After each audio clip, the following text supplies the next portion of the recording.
What's up, Raider Nation? Welcome to another edition of the Silver and Black Lounge, the home of unfiltered Raiders talk. If you love the Silver and Black, you've come to the right place. Hit the like button, subscribe, turn on notification because we're live every single week talking everything Raiders. Tonight's show is absolutely loaded because former Raiders safety Jonathan Abram has everyone talking after a cryptic message that appears to take aim at former Raiders coach Josh McDaniels. Abram has suggested McDaniels ruined everything they built and accused him of sabotaging the organization before heading back to New England.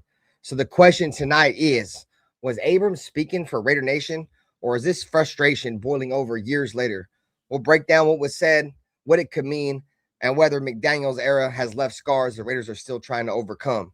We'll also discuss whether the current regime has finally turned the page and if the franchise is headed in the right direction under John Spytek and Clint Kubiak. Question of the night, poll for the night. Do you agree with Jonathan Abrams' comment about Josh McDaniels, or do you think it's time for Raider Nation to move on? Let us know in the chat. Grab your drinks, represent the Silver and Black, and let's get the conversation started. This is the Silver and Black Lounge. Let rock. Which team, by colors alone, is identifiable around the world? The autumn wind is a Raider. Which team, by slogan, commitment to excellence? Pillaging just for fun. Just win, baby. He'll knock you round. All those things Then upside down are the Raiders. and laugh when he's conquered and won. When you have great coaches, then after you have great coaches, you get great players. You have a great organization, and you tell them one thing: just win.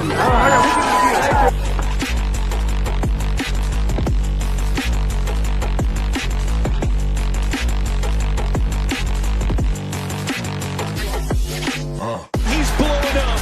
Raiders!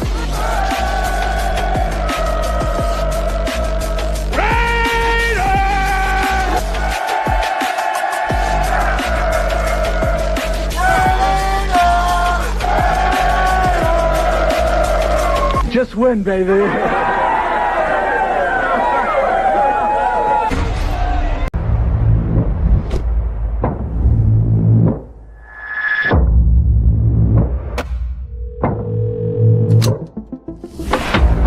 greatest offseason for a single team in NFL history. Not only have the number one overall pick, they have a pick in every single round of the draft. Welcome to the dark side, my friend. Let's go, baby. Raiders select Ashton Jenkins. Houston, goodbye! Bowers made the catch! Reach the 5! Touchdown!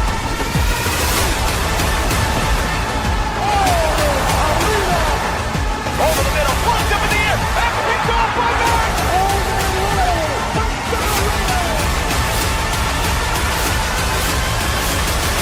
The greatness of the Raiders is in its future.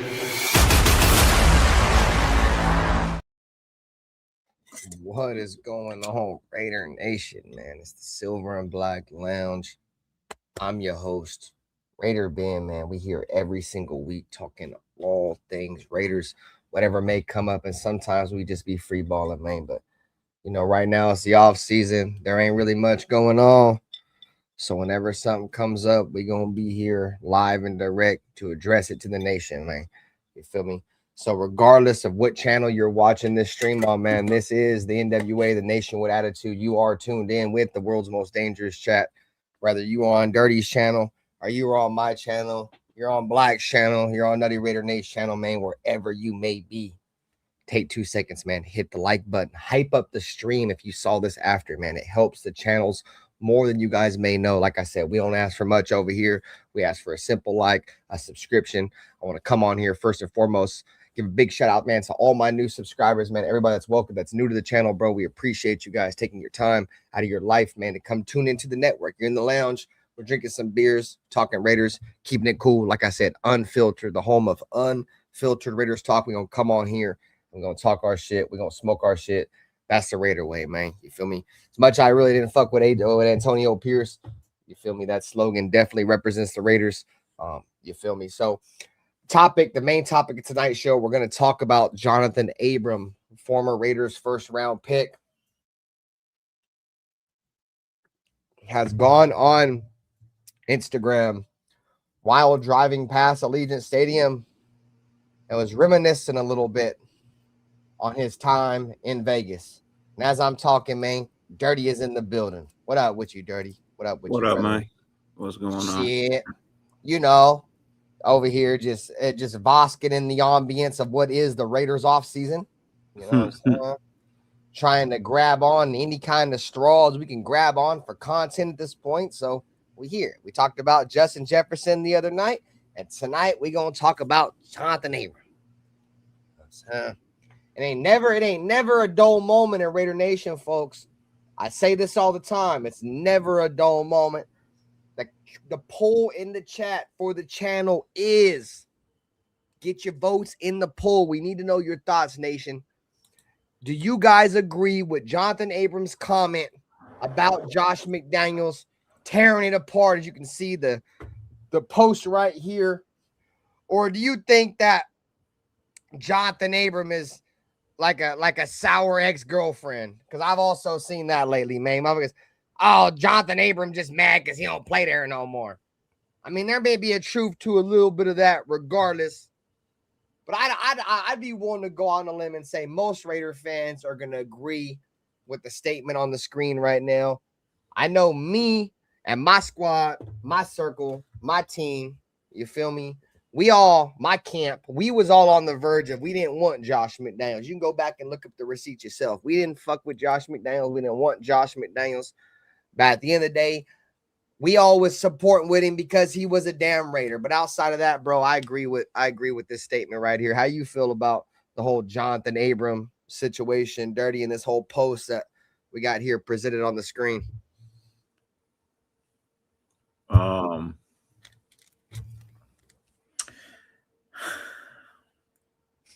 What up, Bruce? I personally don't have an issue with what he said. Hey, Will.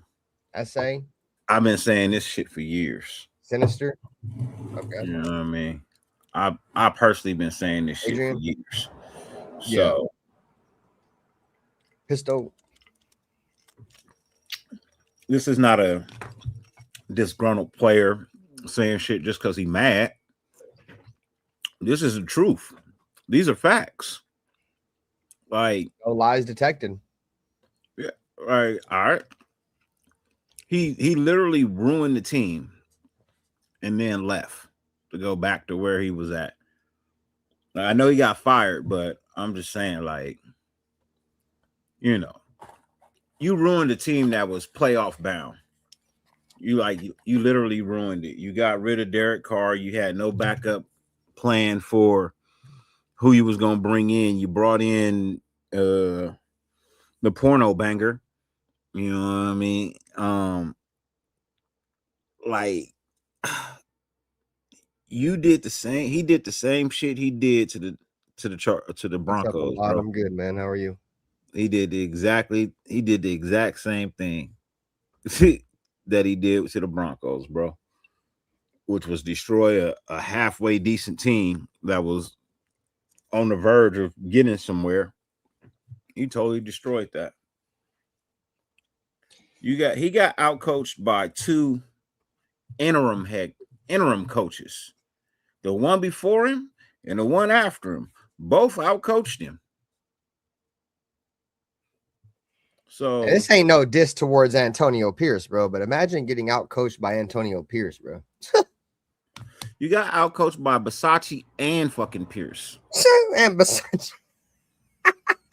He got outcoached by a special teams coordinator and a linebackers coach. Some people just aren't fit to be head coaches, bro.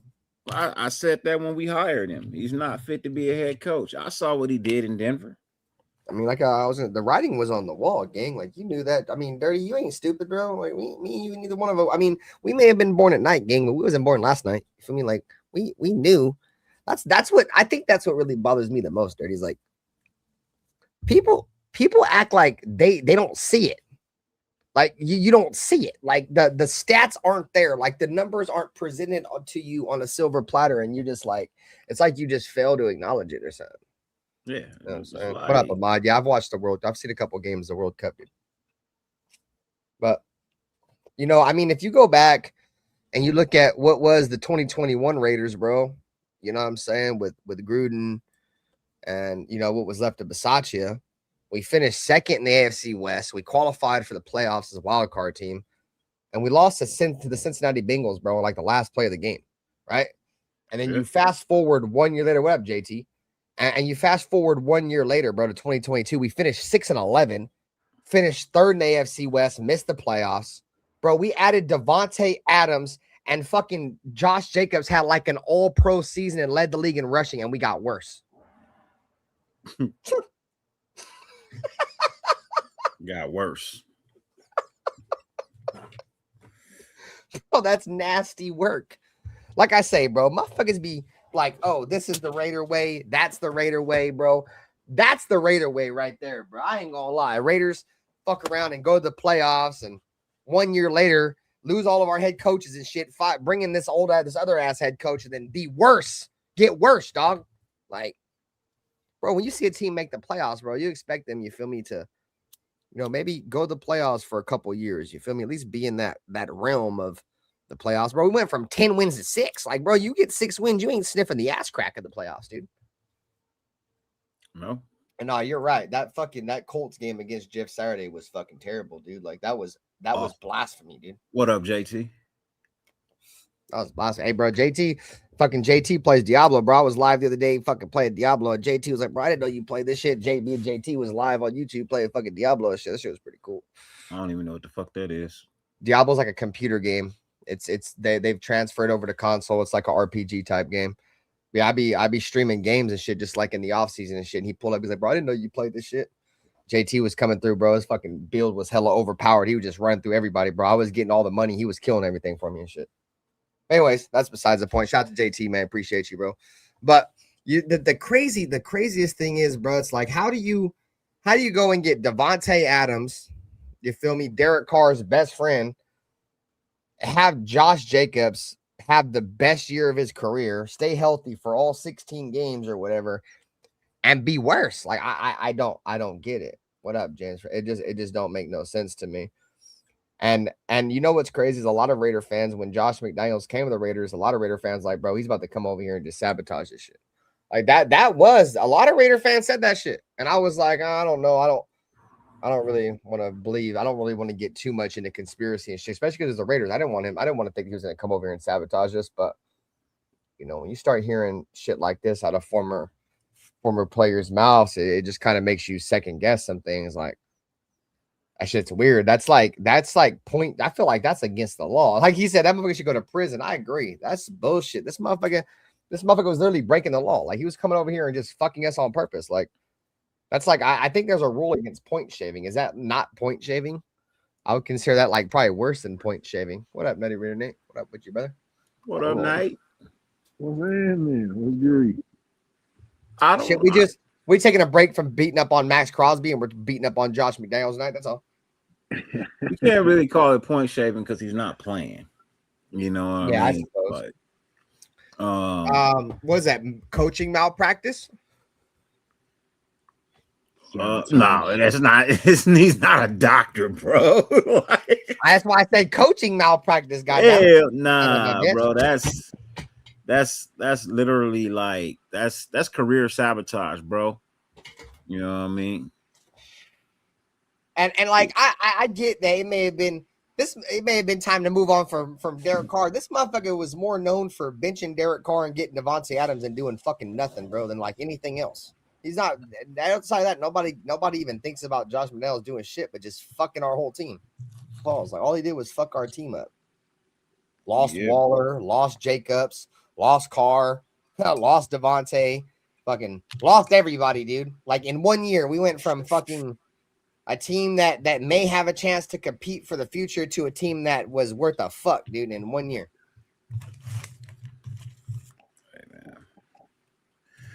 What can you say, man? What can I say, brother? It's the Raider way. That's what I can say. That's the Raider way, dog.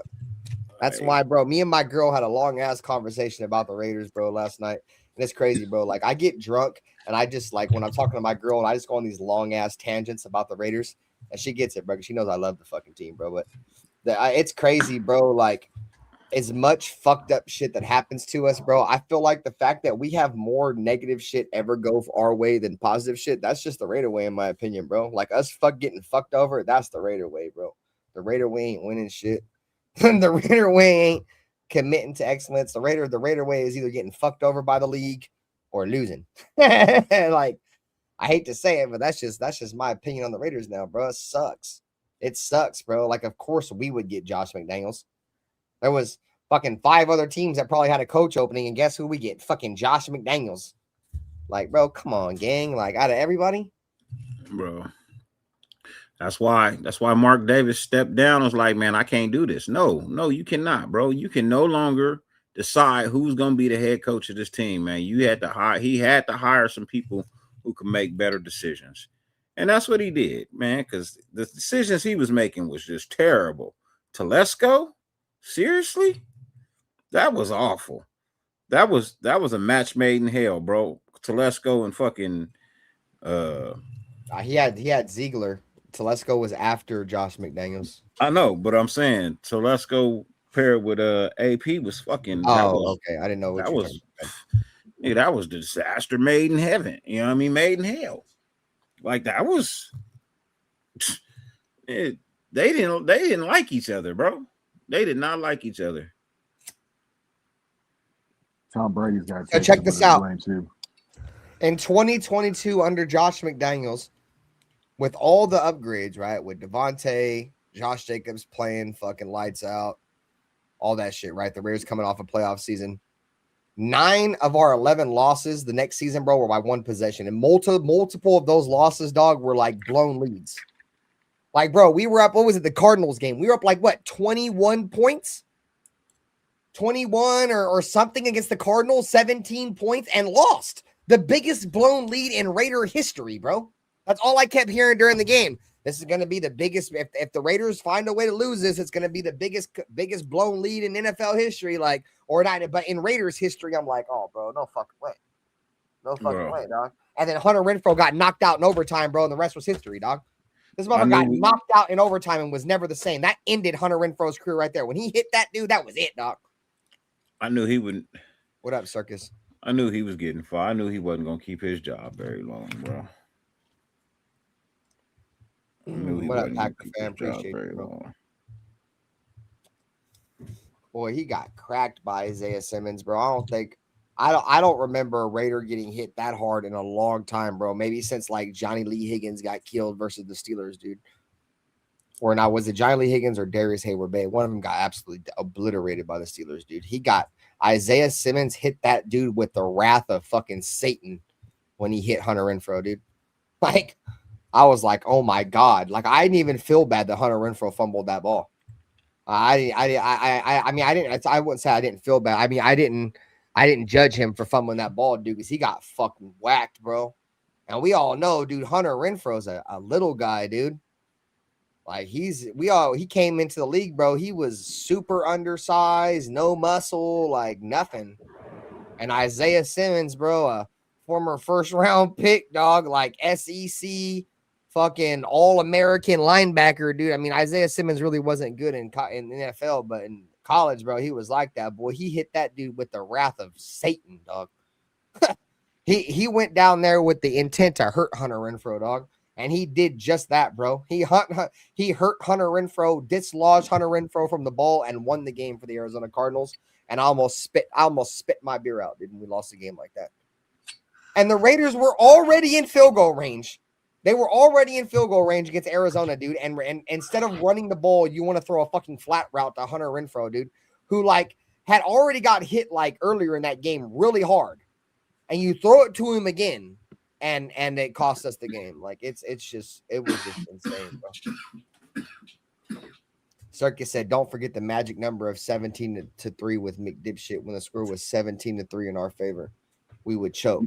Anytime we were up 14 points, we'd lose. You could say Hunter was the hunted that day. Yeah, Hunter was the hunted. Exactly, dog.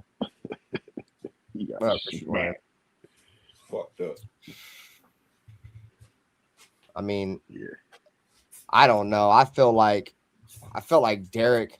I'm not gonna put this on. This ain't gonna be about Derek, but I felt like at that position, bro, we should have been running the ball. I don't know why we were throwing the ball anymore. The game was over. The next score won the game, and instead of just sticking to football and doing what probably every fucking analytic would say to do, which is run the ball. What was it, like first or second down, like early downs? It wasn't a go-to must-have third down. Run the ball, get some positive yardage. But no, you want to do some dumb shit. No, you're right. You're right, Charm City. He put Renfro to bed, dude. Renfro was sleeping before he even hit the ground, dude. Yeah, that wasn't DC fault though.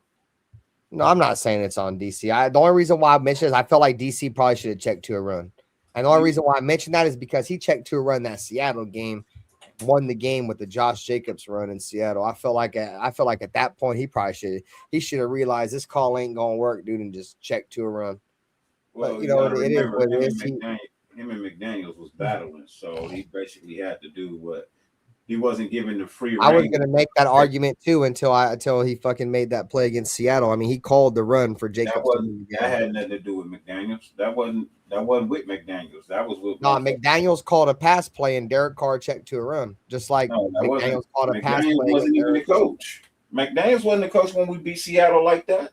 When we were that season when Josh Jacobs led the league in rushing, that was under Josh McDaniels. No, it wasn't. That win, that run, that was not under him. Who was it then? That was fucking Gruden. No, it wasn't, bro. It was after. Yes, it was. Yes, it was. That was not under McDaniels. That was not under McDaniels. And if I'm wrong, then I'm wrong. But man, I swear for God, that wasn't under McDaniels, bro. Because that was the same season we did we did motherfucking the Saints dirty. You know what I mean? That was the same season. Wow. The only positive that we had under Josh McDaniels is that Josh Jacobs led the league in rushing and we got Devontae Adams. Yeah, see, JT just said right there. That was the game before DC got benched. That was under McDaniels. No, it wasn't. Yeah, it was because DC got benched under McDaniels.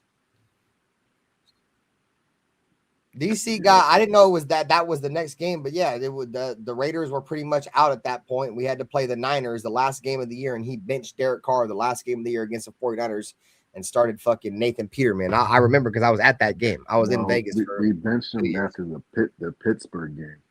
Oh, it was the Pittsburgh game, huh?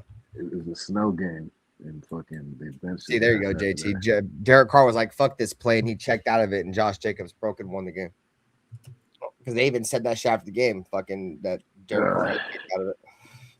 That's why I would have made that argument with you too, Dirty. But like Derek Carr was checking out of shit. You feel me? Like I said, I don't want to make this about Derek. That's irrelevant. I'm just saying, like it was at the end of the day, it was a bad play call. Nonetheless, Derek Carr did his job. He's the quarterback. The coach called the play. He ran the play. I get it. So I'm not knocking him for that.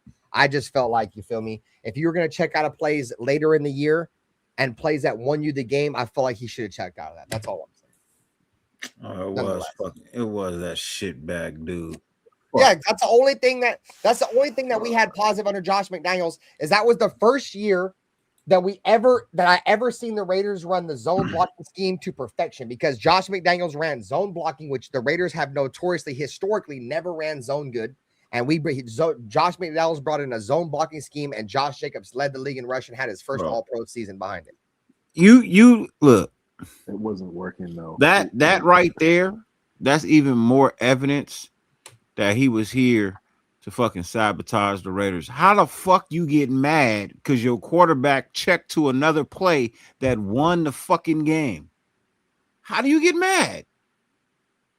You supposed to come up to him and be like, hey man, great fucking job, man. You saw something I didn't see. No, he didn't want to win, bro. And I saw a question earlier that said if Josh McDaniels would have drafted a quarterback, would Mark let him stay longer? No, he would not have. And that quarterback that he drafted probably would have been out of here too. Well, no, because AOC's still here. So I don't know. But no, I honestly believe he wouldn't be here. I guarantee you he wouldn't still be here. Cheers, chat. Hit the like button, man. Welcome to another edition of Silver and Black Lounge, man. The home of unfiltered Raiders talk, man. The home of the debate show where motherfuckers don't get their feelings hurt. You feel me? And if they do, they get beat up real bad, you son of a bitch.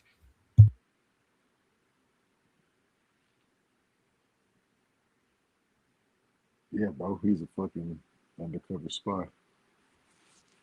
Sent in by the NFL to destroy us. Tom Brady's here to finish the job. Keep an eye on that motherfucker. You muted. Mute. Yeah, I don't know, man. I'm so good on that guy, bro.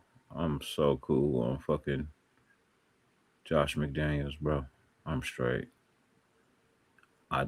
Any and everybody that got something to say about him, I'm gonna agree with him.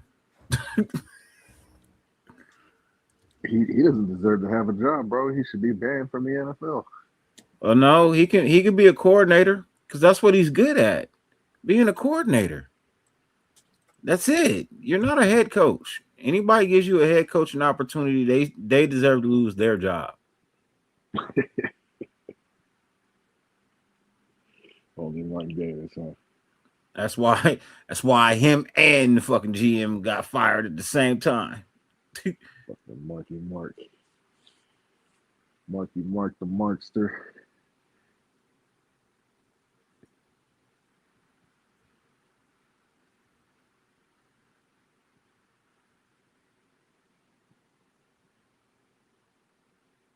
Shit. Oh yeah, hold on.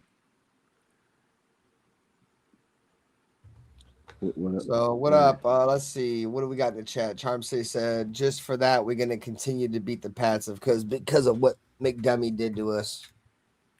Sounds good to me. I know this upcoming game against the Pats this year, this shit ain't about to be no walk in the park. They definitely looking to beat our ass. I ain't gonna lie. And it's in their stadium. They definitely looking for revenge. I don't know. I don't have the Raiders beating the Patriots this year, but you feel me? I like the energy. I like the energy for surely. I don't, like I said, I don't have much expectations for the Raiders this year, guys. Be a Debbie Downer or whatever. I'm not gonna do it to myself again, chat. You guys see me last year, bro. I was doing play-by-plays and I was about to start breaking shit. No, I'm not doing that, bro. Like, I'm not financially stable enough to break TVs, and I know how my anger is, bro. So I'm not gonna do it to myself. I'm gonna go in this year. I'm gonna think the Raiders are gonna be garbage, and everything, the littlest thing, it could be a 2-yard run, and you're gonna see me jump for joy, dude. Why are you gonna break? So I'm keeping my expectations low. I'm not falling for the banana and tailpipe. I want to have a fun year, bro. And I feel like when my expectations are low and I don't think the Raiders are going to be very good, it leads me to a year where I'm more excited when we are. Because like when I think, this is going to happen and this is going to happen and it don't happen, I get pissed. I get like pissed. Like I don't just brush it off. Like I don't care about, I've told you guys this plenty of times, bro. Like there's only 3 things like in life that I'm truly passionate about, bro. Like I love and like shit that emotionally hurts me in life, bro. Like my family, my paper, and the Raiders, bro. Like the Raiders emotionally fuck me up bad, bro. And if I go in this bitch thinking that we're going to be fucking world beaters and we're not, I am going to be emotionally broken, bro. And complete fucking watch me put me in a fucking padded sail, bro. I'm just not doing it to myself, bro. Like some of y'all motherfuckers might want to do that shit. Y'all want to think everything's unicorn and rainbows and shit. I'm not doing it, bro. Because I know for my own sanity, dude, I will fuck around and do something stupid, bro. Y'all seen me melt down last year, bro. I was melting down on play-by-plays, bro. Nah, bro. Nah, bro. And I feel like anybody that can see what's going on with the Raiders this year, like Milka Beasley said, like I was getting ready to go, bro. This is a rebuild year. This is the first year of a rebuild. Respectfully, I love y'all, but if y'all think the Raiders are going to get more than 8 or 9 wins in a first year of a rebuild, I need to smoke what y'all smoking on, bro. Like, I need some of that. You feel me? So, But anything can happen. Anything can happen. But the Raiders we're not the Washington football team, dude. We're not the New England Patriots. The NFL don't like the Raiders. The NFL hates the Raiders. We're the last team the NFL wants to see good. Everybody knows that. You think we're going to go from the New England Patriots from a 4-win football team to the Super Bowl? You think we're going to be the Washington Commanders and go from a 3-win fucking team, 4-win team to the NFC Championship? No, we're not. I hate to tell you that, bro. We're not. We're not, bro. And that shit hurts me to say it. But I'm in the park of actuality and reality, bro. I read fiction while some motherfuckers are reading fucking color crayon books, dude. You read color crayon books and pop-up books where you open up the book and the whole fucking world explodes and shit comes about the book. Read those all you want, because that's not reality. And you might as well go be a Chief fan or an Eagle fan or somebody where that's their life, because that's not the life of a Raider fan, bro. The life of a Raider fan is reading a Jeffrey Dahmer book, a fucking the shittiest true crime book of all time, like the shittiest serial killer. That's the life of a Raider fan, bro. It's not this sugary shit that motherfuckers try to portray us as, bro. And that shit be bothering the fuck out of me, dog. Like, I hate the Raiders suck, bro. I hate saying this shit, but it's where we're at. It's where we're at, bro. It sucks. That's why I hate making content when I feel like this, dude. Because I beat up the team, but I'm not doing it. That's how I feel. Anyways, Dirty, go ahead, bro. Oh, no. Letting you finish your rant, brother. I mean, it's not like we good. You know what I mean? We're not. We're not a good football team. What up, Raider Tim? What up, Milk? But we're making progress, right? It's got to start somewhere. Why can't it start this year? It can start this year. I'll be perfectly fine with it starting this year. Like I said, I'm not asking for a Super Bowl right now. I'm just asking to turn on the TV on Sunday and be like, okay, either they won, or you know what, man, they fought. They tried real hard, bro. They just came up short with a field goal at the end of the game or something like that. You know what I mean? But like, I'm not about to get I'm not about to go kid and play on it. I ain't about to get too hyped. You know what I mean? I'm not about to get too hyped about it. Like, I could see the amount of wins that I projected, you know what I mean, earlier. But like, if we don't reach that, I'm not gonna be upset. I just don't want to be a below average team again. Give me 8 wins. Give me 9 wins. I'm fine with that. That means you're trying. But this 2, 3, 4 win, like, man, fuck out of here, bro. I don't want to be no 3-win team. What kind of shit is that? You got 18 games or 17 games and you only win fucking 3. That's embarrassing, bro. That's how I felt last year. Bro, that's embarrassing. I'm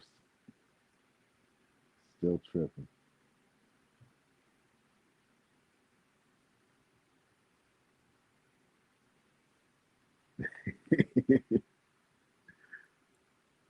It's all right though. It's all right. Huh? We got to start somewhere, and this is. Well, you do. No better time than the present. And if we're making the right moves right now, we'll see what happens. But we'll see. We'll see. I'll leave that out of it. All you can do is wait. You know what I mean? All you can do is wait, because season don't start tomorrow. Yeah, we're like a month away, bro. It's just, you know what bothers me, bro? Like, how many times are we gonna say it can't be worse? It's only gonna get better. Like, bro, like, I hear it, like, I get it. Like, this shit ain't never gonna get better, bro. Like, bro, the fucking definition of insanity is coming in this bitch every single year and do what we do. I'm just, that's why I'm not insane, goddammit, you son of a bitch. I'm not insane, goddammit. So I'm not gonna be insane this year, you son of a bitch. I'm gonna say that the Raiders are gonna be shit. I'm gonna play, bro, and I'm gonna keep it a beat there with you. I'm gonna play with I'm trying to play the opposite card all year. I'm gonna say the Raiders are only gonna get 3. They're gonna go 3-13, but all actuality, in my gut, in my gooch area, I want the Raiders to be 13-3. God damn it, you son of a bitch. You know what I'm saying?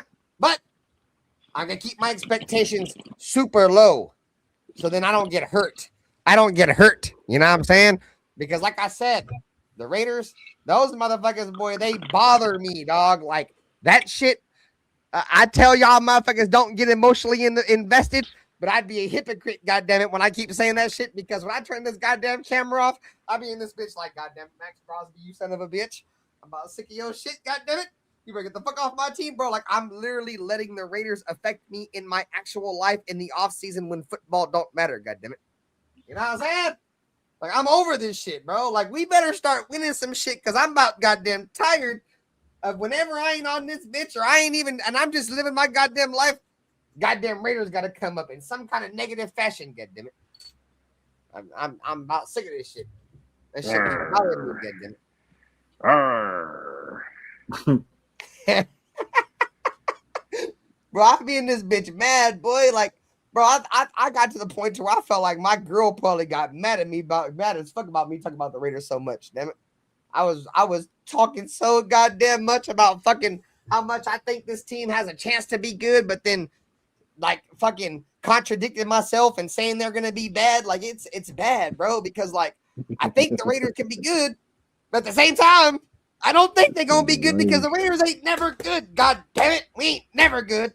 Like Angry Raider said, every motherfucker that comes over here goes from being a goddamn Super Bowl coach to being a goddamn perennial dumpster fire in 1 year. Coach, player, it don't fucking matter, bro. And you want to know the one thing? You want to know the one thing that has stained the entire time? The Davis name, goddammit. You son of a bitch. Like and we've had coaches after general managers after everything except a new goddamn owner. You son of a bitch. I think the NFL hates Mark Davis. I truly believe that, bro. The NFL hates him.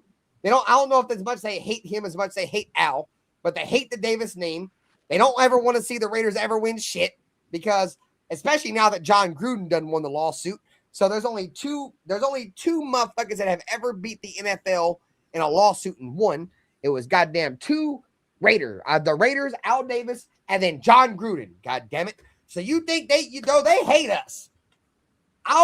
In my opinion, our only hope is Tom Brady, bro. If it don't work with Tom Brady, it ain't never gonna work because we all know Tom Brady is the NFL's golden boy, bro. That's their golden child. If they want to see anybody be great, football, post-football, it's Tom. So if it don't work with Tom, and it don't work with Kubiak and Mendoza, I hate to break this to you, but it ain't never gonna work. You might as well go ahead.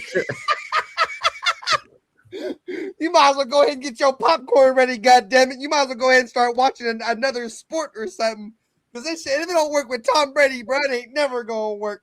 And especially with Mark Davis sitting in this motherfucker he ain't on the pinnacle no more. He's sitting in the crowd. So Mark Davis has stepped away from the team and has handed over to somebody else. If this shit don't work, it ain't never gonna work, dog.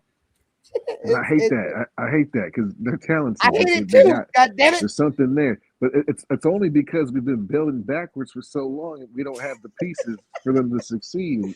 It's just more of the same shit, bro. I see it every year.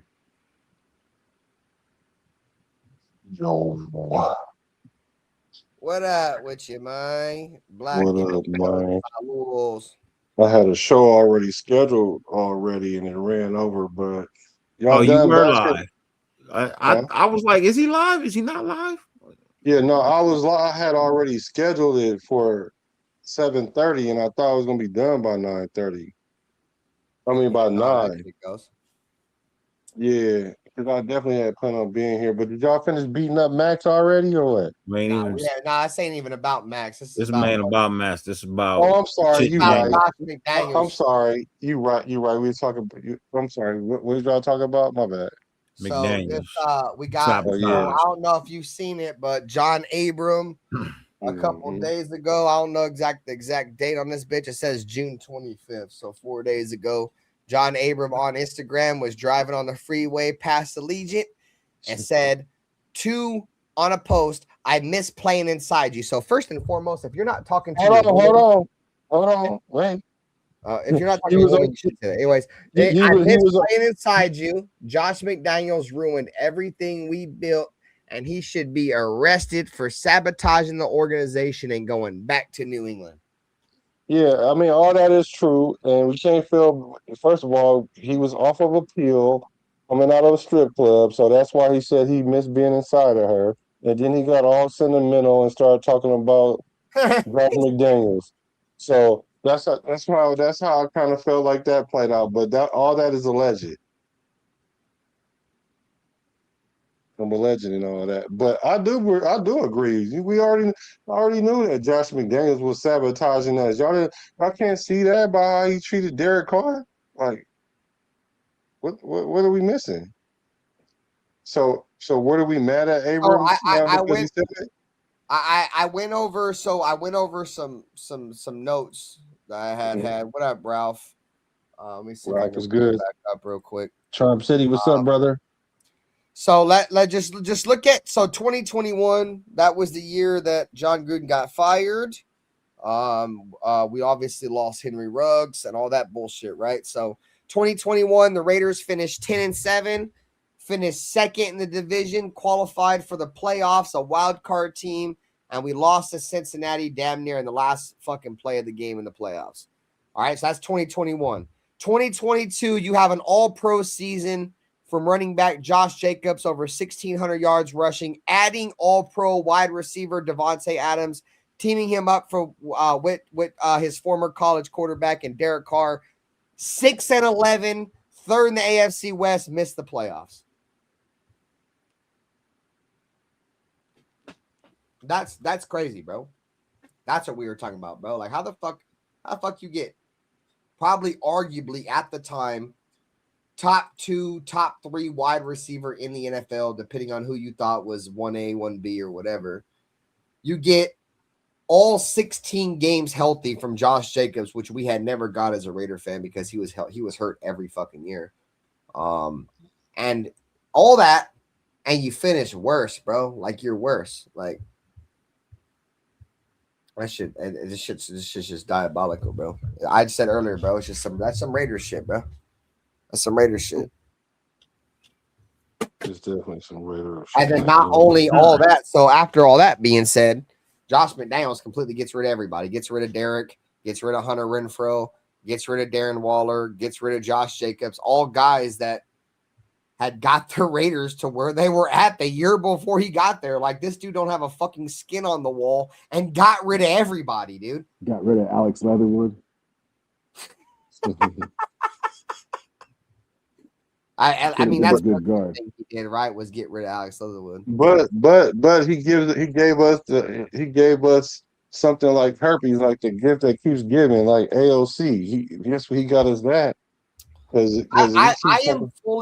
I am fully convinced you have some kind of personal issue with AO. You can believe that all you want to, but something. This boy always refers something back to Aiden O'Connell. God damn it! Well, because it applies every time, bro. So I was talking about old lady last night. I was talking about old lady last night, and I think this holds maybe just a little bit of truth. Maybe just a little truth. Just hear me out for a second because it makes sense. I feel like a lot of the people that hate Aiden O'Connell for some fucking weird ass reason are Derek Carr stands, bro. I don't know if it's because he was forced. I don't know if it's because Josh McDaniels forced Aiden O'Connell to wear number 4. So fucking Derek Carr stands hate Aiden O'Connell for that or whatever reason. The reason why I say that is because Black, I know you're a huge Derek Carr fan. Ern is a big Derek Carr fan. Neither one of y'all fucking like Aiden O'Connell. Y'all both hate him. First of all, don't put my name with his. God damn it. First of all, don't put my name with his. And second of all, I'm just messing with you about that. And second of all, I'm just messing with you about that. I'm just messing with you about that. But that's not mutually inclusive. The thing is, the reason why what I have an issue with with AOC is a AOC thing. It has nothing to do with anything or anybody. It's a AOC thing. And the thing about it is, I'm not even hating on him. I was just being funny because that's the only thing we got left from McDaniels. Because really, he ran our franchise into the ground and I then see where left you're us. going with that. And Okay, then that and makes then more sense with some and context. then he left us. And then what he left us with was the AOC debacle. And I'm not saying AOC shouldn't be a Raider because he should be a Raider. A matter of fact, I want him to be a Raider. I want him to be, I don't want him to get traded. I don't want him to leave. And I think he should be the emergency quarterback. And I think that's what's going to happen. All I'm saying is, hey, that's the only thing that's left from McDaniels. And I guess that's the best thing that happened out of everything that he's done. Michael Mayer. We don't got, didn't he brought in Dan Adam Butler. Lauber. We got Adam Butler. He was brought in under Josh McDaniels, wasn't he? I believe so. Yep. That first year we had Josh McDaniels when we brought in Adam Butler. Yep. Raider Paul was good. So we got Adam Butler. No, but I hear what you're saying, bro. But the point I'm trying to make is, bro, like I kind of felt bad for Aiden, bro, because Josh McDaniels clearly hated Derek for some reason, bro, because Aiden O'Connell literally said the next year, he was like, I didn't want to wear number 4. I had respect for Derek Carr. Hey, dude, Josh McDaniels made this dude take Derek Carr's number, bro. Like, Exactly. What Who does that? right? Bro, who does that? That's fucking bro, that's diabolical. Like, who does that? I've never seen that ever happen in football in my life. Like, Ever. he was a he didn't wear 4 in Pop Warner. He didn't wear 4 on He nothing. wore He just 12 his entire career and was forced to wear 4 because of Derek. because of Derek Carr. Like, come on. Like, we're gonna make Raider fans fucking forget about Derek Carr in 6 months. Like, damn, That bro, was you didn't crazy even try work. to at least give it some time. You went from taking the bitch to the movies to try to fuck the bitch in 2 seconds. Like, you didn't even give it time, goddammit. And then gave her the dress that you bought her to wear. Like, hey, that was his best year though. What up, Phil? it was though. It was. That's what I said. He should go back to number 4 because that was the best year he played. But that's why I was saying earlier, Black, that's the Raider way, bro. Like, that's some Raider shit. Like, that kind of shit only happens to us. Motherfuckers want to know what the Raider way is. The Raider ways is what Josh McDaniels does to us, bro. That's what happens to us more often than not. That's why I hope that the tides have turned. I'd have probably $1 million if I had fucking every single time a motherfucker said it's gonna be different. You know what I'm saying? But the point I'm trying to make is that, bro, that's the Raider way, bro. Getting fucked by the Tuck rule, the immaculate deception, the fucking Rich Gannon breaking his fucking collarbone against the Ravens, Derek Carr breaking his leg against fucking the Colts, fucking John Gruden getting canceled after fucking rebuilding the Raiders again, Henry Ruggs killing somebody. All those situations is the point. That's some Raider shit, bro. That kind of shit only happens to us. How many other teams you see have to deal with that shit? No, but very few and far between. Just us. That's what I'm saying. That's why when motherfuckers be like, this is the Raider way, that's the Raider way. No, the Raider way is us either losing on some weird ass shit or us getting fucked by the league on some weird ass shit, bro.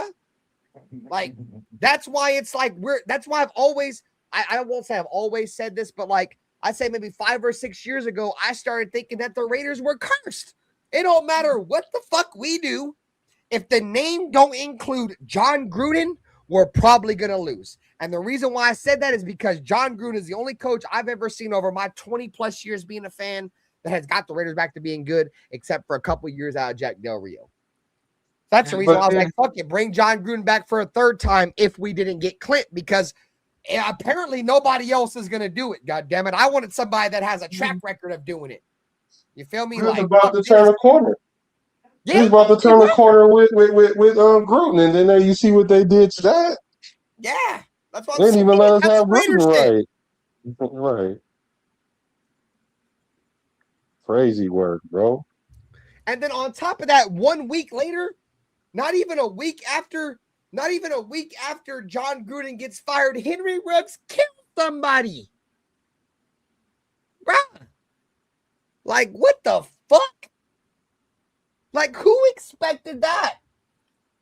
Dude, You want to talk what they call it, Murphy's Law? Anything bad can happen will? Yeah, we got that. Anything that can happen will happen. God damn it. Yeah, it will for sure. Bro, how the fuck do you go from John Gruden getting canceled for some shit that had nothing to even do with the Raiders to within 8 days, you're the first, mind you, put context on this. The first ever player to ever be drafted by the Las Vegas Raiders. Las Vegas, ever drafted in Las Vegas within 8 days of John Gruden getting canceled by the league that had nothing to do with the Raiders, kills a woman, God damn it. Don't forget the dog. Yeah, and the dog. Yeah, respectfully. Hey, but the cold part about even all that is the investigation that they were holding, looking for whatever they was looking for. What happened to that? Would they just drop the investigation or what? Because they was like, oh well. Wild. That Hey, was crazy. Great Weber, great one. You mentioned right there, index card game. Yeah, that too. Bro, Yeah, that where was come dude. That was from? like one of the ultimate spits in the face by the NFL I ever seen, dude. And you know what's crazy is that every single time the Raiders are playing the game and they need a review, this goddamn cocksucker Gene Steratore comes in. Like, Oh, you already know. That's troll, bro. Their NFL is trolling us, dude.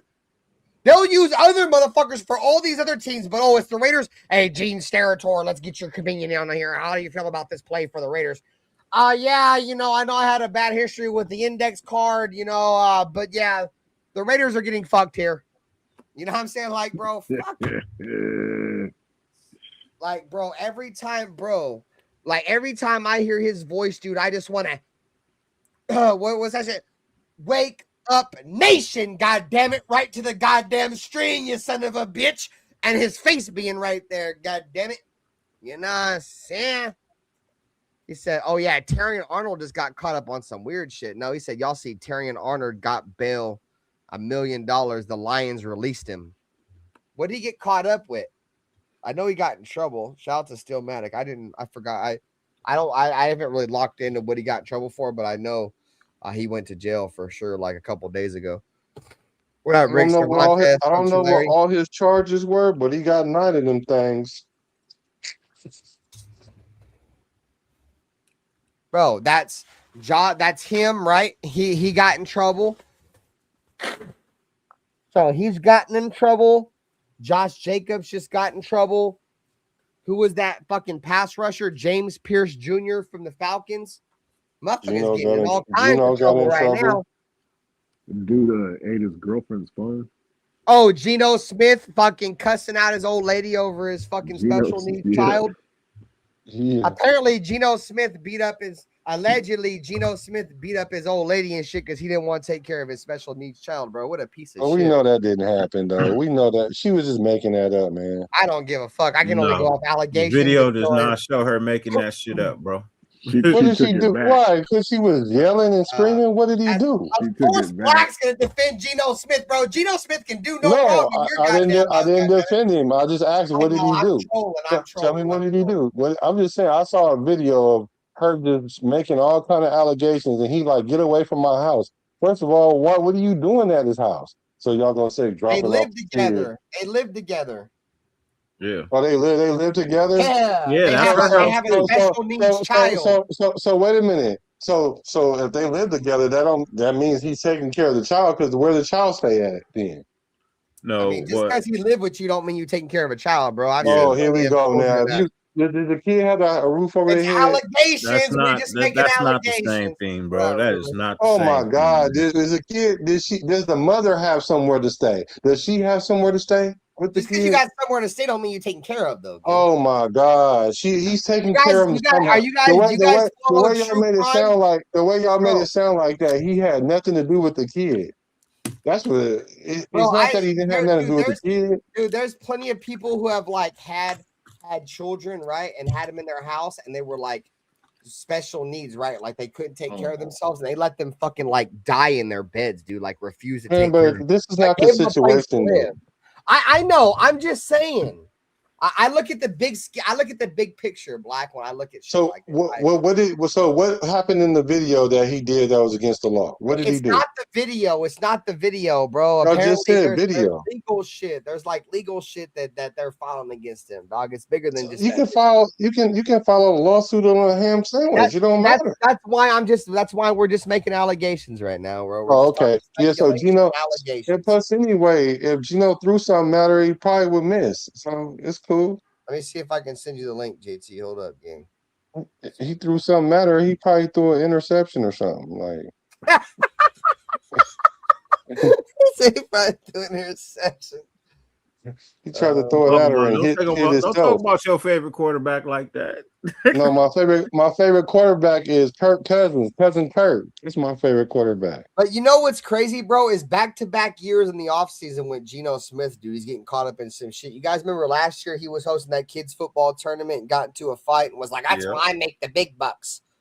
So you go from that one offseason to the next offseason. Now you're not taking care of your family and beating up on your old lady. What and your proof do y'all have he don't take care of family? I mean, there is no proof as of the moment, but we're just talking. There's proof for the big buck shit. We've seen it's proof of that for sure. Hey, just like.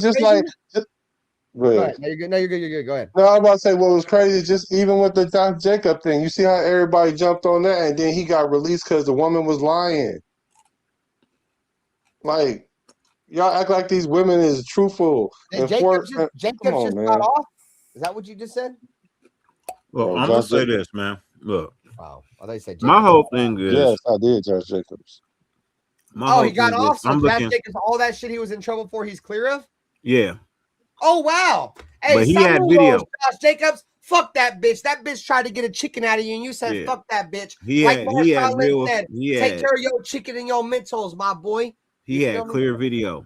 He had clear video evidence. Josh Jacobs, boy, saludos. So, yeah, I already said. But my thing with Geno is this, bro.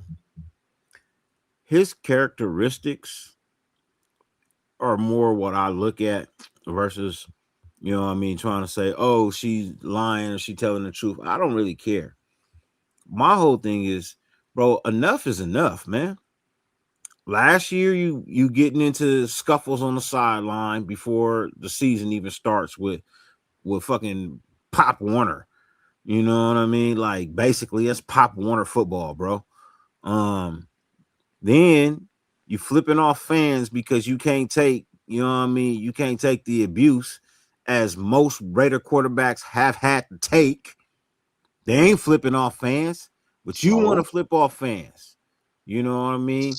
His body language doesn't sit well. Hey, JT, hold on, man. I'll let you talk. I didn't even say nothing. I'm on mute, so you don't hear my nothing. So you don't hear me breathe. Go ahead. Hey, JT, I sent you the link, bro. You know, the body language, you know what I mean? Just the past history of having issues in the last couple of years. Hey, look, who's to say he ain't took too many hits? He could be wrong in the head. You know what I mean? I don't know. It might be CTE. Who knows? Cheers, you know what everybody, I mean? I'm not gonna fully blame him, but what I'm saying is, over the last couple of years, his character has taken a decline, and this is just like one of those things where it's like, bro, did you or didn't you? Like, it shouldn't be a question. You know what I mean? When you look at somebody, it shouldn't be a question. That over the last couple of years, it's become a question now. Like, did you or didn't you? You know what I mean? And if you're a man of good character, it should never be a question. You know, it's not your fault, Black dude. I've been doing shows with Dirty for a long time. He's got a PTSD of me cutting him off so goddamn much, dude, that he just fucking like loses his fucking mind, bro. I have a bad history of cutting people off. Yeah, because I let y'all talk, man. I let y'all. I sit back here quiet. That's from just doing content for me, bro. It's nothing against you. So fuck, I was getting ready. Oh, so that's where I was gonna go with this.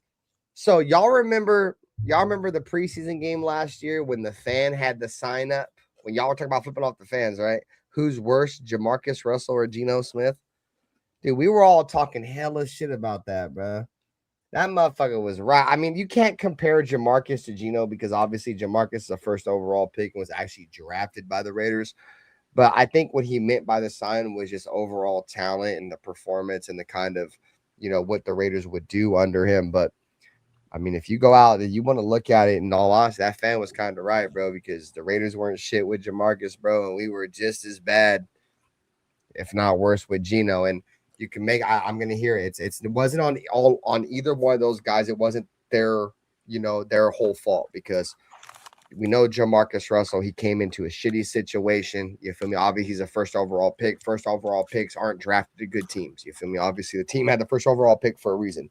But on top of that, Jamarcus Russell came out the Pivot podcast, told everybody, you feel me, like, hey, my pops died, or my uncle who was like my pops died, and then so people just started dropping like flies in his family in the most respectful way possible. I don't mean to make that sound disrespectful, but his family just started dying, bro. And you feel me? At least he kept it a beat there, man. He's like, man, I attacked the only way I knew, bro, and I just started, you feel me, getting high and shit. And so he had that on top of the fact he was to the Raiders. So I don't really put that too much on him. But Geno Smith, he wasn't a number 1 overall pick. He wasn't a Raider and shit. But performance wise, yeah, bro, they played just as bad, bro. So I think it was more of a overall of how he's going to perform for the Raiders. But I remember a lot of Raider fans were like, bro, that's a crazy ass sign. And Geno Smith flipped it off. And Max Crosby too. Shout to the follower, the all eyes on me guy. Flipped it off for some attention so he can get some fucking more attention. Look at me, guys, so he can get put on a newspaper somewhere. Anyways, that's a story for a different show. But flipping off just for the fan to be right the entire time, dude. The what's the word I'm looking for? The fucked up the fact the fan was right, dude. Man, can I talk now? Talk now? Yeah, I'm done. Y'all been on, how long y'all been on? Like 45 minutes without me. So that's on you, goddammit. You ran your show late, goddammit. No, I'm just saying. So I'm not over talking nobody. All I'm saying is this: for one, Jamarcus had more than one season to play with the Raiders than Geno Smith, right? Because I know dang on well, had they would have flipped the coaching staff over like they did right now. I'm gonna say hypothetically that we kept Geno Smith. You telling me Geno Smith gonna look like the same quarterback that he did last year? That's what you trying to tell me? Dirty? I mean, they didn't look good nonetheless. You want me to talk? Y'all bro, look, they got rid of him. Now y'all want me to talk?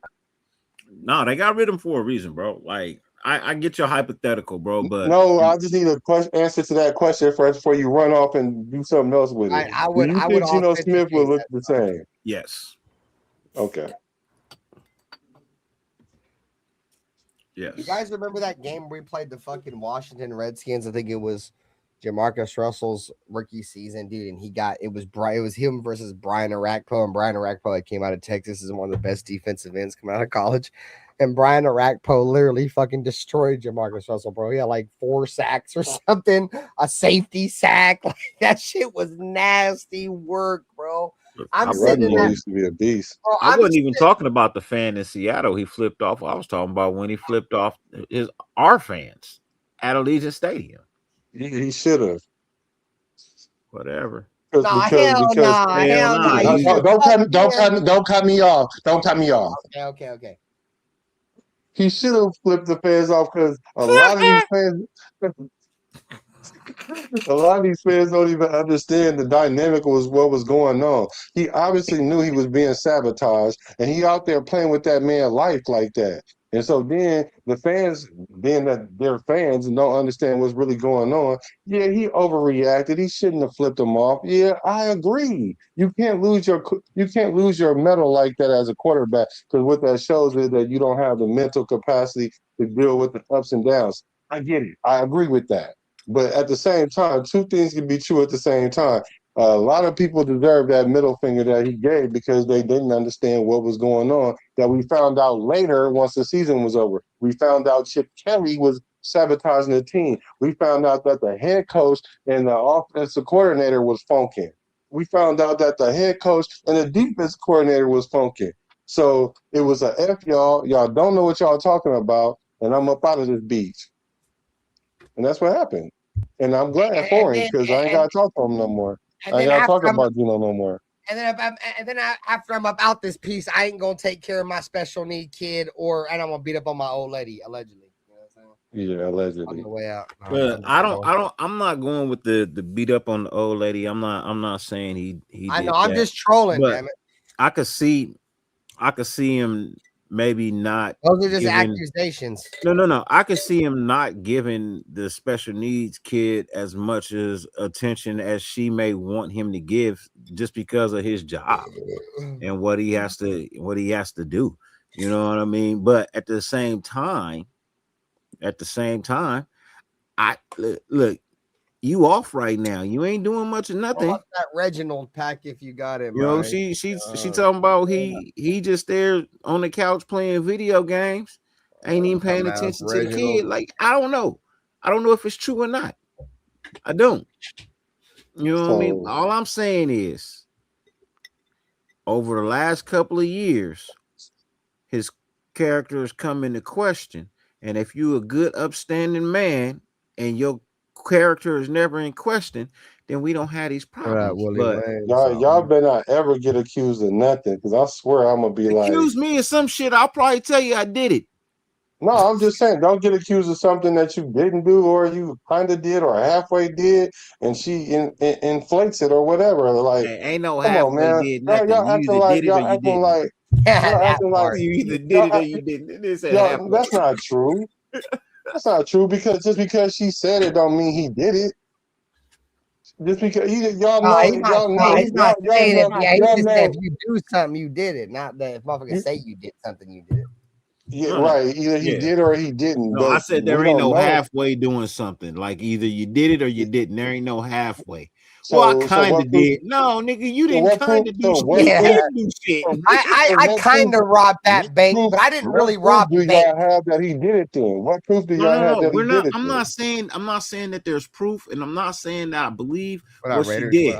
What I'm saying is I have a problem when I have to question a man's character. That's my agreed. Because somebody make up something. Agreed. Bro, it's a track record over the last 3 years now. It's a track record. This man got into a verbal altercation with somebody at a football field. Now all of a sudden that rises to the level of he flipped off, and then he was flipping off the fans. He flipped off a fan in Seattle, which was okay. I get it. He was saying shit about your. Hey, JT got a Washington Redskins logo. Yeah, bro. he ain't from your team. Cool, but when you flip off your home fans because they unhappy about the amount of money that they paying to watch this shit show. Well, why y'all don't? You kind of gotta take that, bro. Well, why do you only flip off the player though? Why y'all don't flip off all parties involved? Why don't y'all get mad at all parties involved? I am mad at all parties involved. God, he's the head, the general. He's the fucking judge, so many jury, excuses and for Chip Kelly. executioner. God damn it! I didn't make no excuses for Chip Kelly. Y'all don't never say nothing about Chip Kelly until I say something. Make excuses for Chip Kelly. Neither. Nobody made excuses for Chip Kelly. All that shit came out. Y'all act like y'all don't remember none of that. Black, when all that shit came out, we was on here calling all that shit out. We gave you credit. You was right. No, forget my credit. I'm talking about whenever we talk about how Gino played, we don't ever talk about the majority of what caused him to play bad. Not because he was out there just throwing interceptions. He wasn't throwing interceptions just because he's just garbage. When they already came out and said that the offensive coordinator was calling plays that they didn't even talk about. On him, Black. I said it wasn't all on him. We already said it wasn't all on him. But here's my thing, and I've said this to you before. When Chip Kelly left, this nigga didn't get no better. Yeah, exactly. Oh my God! The season already. The line was already gone. What are you talking about? Y'all acting like once again, just another way to blame the player for something that's really the head office and the coordinator fault. But okay. Hey, Black. Hey, okay. Black, I hate to say it. No, you don't. You don't. You should know this, right? As playing quarterback, right? And that's why y'all don't. Listen. There's only two positions that bad play and losses and wins go to. It's the quarterback and the coach. I hate to be that way, For but fans. that's the way it For is. fans. No, For for the fans. entire NFL, No, it's not not. just for No, it's fans. not. No, it's not. When the NFL, No, it's not. let me No, finish. no, it's When the not, NFL bro. judges, let me No, finish. it's not. When the NFL judges by who goes to the Hall of Fame, when they look at who goes to the Hall of Fame, your win-loss record, if you're a loser, Oh my God. Your win-loss record doesn't matter. Your win-loss record does not matter. It's your individual stats that take you to the Hall of Fame. It's not your win-loss record. Well, it's the point I'm trying to make is y'all get it, bro. Like there's motherfuckers in the Hall of Fame that had great numbers on bad teams. They only count wins and losses on two positions, bro. The coach and the quarterback. Nobody else gets only fans do that.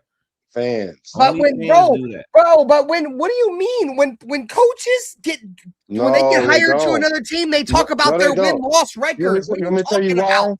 Let me tell you why. Let me tell you why. When quarterbacks go to other teams, they talk about their win-loss record. You don't see that for defensive ends or wide receivers or tight I'm gonna tell you why that.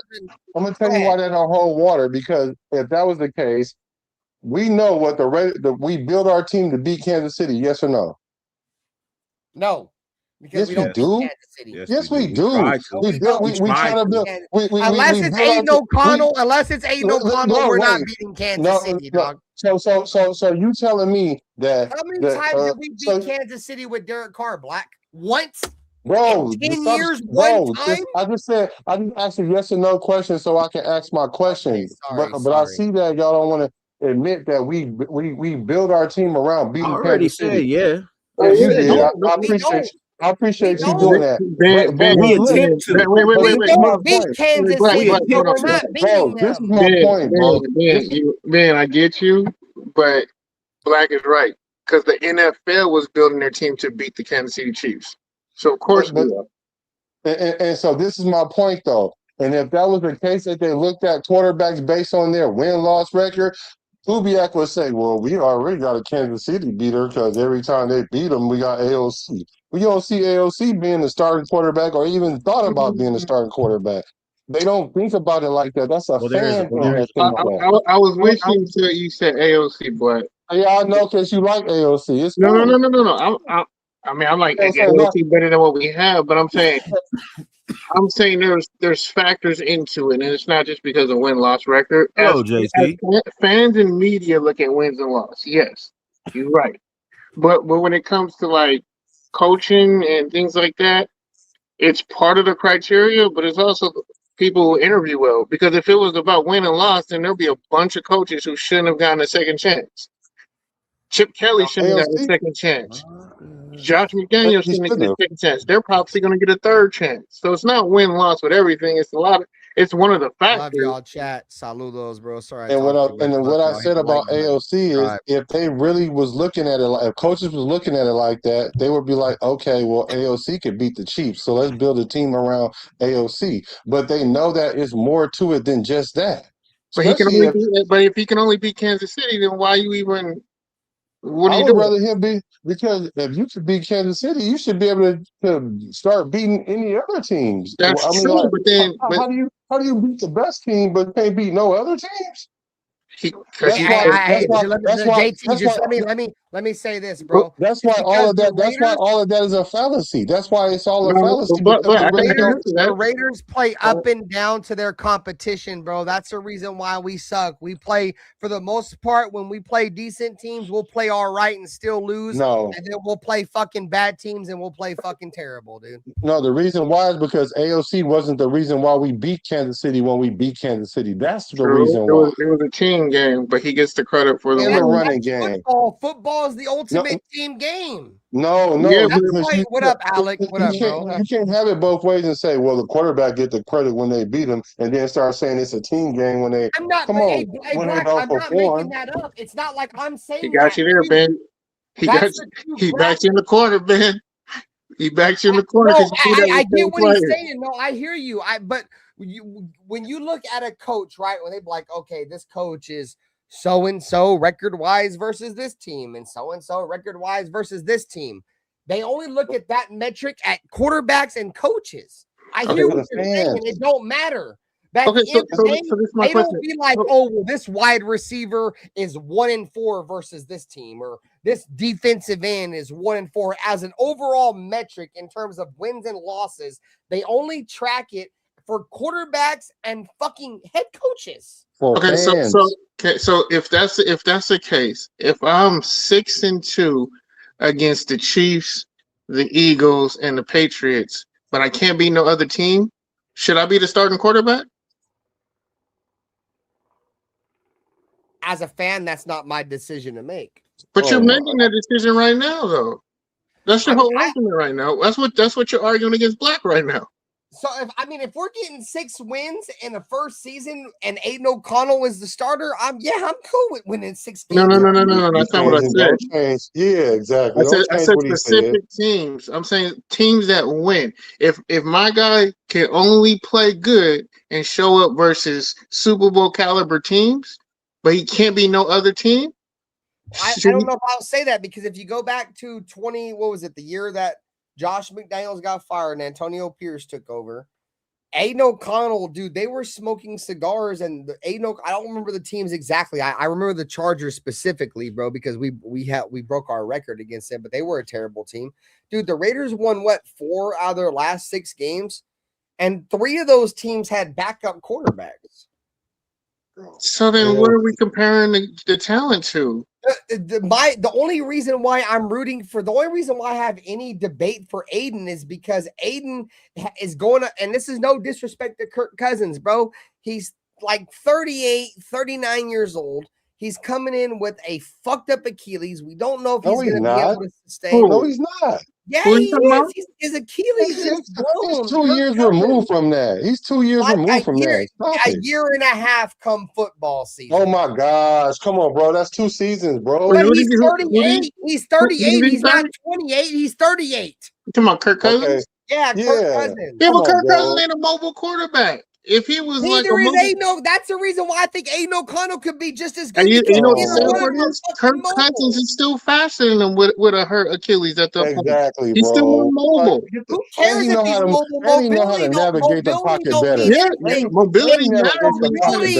If a quarterback running the ball meant anything, Lamar Jackson would have won 20 Super Bowls, and so would have Michael Vick. Okay, Who navigates the pocket better? Who navigates the pocket better? Tom Brady is one of the most immobile quarterbacks in NFL history, and he's That's not true. That's not true. What the fuck are we talking about? That's not true. Peyton Manning was crazy. No. You're only saying how many times did Tom Brady run with the football? A lot. Right. No, he ran a lot to get first downs. He wasn't at the beginning of his career, yes. In the early 2000s, yes. But in the latter points of his career, bro, he was 40. When was he winning Super Bowls? When he was 40.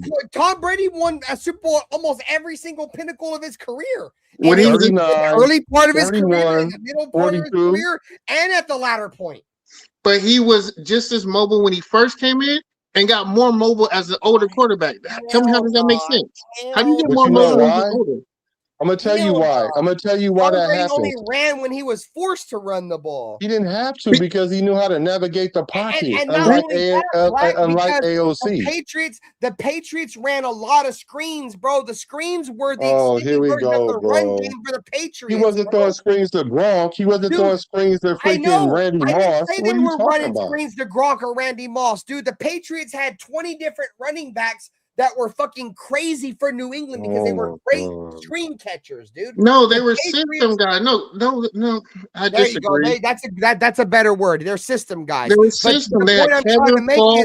They had Corey Dillon. None of those guys were screen guys like that. They could catch the ball with the back. What Brady are we talking about? No, because they had a great scheme. It was a great play call at the time, bro. That was honestly that was when Josh McDaniels let us know. AOC beat the Chiefs 2 times, more than twice. But I'm saying 2 games he played, he threw for 60 yards and 129 yards. How do you justify that as being a good quarterback, bro? Over Kirk Cousins, I ain't gonna 60 yards. I lose those, bro. 60 yards. I'm riding with Come I'm on, team Aiden O'Connell. you can ride with him all you fall want off to, track. but you would be riding on the. You would be getting airlifted with Aiden him. O'Connell. I'm gonna say Kirk Cousins done a lot with what he had in the cards that were dealt against him. We going team. He only threw for 4,000 yards 7 times. Aiden O'Connell will never throw for 4,000 yards ever. AOC's all right now. But he never had a. Yeah, He never had an offense. He never had an offense like that though, Black. He don't got Like receivers. what? Jordan Jefferson, Justin Oh my Anderson. God! Come on, man. He ain't had an offense like that. He ain't had an offense like that. Can AOC throw for 3,000 yards? Yeah. No, because he can't play 12 games. Because he can't play 16 games. No, because he can't play a whole season. We don't know that yet. He ain't given the goddamn opportunity to be there. Bro, ain't no. I hate to yell. So now Aiden never had a chance to start. He never had a chance to start and keep the starting job. Ain't no O'Connell. Let me God damn it. Aiden O'Connell has never been named the starter week 1. Okay, I'm gonna say this. I agree with you. No, they weren't gonna start Aiden O'Connell over goddamn Gardner Minshew and Geno Smith, better than Gardner Minshew. Millions of dollars a year. Because he's not better than him. What are you talking about? AOC can't even play a whole season. Now that statement is not true. That's not the reason why. That's not the reason why AOC didn't start over Gardner Minshew. Hey, what up, Gardner Minshew started. Saludos, bro. We drinking big Coronitas. Gardner Minshew started week 1 because that's what the fuck Telesco wanted. That was the horse he died on. That's what got him fired. He wasn't rolling with AOC. It was his last year. AOC wouldn't have made it through week 6. AOC would have been a better that. Me and D Minutes at the same hotel in LA, man. Y'all crazy is all outside. Y'all really think AOC is good enough to start a whole season? Hold on. Wait. Let me say this. He's not good enough to start a whole season on a winning team. But he's on a Raiders team. That's who I am. The quarterbacks we had, he was a better option at times than what we had and what we were running out there. He was was he not a better option than Jimmy Garoppolo? Yeah, anybody's better than Jimmy Garoppolo. Okay, so that's what I'm saying. He was a better option. You name one person. You name one person. Don't go there. You name one. Gardner Minshew. The next one is Gardner Minshew. The next one is Gardner Minshew. He was better than Gardner Minshew. Better than that part. What was Gardner Minshew better at? What was Gardner Minshew really better at? Let me tell you what he's better at. He's have a quarterback conversation, really. Let's break it down. Let me tell you what he's better at. He's better at navigating the pocket. He's better at staying healthy longer. He's better at those two things. So those are two things. Hold on, Ben. Let's chat. Go ahead, Black. Let's start with those two things. Let's talk about durability and navigating the pocket. Wait. You can't do a durability argument, and Gardner Minshew ain't finished the whole season when he was the starter from day one. Here, let me go. Hey, that's true. Hold on. That's true. That's true. But how many seasons have Gardner Minshew played a whole season, or 80% to 90% of the games? Gardner Minshew was coming in. How many seasons, bro? How many seasons, bro? How many times has Gardner Minshew started after leaving the Raiders? God damn it! My questions. Yeah. No. I can do that. I can go before that. I can respond to you.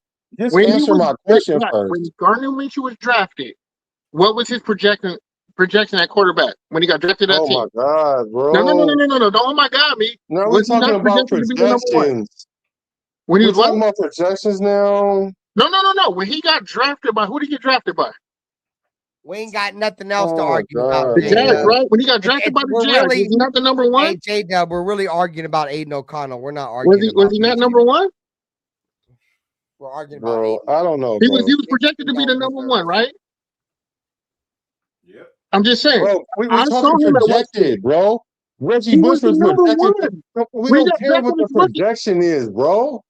What? Projection got to do anything. Okay, Well, let's he was He was projected to projected be the number 1 number and one, became the and starting he quarterback ended for up being the Jacksonville. number one until they got Trevor Lawrence, and then they didn't need him And he anymore. got beat out by Trevor Lawrence. Because Trevor Lawrence is light years better than both of them put together. What are you talking about? But I'm Well, just let's saying that's his compare career. Gardner Minshew's let's compare Gardner Minshew's first 17 games to AOC's first 17 games. You can because past that?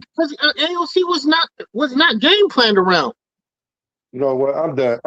Now we making so being Wait, at this wait, no, but now we gotta curate now we gotta curate the best possible it's position at the for same him to be standard. in.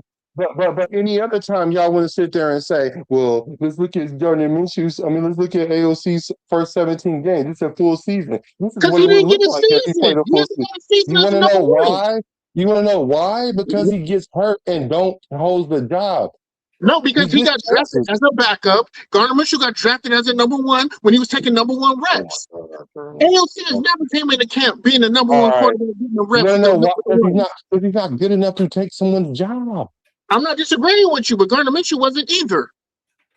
And if you compare both of them as backups, who's a better backup? Who's a better whatever, backup? man. I know Gardner Minshew has started for some franchises, and I know he played a whole season. I responded to you. I answered your question because you're cherry picking. What's the question? Gardner Minshew was a starting quarterback when he came in as a number 1 for multiple years, which AOC never got the chance to do that. Okay, so you can't compare those games. You can't compare. That is hella weird. That's hella weird. Now we can't compare games because the situations ain't the same. It's hella weird. Get the hell out of here. He's not even running the offense that was built for him. Get the hell out of here, man. Y'all crazy as hell. I'm not. I'm crazy as hell. I ain't never heard that argument in my life. Oh, the reason why is because he got to start and he didn't, so you can't compare. I'm not saying that. I'm not saying that. If you're comparing careers, AOC is a. No, we're comparing players, not careers. We're comparing players. But we're comparing. You said 17 game season, which is a career, can be a career for most backup quarterbacks. Yes or no? So we're comparing a starter to a backup. That's what we're doing. Yes, Gardner Minshew was a starter when he came in the league. So that goes to tell you right there. We're talking about a career backup, and y'all talking about he was better than a starter. Yes. But yeah, he can't start nowhere. I'm saying no. When they're both I'm saying he can't start because the Raiders won't let him start. As backups. Yes. Now we comparing that he was a backup. No, because you're trying to say JP is the king of controversy for a reason, bro. No, wait. So we're comparing when Gardner Minshew was a backup, was AOC a better backup than him? Yeah. He's a better backup than him. But that's how you can't compare. But that's not. Beginning who's of a better career, starter? You can't tell me. Who's a better starter then? Career. You can't. Who's a better starter? That career to the same. Who's a better starter? Minshew's a better starter because he got starter stats. Yeah. So what the hell y'all talking about? And he was trash. What are y'all arguing then? What are y'all arguing? He was ass, and now he's a backup. No, and as a backup, which is what his role was going to be from the beginning. So you telling me he didn't win games as a starter too? I mean, yeah, but you can also say AOC won games as a starter. Games. He didn't win enough games. They both won games as a starter, but they're both at this point in time in the career of Gardner Minshew, he's been in the league a whole lot longer than AOC. All right. And at this point in his career, he's about the same level as AOC. Yeah, maybe. But see, hold on, man. I'll let you talk. I disagree, man. All I said was maybe. That right there is the true argument. At what level is Gardner Minshew in his career? You know what I mean? Is he on the incline or the decline? He's obviously on the decline. Right. You know what I mean? He's obviously coming down.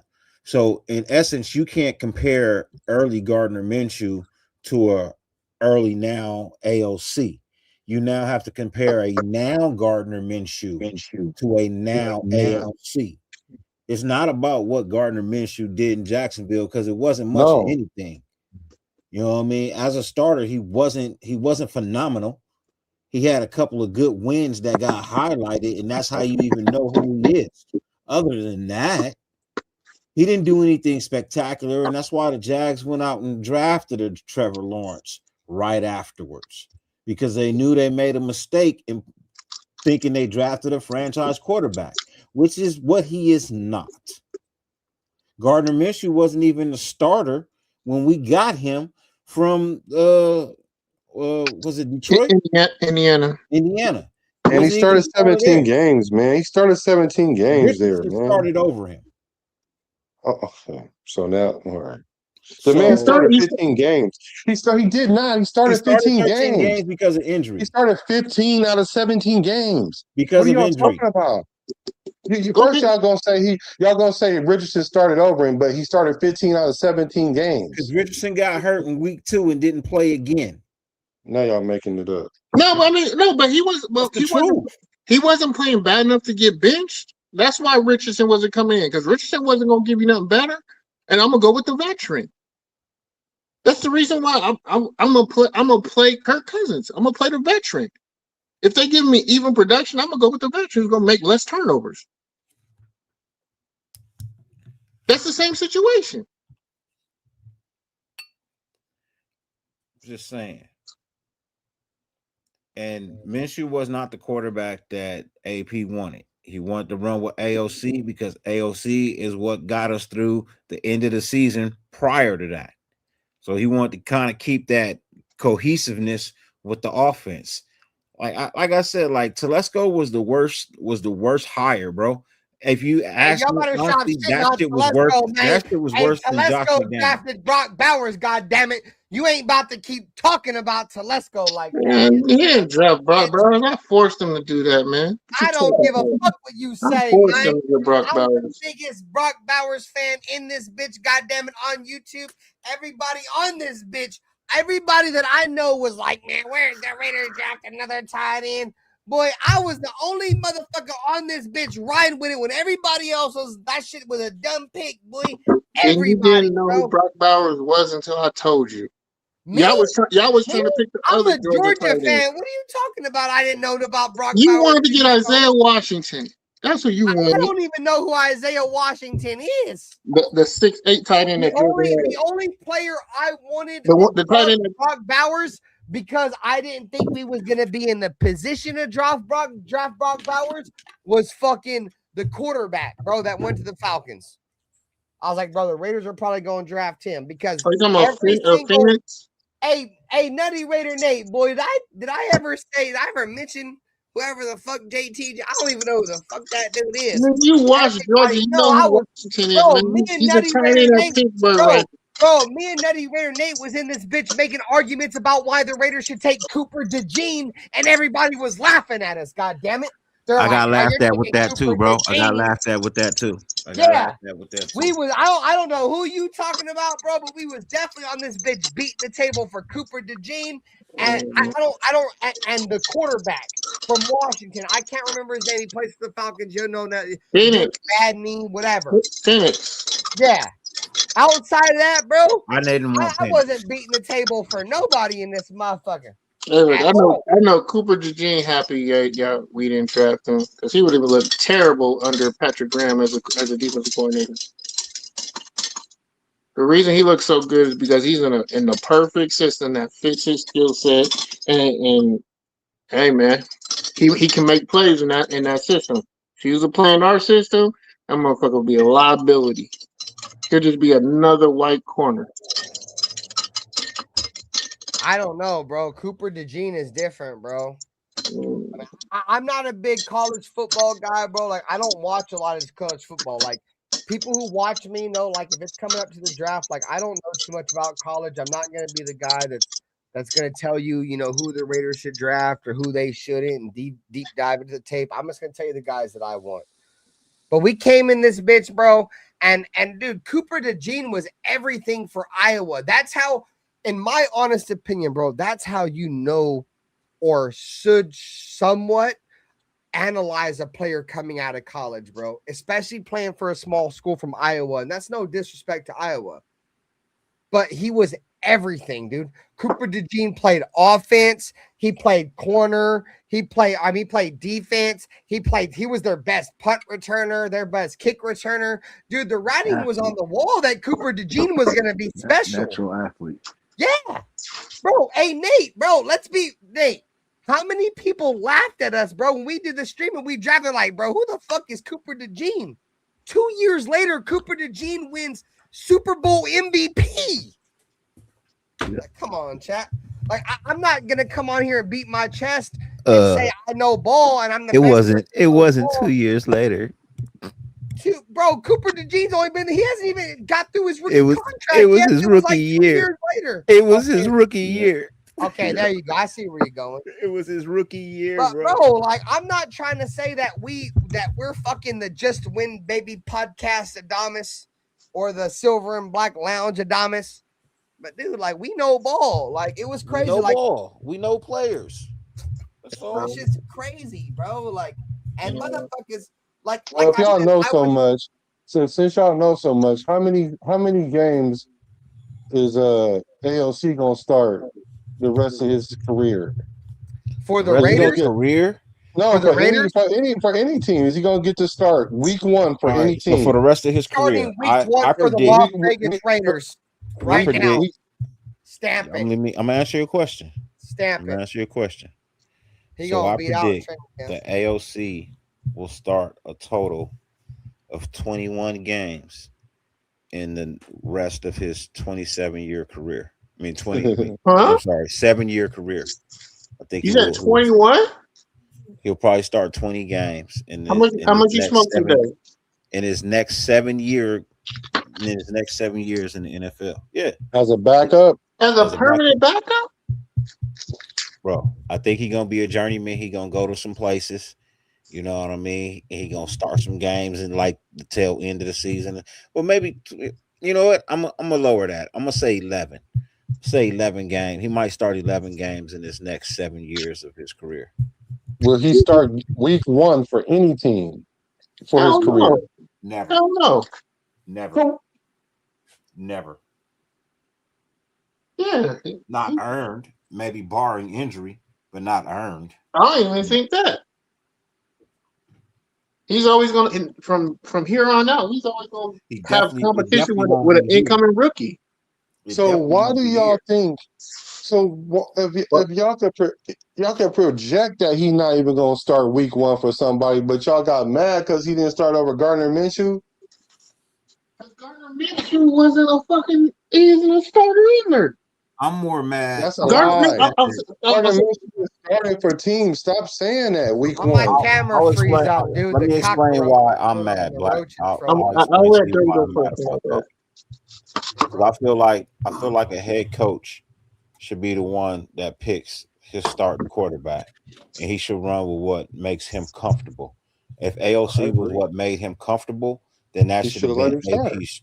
That should have been AP's availability option. You know what I mean? But Minshew was forced on him, forced to start. You know what I mean? So in that essence, for me, I felt like AOC should have got the shot he deserved because the head coach believed in him. You know what I mean? That makes sense. And then if AOC went out there and stuck up the joint, hold on, bro. So I'm trying to go full circle with this whole AOC thing, so y'all can stop thinking I'm hating.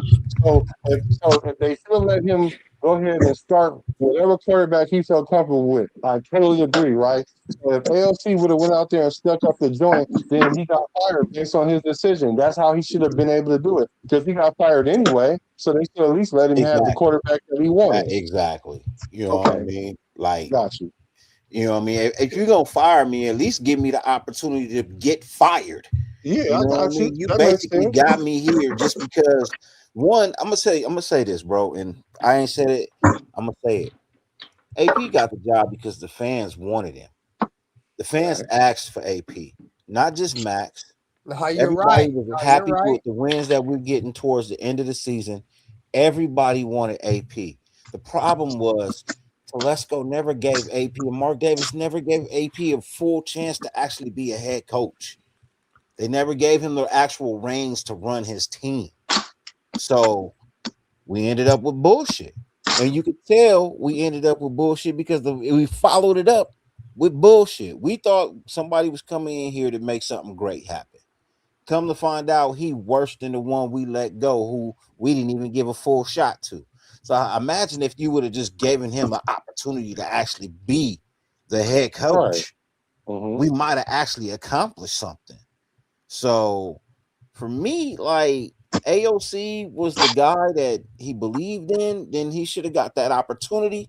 And like you said, if he'd have came in and stunk up the joint, then then you turn to Gardner Minshew and you take whatever L that is. But to be forced to do something and it just doesn't pan out, and so now you can legitimately make the argument that yes, AOC might just be better than Gardner Minshew at this point in time in Gardner Minshew's career, because when AOC came in that season, he did do better than Gardner Minshew in certain aspects, certain games. There were certain games where AOC started and we had to turn to fucking Gardner Minshew. So I mean, they complement each other's lackluster of phenomenal football. If I can say that so eloquently, you know what I mean. They complement each other with the lacklusterness of competitive football. So the one little glimmer of hope that AOC had, they tricked it off. The general manager tricked it off because he really had a legitimate chance that year, which I could agree. But going into the season, I would have never picked AOC over Minshew. But if I'm the head coach and I really felt like this guy give me a better chance to do what I want to do, then I'm going with that guy, not the better player, allegedly better player. Because at this point in the career, it's arguable that Minshew is on the decline. Because it ain't like he was a Kirk Cousins where he started hella places. Because Minshew really been trying to get in where he fit in all his whole career. So let me get on this, bro. Let me get on this. So let's keep it a beanter here. So after Josh McDaniels got fired, right? Josh McDaniels was running with Jimmy Garoppolo, right? AP took over and he's like, who's the quarterback going to be? Who do I have the best opportunity to be a future coach of the Las Vegas Raiders? He chose Aiden O'Connell. So this is my mindset, right? So he put his career and his future career as an NFL head coach on the line in Aiden O'Connell's hands. Aiden O'Connell wasn't the best quarterback in them final games. But going all the way up until week 17, the Raiders had a chance to make the playoffs. Aiden O'Connell had won a few games. You feel me? And then broke, like I said, y'all can take this how y'all. I know y'all get, some people get emotional about the whole Aiden O'Connell broke the record against the Chargers. It wasn't him or whatever. But still, that was in there, right? So Aiden O'Connell had did all that. What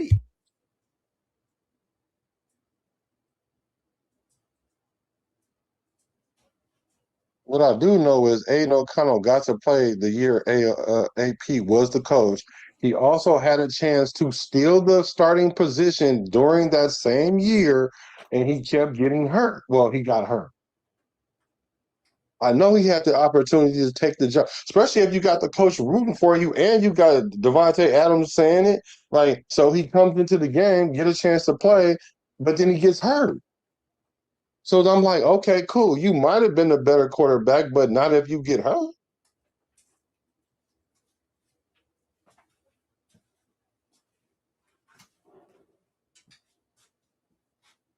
You on mute, bro.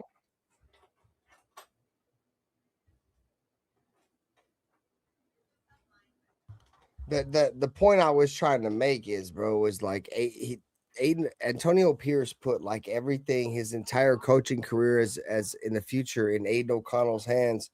And Aiden O'Connell went out there and got Antonio Pierce the job, bro.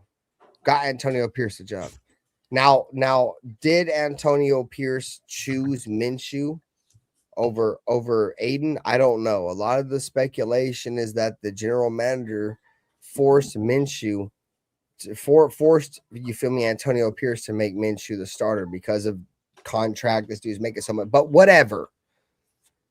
The thing that bothers me is that after everything went sour with Antonio Pierce, I mean with Gardner Minshew, even, and shout out to Gardner Minshew, bro, because Brock Bowers broke the record with Gardner Minshew. You feel me? Yeah, that was Gardner Minshew was definitely throwing the ball, boogers included. He had hella boogers on the football, but that shit didn't matter. You feel me?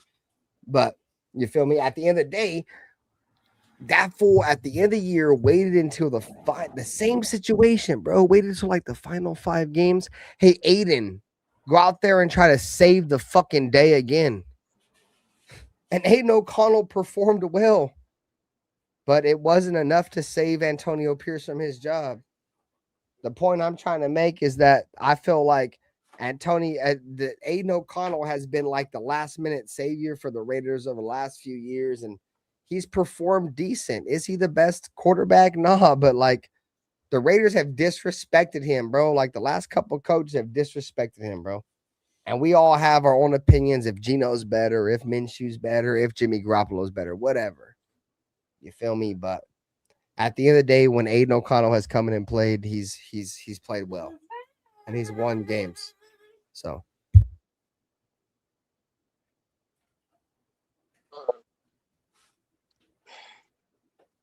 I'm gonna be honest with you, Ben. Aiden O'Connell didn't say shit with AP. We didn't want AP as a coach. Hey, shout out to JT, bro. You was one of them ones. I didn't want AP as a coach, neither King. I was happy with AP because I knew what was coming, and I didn't want what was coming. But AP didn't get a fair shot at being a coach. He was forced to play Aiden O'Connell. He didn't want Aiden O'Connell as his quarterback, but he was the best option at the time. You know, and for me, with Gardner Minshew and AOC on the team, I think Gardner Minshew. What up, Cash Lord? What up, brother? If I was to run them, I have AOC as a better quarterback as a backup at that point. When they're both backups at the point in their career, I pick AOC over Gardner because I know what Gardner was going to give me. Me too. I know what Gardner was going to give me. I didn't know what AOC was going to give me.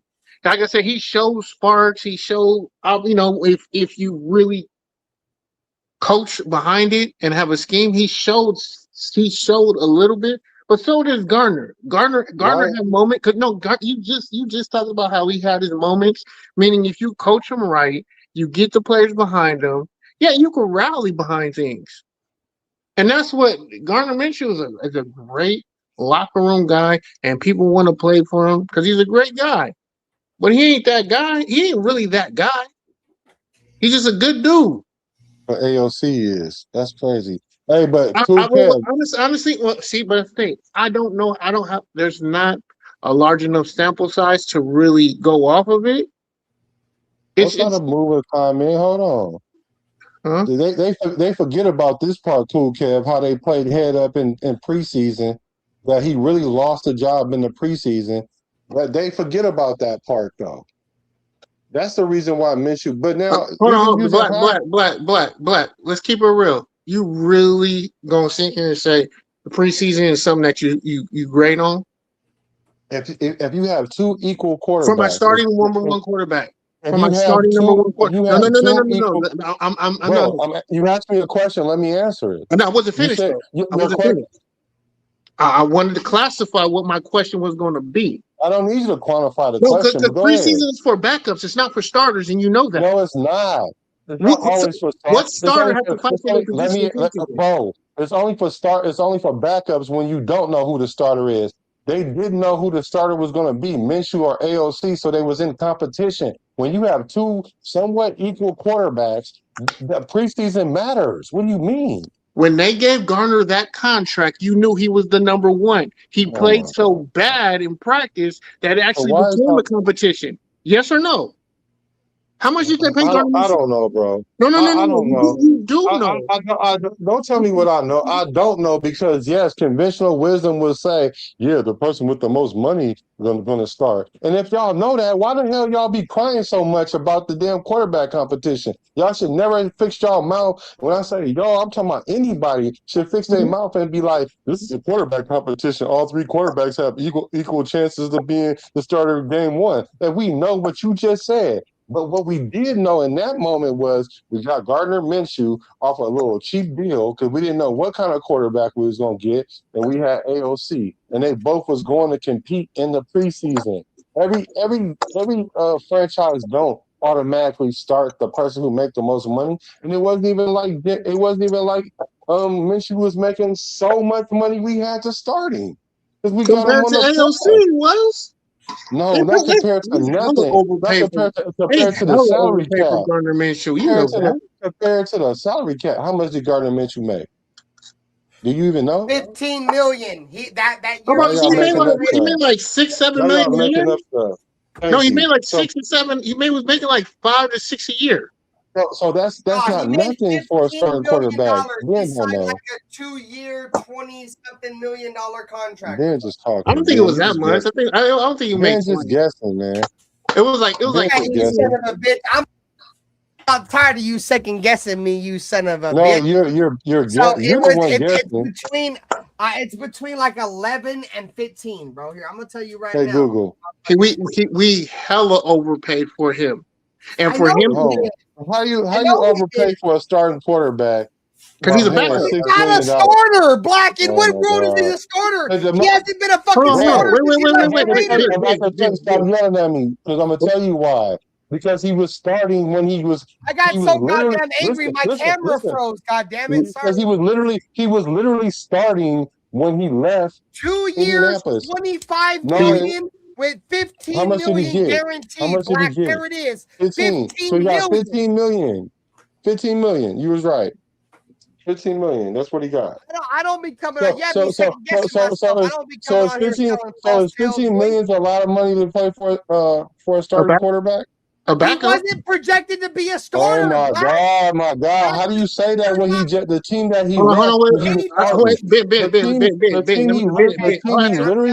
The team he played for literally before that he started. So what are you I can talking answer that. about? I can answer that. He wasn't the starter from day one.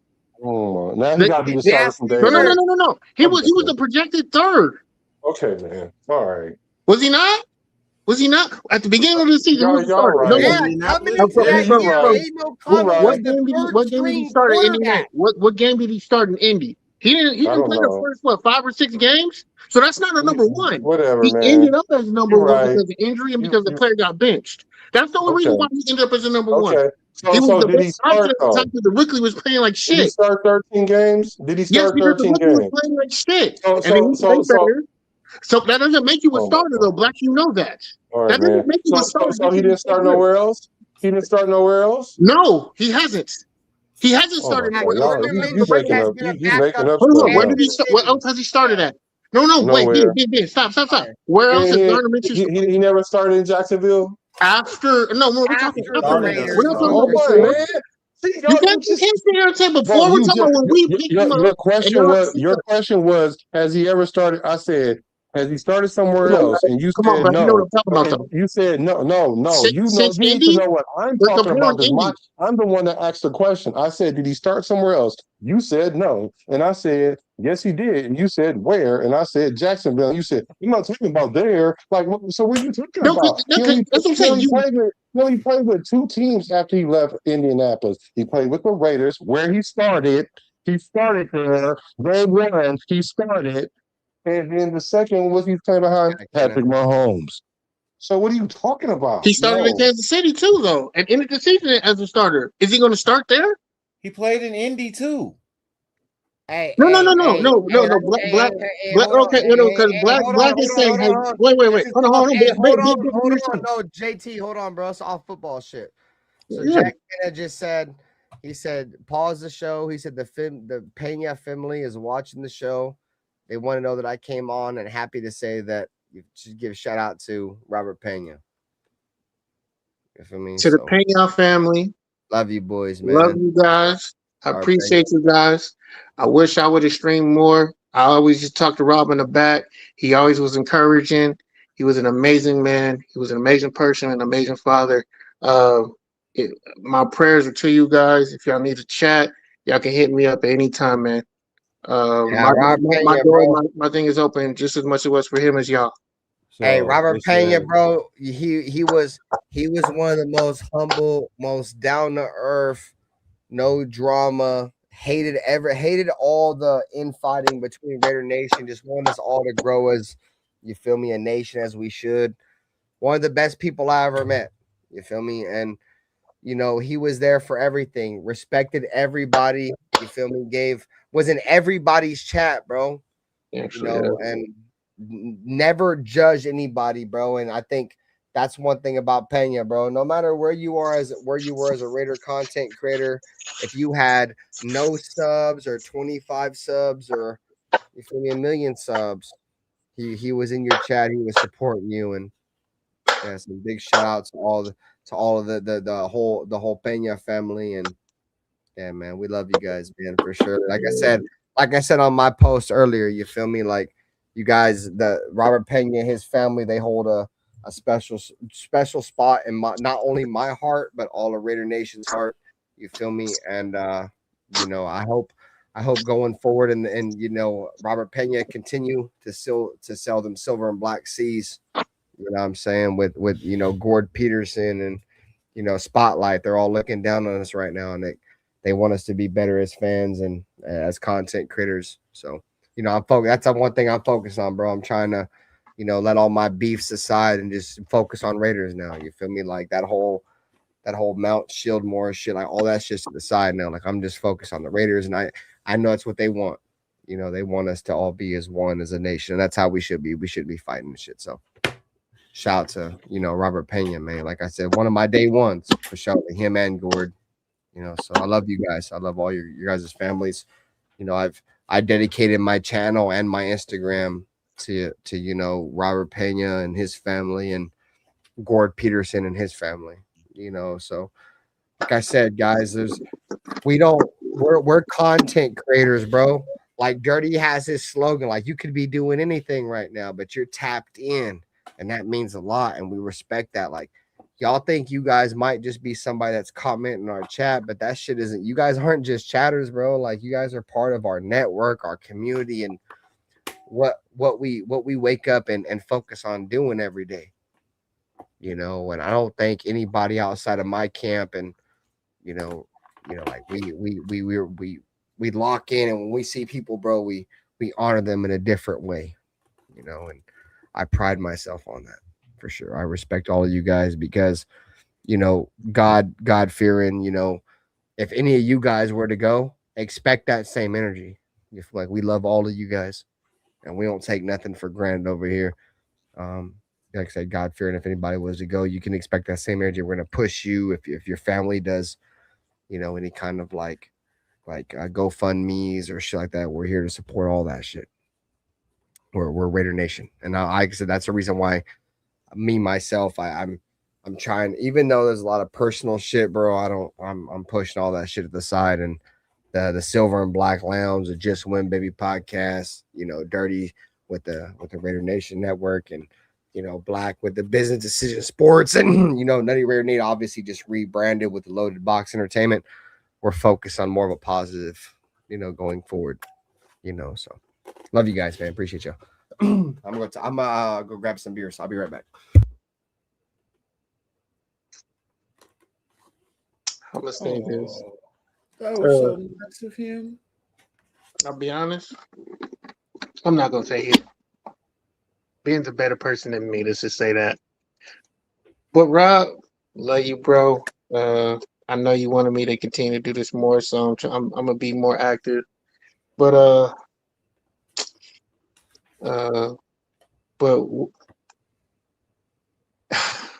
as a starter, Gardner Minshew right now was a better quarterback. But he's not a starter anymore. He's far from starter, and you know that. I'm not arguing what he did with Jacksonville. And guess what? Because he's not the player he was at Jacksonville. We're grading what he did at the end of Indy. We're grading what he did here and what he's doing in Kansas City. Okay, hold on before you go too far. So if they don't see the quarterback now that he was his rookie year, I'm sorry? that's a yes or no, bro. It's not even complicated. I didn't hear you. All I didn't hear you for real. I really didn't hear you. Is Aiden O'Connell the same quarterback now that he was his rookie year? No. Maybe. Is he better? Is he better or worse? Better. How is he better when he didn't play all last year except for the last game, and then the year before that he got hurt and only played like a handful of games? How is he better? How is he better? Less turnovers. Better command of the pocket. He wasn't even on the field. He wasn't okay. So he wasn't even on the field. He literally started 10 games his rookie season. He literally started 10 games rookie season. He ain't even played 10 games the rest of his career. Well, he did 11. What up, Truth? What up with you, man? Saludos. So you're saying he hasn't progressed at all? That's what you're saying?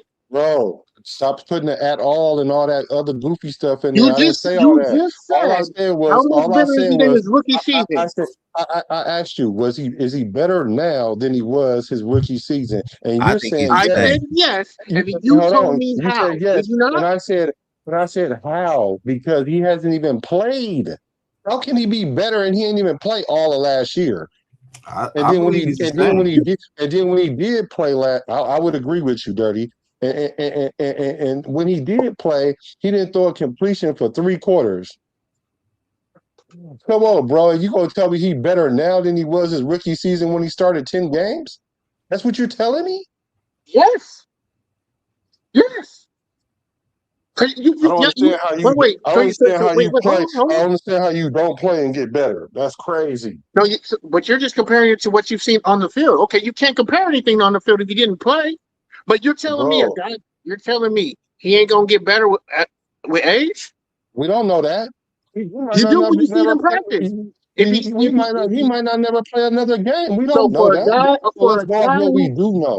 I can tell you why. For a guy who didn't see the field at all, who's still competing for a starting position, how did he not get better?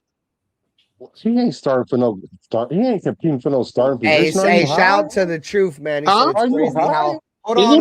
For a starting position, Y'all can go on with your debate.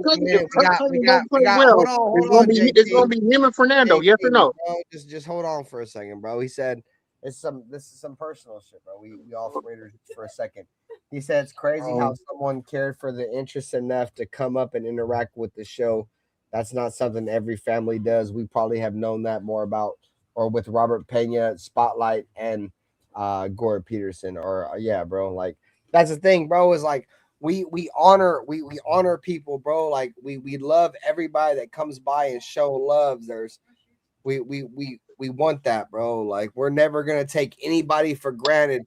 I think so we're a smaller network, you feel me? We're not like, you feel me, Docs and all these other fools. They got a lot more people that watch us, you feel me? But regardless, if we were on our level or on their level, bro, we don't take nobody for granted. So just keep that in mind, bro. And see, I think that's what makes us so genuine, though, is the fact that we know, like, we genuinely care about the people who watch us and follow us because we know who you are. You know what I mean? Like, you're here so much. We literally we feel like we know who you are, even if we've never met you. Like, if we ever do meet you, it's gonna be all hugs and daps, bro. Like, you know what I mean? High fives and sugar pies. Like, I don't know, you know what I mean? But like, for the most part, like, bro, like, we pay attention to y'all. We may not answer every question that you type in, but we see them. You know what I mean? We can only get to so much, but we try to acknowledge you guys as much as we possibly can because time is short for everyone. You know, like they say, time waits for no man.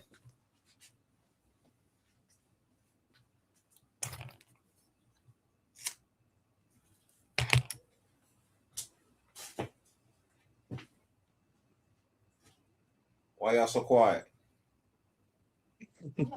Yeah, I went on my. I wanted to just give a quick, shout out to Pena and Gordon Peterson and Spotlight, man. But outside of that, y'all go on, bro. I'm doing my thing. I'm drinking hella Coronas. I done drank like 7 of these bitches. So man, cheers to the chat. We appreciate y'all. I'm chilling. Shout out to my brethren. Shout out to Nutty Raider Nate, man. He dipped out. That's my guy. You feel me? Hopefully you have a good rest of your night.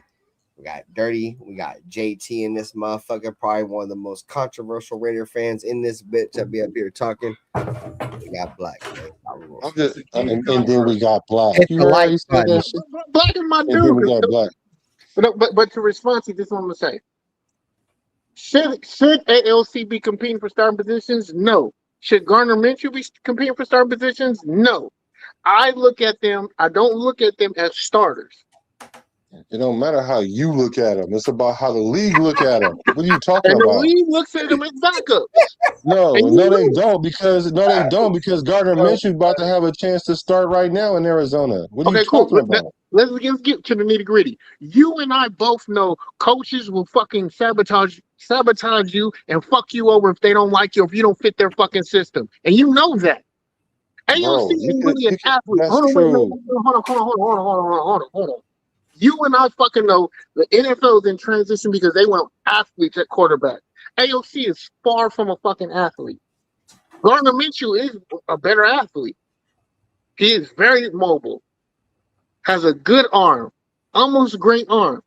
He's undersized. He can make any throw, but that's always been his problem. He was never as good as making the big play as Brett Favre was, but he always made the Brett Favre error and mistake. That's what his issue is. That's why he couldn't win big games. What's his issue? He makes mistakes. He's not as good. He can't.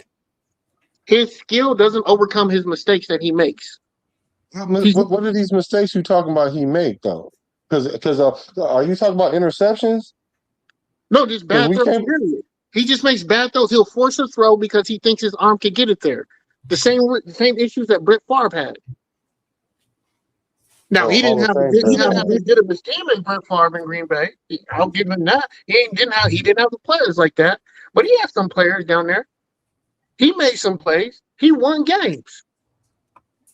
Let me ask you this, bro. Let me ask you this.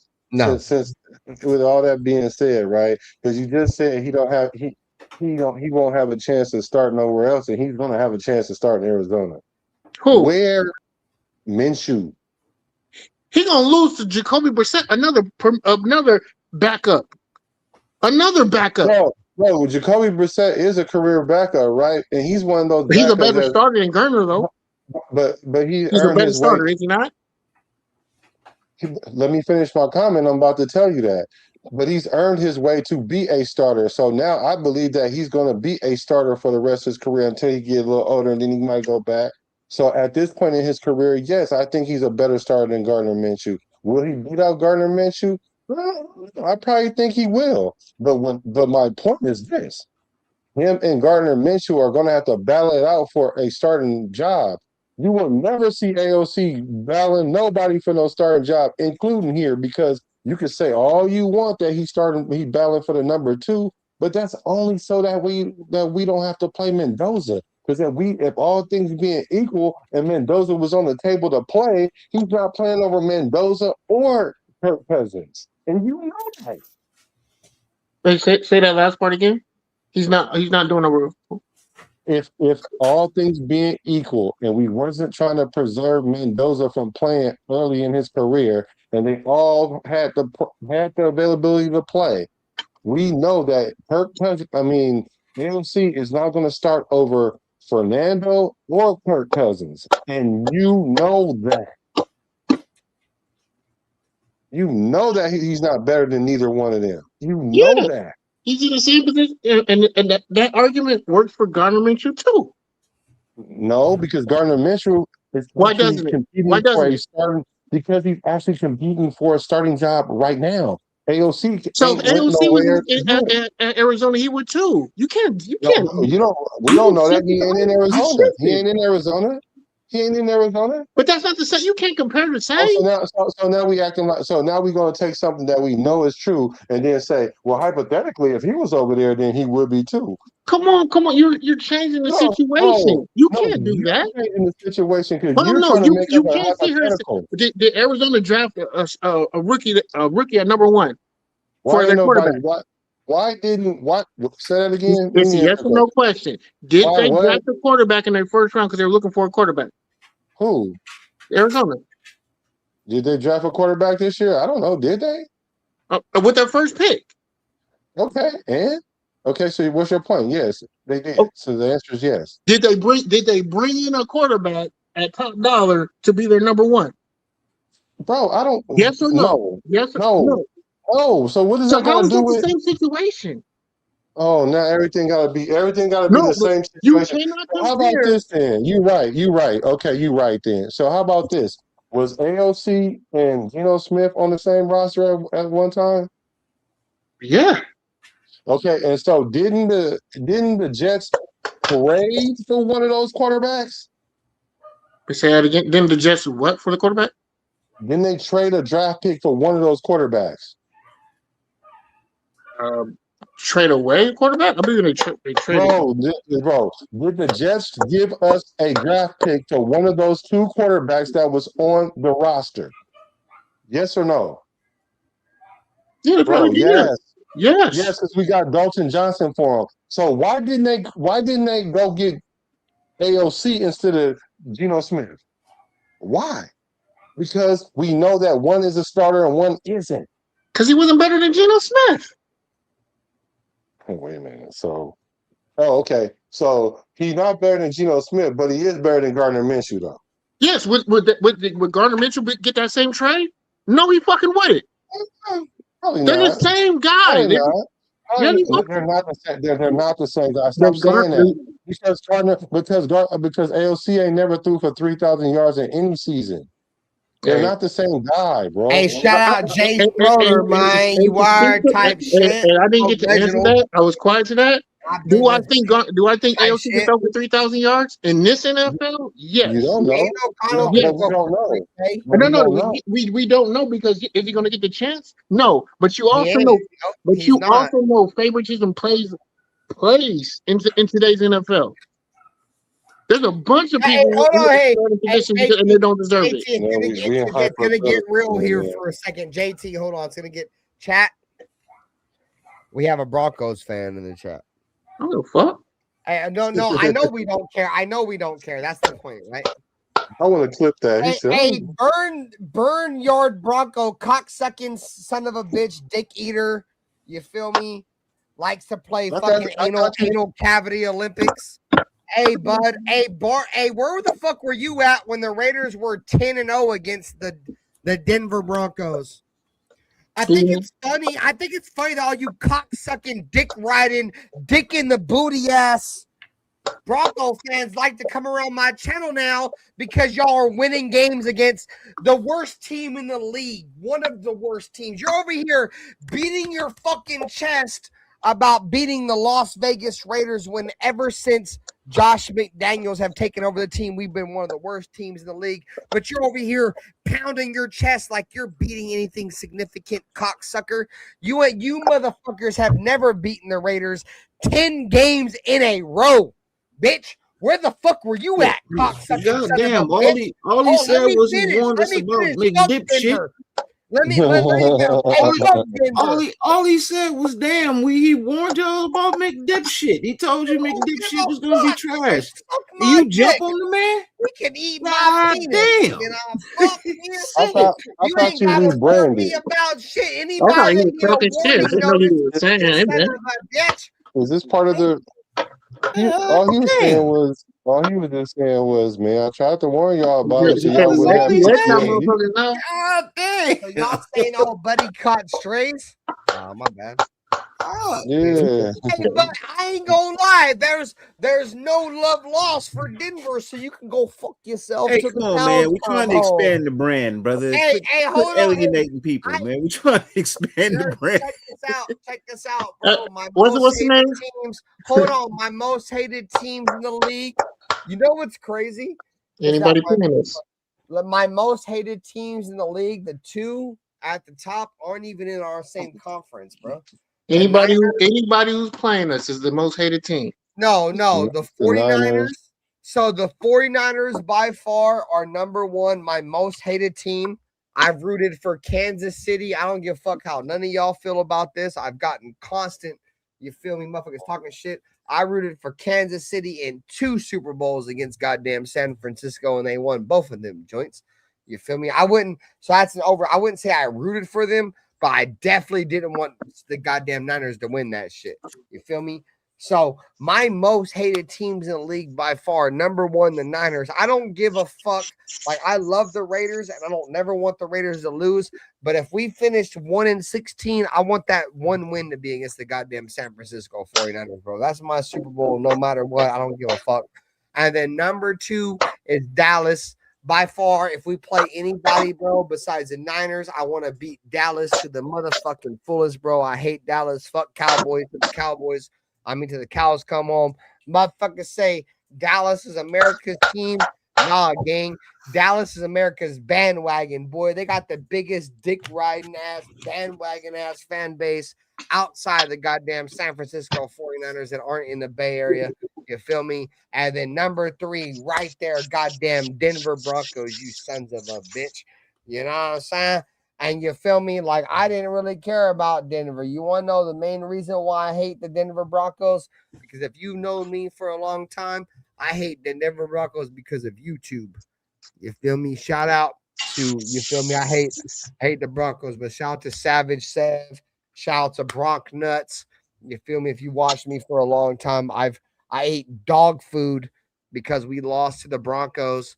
I poured spaghetti over the loss to a Broncos. I ate black licorice, and if for all of you fucking demon motherfuckers that might like black licorice, this might not attest to y'all, but black licorice is dog shit.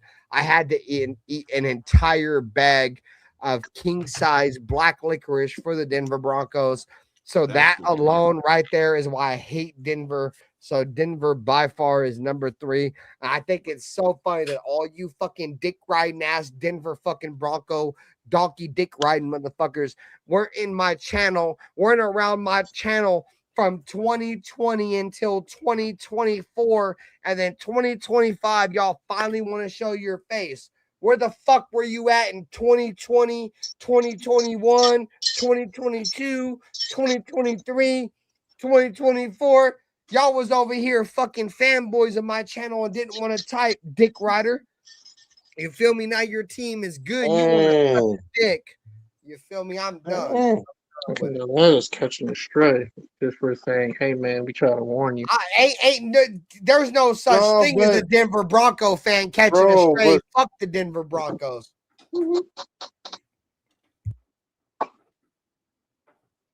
Next time, I guess you should be louder. So y'all go for y'all thing. I just went this long ass tangent. Now y'all go for it, bro. What y'all got? We kind of got what we was talking about for a second. Hey man, but Bronco Ben, Barn, whatever your name is, bro, appreciate you stopping by and getting this church up in here. You know, passionate, bro. I hate Denver. Like I don't care. We all have a disdain in our heart for the Broncos. But it is what it is, man. They're pretty decent. Like, there's certain, JT, there's certain fans that their families hate the Kansas City Chiefs. There's certain fans that hate so-and-so. I hate Denver. Like, but at the end of the day, as long as they got a quarterback by the name of Bo, they not winning shit. They don't get to the playoffs. You mean a quarterback by the name of Blow. And his last name is, instead of Nix, replace that N with a D. His name is Blow Dix. We've been calling Bo Nix for Blow Dix since he got drafted. And shout out to I'm Not Bueno, because I used to call him Bo Dix. When he was drafted, I call him Bo Dix. And then Bueno came through and was like, bro, his name is Blow Dix, bro. We ran with that. I'm going to give you credit for that. We for sure ran with that. No, I ran with that. We ran with that so hard. I want to say I came up with it, but I know I didn't. Type shit. And he was like, bro, you got it. Shout out to Plano, bro. Yeah, blow dicks, bro. That's blow dicks, gang. Right. I'm not gonna do that, but you know, No, I will. I feel you, but I hate the Broncos. It's pure disrespect with the That's Broncos. super Fuck them. disrespect. I love it. And that, bro, we're the Raiders, gang. Like, our aura, our stigma, what we're about is fighting. Like, bro, we used to have physical fights with the Chiefs and the Broncos. Bro, we've gotten away from that. You want, like, I know the league is softened up and that shit's not allowed anymore, but dude, our fan base has softened up. The organization has softened up, dude. We are. I can go on these long tangents about why the Raiders suck, dude. We're not the Raiders no more, gang. We're not trying to go to jail for 20 years now, man. I feel you. Hey, Hey, man, Raider shit is gang affiliated now. If you black or Hispanic, then it's gang affiliated. That's automatic fine. Bro, I didn't think me and JT would ever start agreeing on shit, man. 3 years later, me and JT just agreeing on everything. Shit, nah, I'm all with the fisticuffs, but they gonna run and go tell. You know what I'm saying? Fuck all that. And now you got chemicals, so you can't even deny this shit. But no, it is what it is. He said now you can't deny it. Yeah, man, you on camera smacking the shit out of 4 people. And then and the girl gonna be screaming in the background. That's gonna make it worse. Hey Lou, this may be an overstatement. This may be an overstatement for some people. He said Cousins didn't win and was shipped to Atlanta. Man, Cousins was let me. So I highlight this for a reason. He was balling his ass off in Minnesota. He got everyone paid in Minnesota. Stop it. Yeah, he did. I don't think he's gonna be very good for the fucking Raiders. So when he started playing good, do not. No, I'm gonna dick ride. I'm gonna dick ride Paul. But I'm gonna give Crow. I'm gonna give Crow. I'm gonna come on this bitch. Let us come out the gate 5-2. Like it's a Thanksgiving dinner, dude. And then I'm gonna ride. Let us come out the gate 5-2. I need to win games. And Cousins is leading the lead with touchdown passes. How do you think? How do you think he kept know me? Y'all know me. Y'all know how me. you think he kept getting them contracts in Minnesota on 1-year deals? I'm a give Crow, and then I'm riding whatever we own. You feel me? Like I'm not. You know what? I've never Just come because on you this said bitch that and not admitted for being wrong. Every time I've been on this, every time I've been wrong, I've been on this bitch and said I am. And that's why I can with you. That's why I can mess with you because hey, you at least would say that. Hey, I ain't got nothing to say after that because there's gonna be a lot of people that act like that they saw this coming and they didn't. The reason why I say that, Black Bro, is because the only time I really talk Raiders outside of when I get these drunk moments and talk with my old lady, I'm on YouTube. Dude, everybody has me in 4K with my statements. You feel me? So, like, if I don't stand on business, motherfuckers got me clipped not standing on business. Right, I feel you on that. I'm still waiting for people to come and clip me when I was wrong. I ain't been wrong yet. What? Stop lying. I ain't been wrong. Well, everybody's been wrong. You've been wrong tonight. I ain't been wrong tonight. We got a difference of opinion. Hey, Bomb. No, it ain't no difference of opinion, bro. We arguing over 2 backup quarterbacks. You trying to say one's a starter? They both backups. One is a starter and one isn't a starter. Gardner Minshew was considered a starter at some point in his career. They call me LeVar Ball of the Raiders. Never lost. But never lost. Extradamus, you feel me? Never lost. Don't make me go find any kind of clip where you had an Don't do that. Don't do that. Dark has all the footage. He's still trying to top up a highlight video of me being wrong. That's been 2 years and running. You can go. What's that bust? I ain't gotta go nowhere. Mike, the Raiders should hire me as like some kind of like roster or something. Like, bro, I ain't gonna lie, gang. All these motherfuckers that 6 hours one night. They should hire me. God damn it! Like they have a bunch of bums in that bitch. Like, see, this is my thing, right? Like, I'm just obviously I'm over exaggerating, right? Like, I don't think they're hiring me. The point I'm trying to make is, and I've said this before, the Raiders are different. We're not. Al Davis didn't lie. Al Davis didn't lie when he said there's 31 NFL teams. There's Las Vegas Raiders or the Oakland Raiders or whatever. That's what I wanted to talk to you about. Just let me finish. It's gonna be quick. But the point I'm trying to make is like if we're gonna get a coach, if we're gonna get a quarterback, or if we're gonna get a GM, we have to have somebody that just embraces the uphill battle that what intunes and being a Raider, bro. Like the NFL don't fuck with the Raiders. It takes a different breed, bro. A dog, like that's why I fuck with the Raiders, right? You know what I'm saying? So I think the Raiders now, are going at a good pace in terms of getting motherfuckers like that.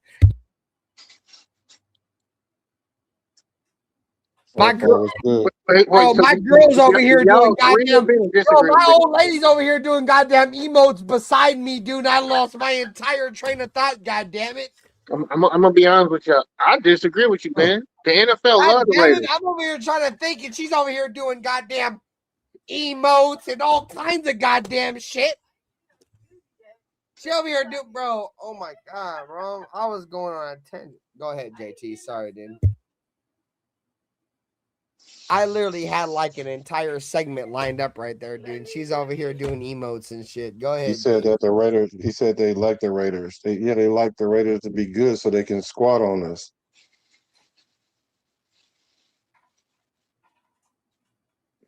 But JT, me and you went back and forth for 6 hours one night, and I know dang on well you wasn't right the whole night, bro.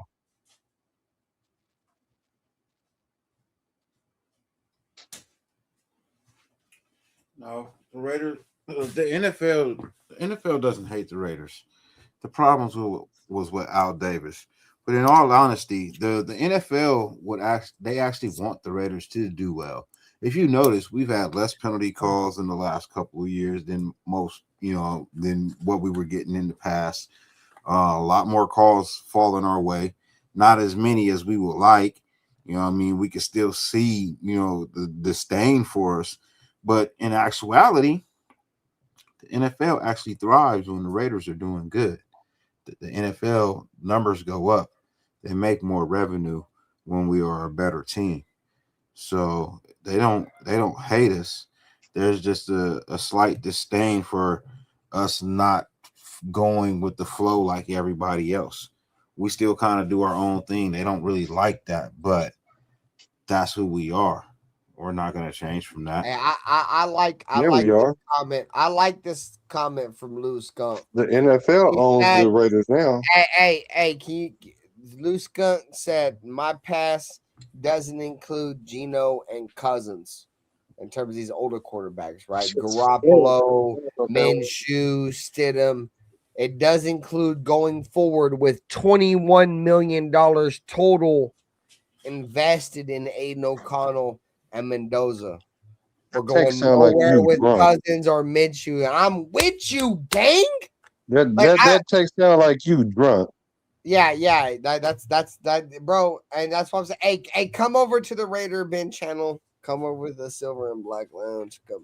Come subscribe over here. Yeah, lock in. Come tap in with your boy. If you don't like me, you gonna love him. That part. Yeah, hey, that's been his motto ever since he joined the squad. If you don't fuck with my content, you gonna love my brother and shit. For sure you is. If you don't like being mouth, then go to Dirty's channel. Yeah, we got 4 motherfuckers up, 5 motherfuckers that's in the network. You gonna fuck with one of them for sure.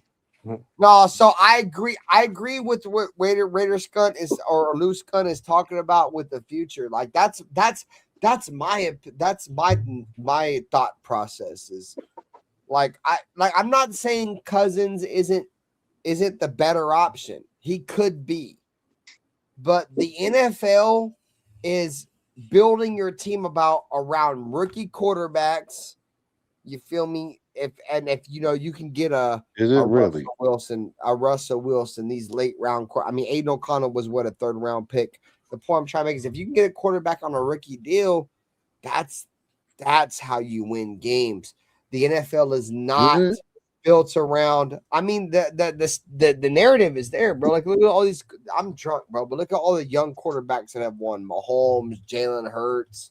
I mean, Ben Roethlisberger in his younger career won on a rookie contract. There's lots of them, bro. I'm drunk, so don't. I don't That's know all probably of them. it.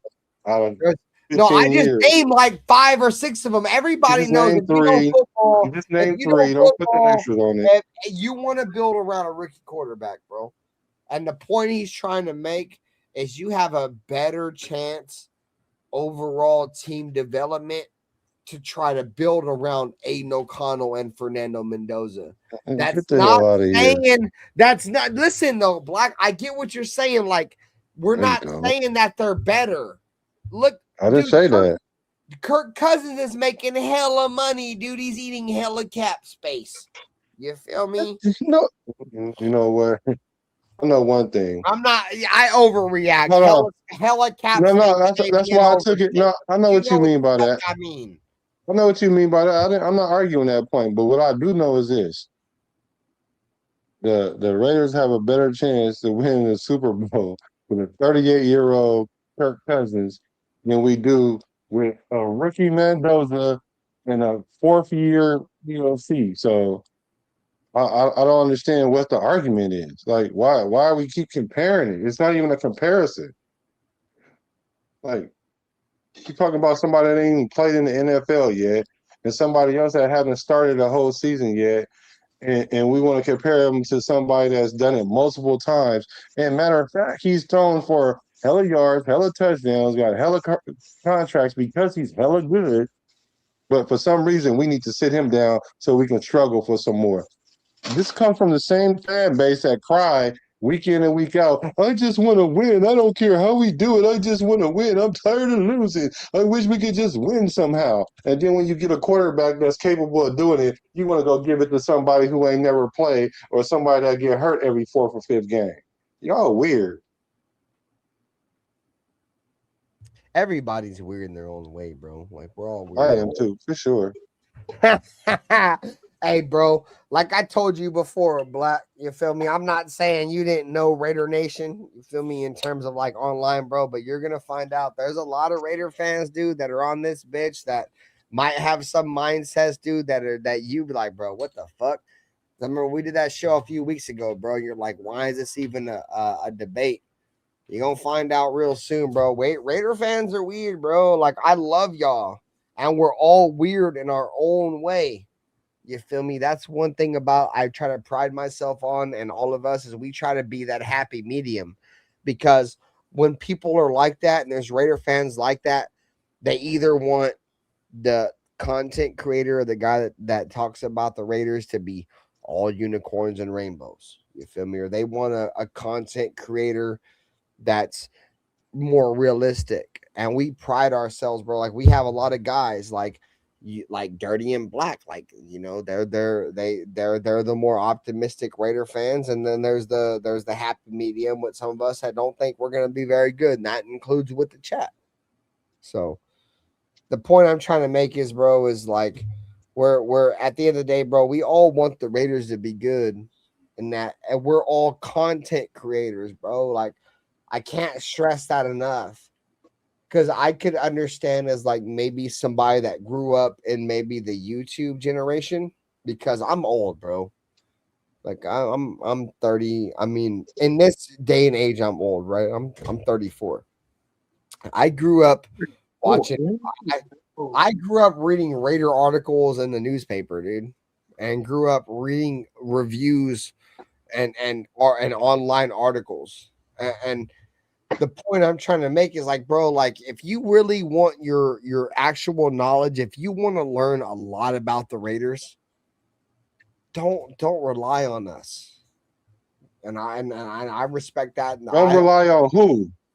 On content creators in general, bro. No, don't. We're all based on opinion. Because we're all based on opinion. No. Speak for yourself then, because I'm not basing mine off no opinion, bro.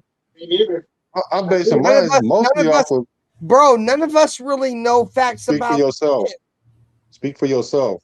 Okay. Don't speak for me then, because I'm not speaking from. A lot of the times when I'm telling y'all what I'm telling y'all, I'm not even telling you my opinion, because we're not talking about my opinion. We're talking about what the organization history is, what our tendency is, and things of that nature. Now, that don't mean I'm right about everything I say, but what I'm talking about, the nature of what we're talking about, is up for debate, because there isn't necessarily everything being black and white. But yeah, I would agree. There's a lot of content creators that don't know what they're talking about, because one, they don't know football because they ain't never really played at a high level. Two, they're not even really Raider fans because they not. I mean, a lot of them just will tell you that they do it because of the job. They kind of migrated to the Raiders for whatever the reason, so their heart doesn't bleed silver and black. And that's the problem with this YouTube thing, is most of the top people are those people. But then when I say something about those people, then the top mentality comes. Don't talk about him. Don't talk about him. Like y'all was talking about earlier, a lot of these content creators don't even care, because what they'll do is they'll give you the bare minimum, and they won't even give you a real take. They'll be on both sides of the fence, so that way they always right. They'll take your super chats and they'll say what's up to you and keep on going. They don't even really do real content, because all they do is just get on here, read the chat, and then just give their little opinion.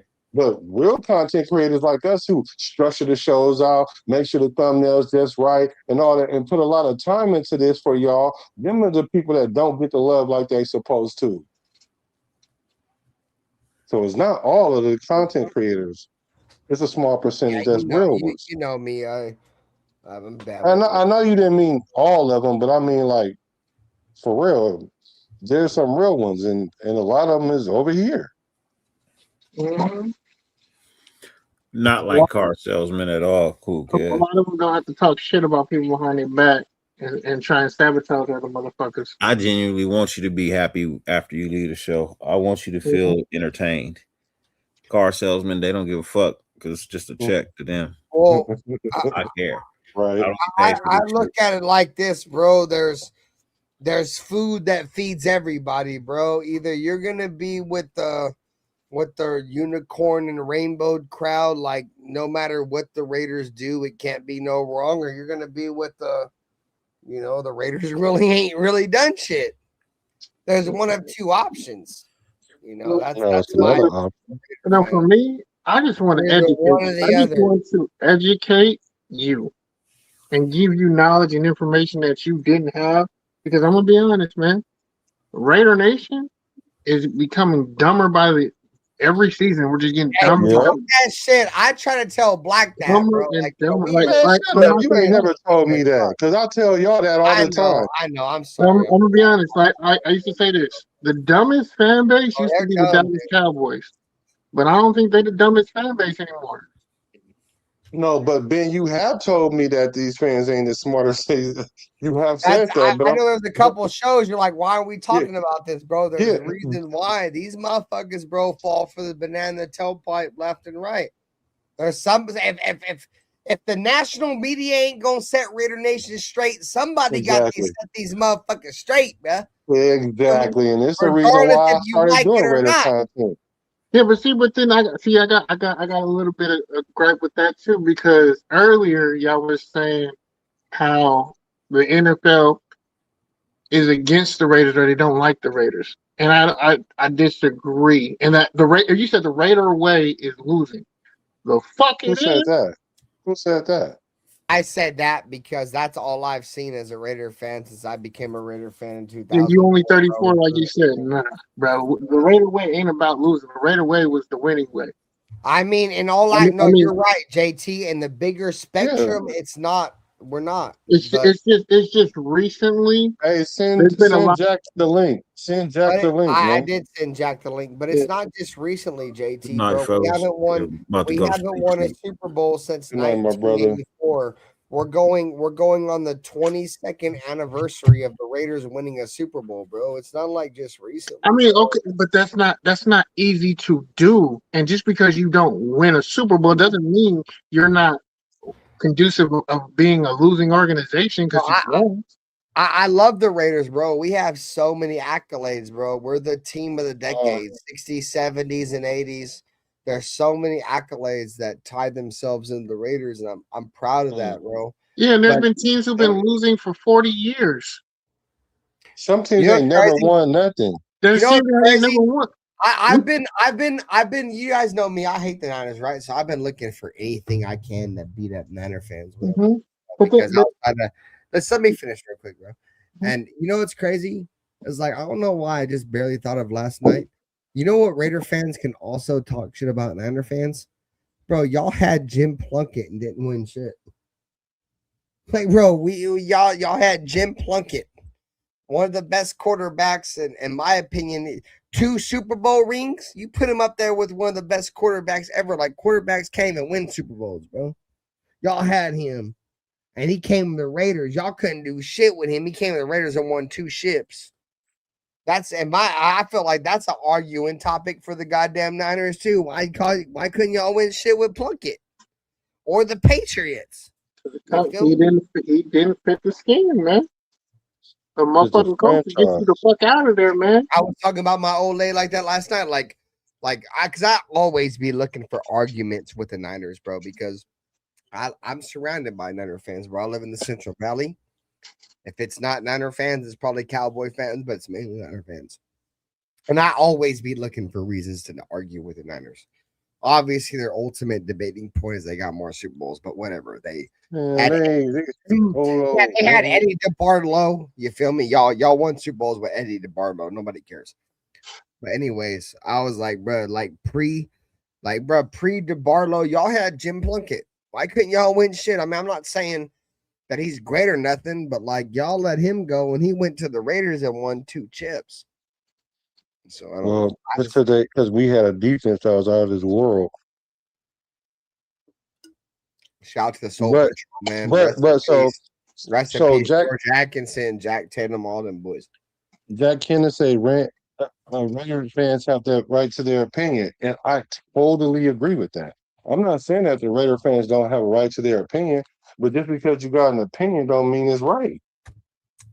Because a lot of these narratives that get pushed through, especially this YouTube stuff, is because those same people that I was just talking about that don't really care about the Raider fans, they say whatever because that's what gets them clicks and likes. And then so essentially, you don't really care about the Raider Nation. You care about keeping your lights on and making more content. That's what it's about. And I'm like, yeah, that's cool because that's the name of the game on YouTube. But then don't act like you're one of the realest ones. And you want to put yourself on this Mount Rushmore rare stuff. Like, what are we talking about? Like, what? So now when you say something, it has weight. And then when you say things and then people regurgitate it to people like me that I know that you don't really know the history like that. And I'm not saying you, Jack. I'm talking about the person who's saying things to me I because sent you the link, Jack Kennedy, you son of a bitch. because they regurgitating something they heard somebody else say without fact checking it. And then when I give you the real because I was either there or grew up in it, then it's you can't tell somebody how to rate her. Oh, y'all should just let Bro, you be bro. delusional.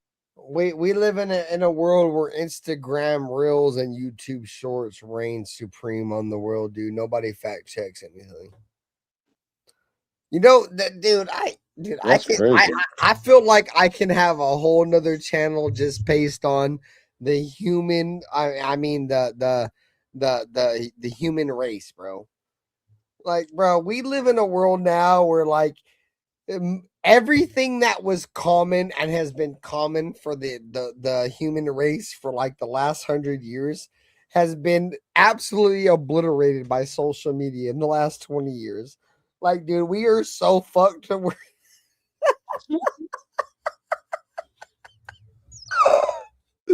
bro, it's bad. I feel like I can make a whole nother channel and just shit on the entire human race, dude, because how bad we are. It's embarrassing, bro. It's fucking embarrassing, dude. We live in a very fucked up world, dude. And now we live in a world to where, like, you feel me, motherfuckers are fucking relying on, AI for everything nowadays. Like, oh, That's even worse. bro. I work in a mechanic shop, right? So I had this customer come by and He was like, "Hey, I'm trying to get a diagnostic or whatever." You feel me? Like, yeah, we'll run it or whatever. He's like, "Well, Chat GPT said it could be this." Bro, I almost like threw my coffee and like shit in my pants.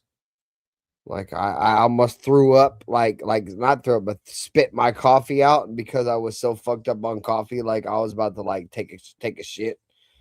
It's kind of off topic. That's weird, whatever. But the point I'm trying to make is, bro, motherfuckers come in and be like to my shop and be like, "Oh, this is what my car's problem is based off the internet."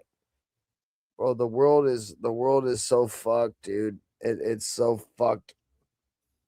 And I feel bad. I feel bad for a lot of these kids, bro. Like these kids are about to be in a world that's about to be fucked.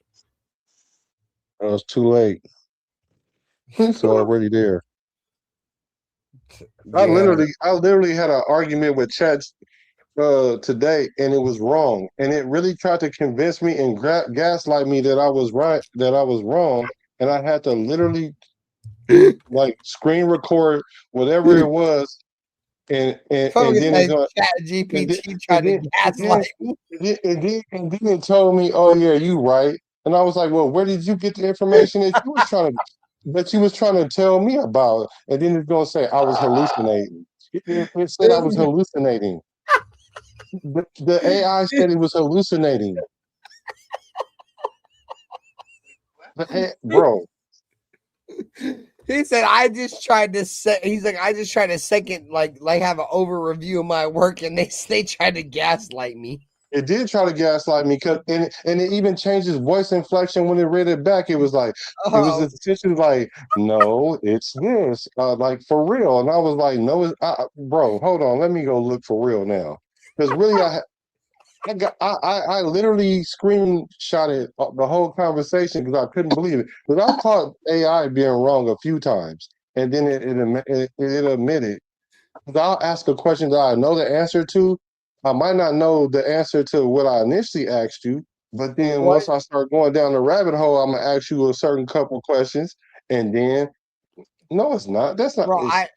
Bro, I made an AI post about fucking Brock Bowers, and it said that Brock Bowers won the Rookie of the Year that year. I had to make a pinned comment like that was a typo. Like he was like, "No, Kyler Murray won that year." Yeah, no shit, you son of a bitch. Right now, you want to tell me that? Me look stupid. Right. That's Jack, what's good with you? Man, what's up, fellas? Dude, we got a lot of people in the house tonight. It's good to see everybody. Fucking dumbass Reginald pack. That's why dumbass Coronas. I know. You know what? I'm starting to dislike this, StreamYard shit, and I've been having problems with it. It wants to go to my Google account versus just sending you fucking by your Yahoo account, and you get right in. And now I got to fucking like look at passwords and all this shit that I haven't used since I ever bought this phone. So I don't know. Are you guys having the same problem? Like getting in on shows because I don't join shows on my phone. No, but I have several people. But then that's all I do. I don't really have my own show, and the one show I did have, I gave it up. Computer or nothing, Jack Kenneth? I don't have a computer, dude. I'm an old school dude. I'm an old motherfucker. So I have an iPad and a cell phone. Goddamn excuse, goddamn it, you son of a bitch. There was like Windows 98 that's been around for like 40 years, you son of a bitch. Yeah, I remember Y2K. Man, dang. That's just me. That's just you? Yeah, Black about to jump down my throat for a fucking joke. No, I just want you to just tone it down a little bit. Just a little bit. Jack, cool. Jack, no. Hey, Jack, Kenna, how you been on the earth for fucking, and they've had AT&T or something for like 40 years, and you ain't got nothing better than what you got. Yeah, I only have two. I have two emails. I only use one of them. One's Gmail, which I had to get because I have a Samsung, which I'm on right now. So I had to get that shit. And now StreamYard is like going to the Gmail. I'm like, man, I haven't ever opened that password up since I got the phone. I want to do Yahoo. So you want to know why it does that though? Yeah, tell me, Black.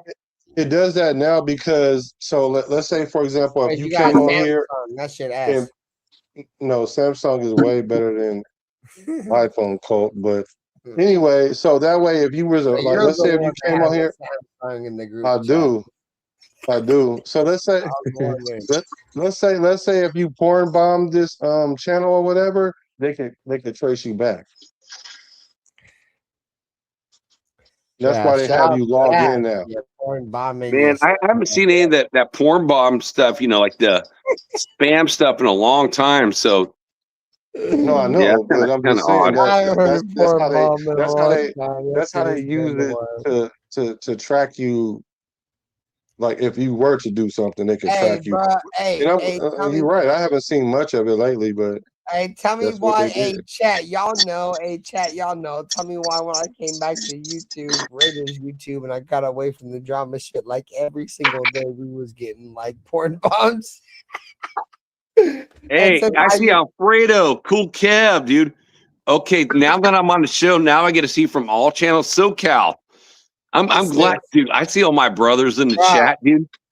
All the since guys I I missed, used, man. so the only reason why I used OBS is so a motherfucker couldn't porn bomb. You feel me? So like, this would be like, see how we're up right now. You feel me? With like the panel, right? So with OBS, I would just like capture us on the panel.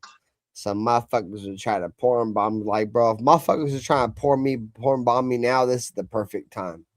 But I moved on from motherfuckers that probably is gonna try to porn bomb me. Porn bomb you or A bomb you?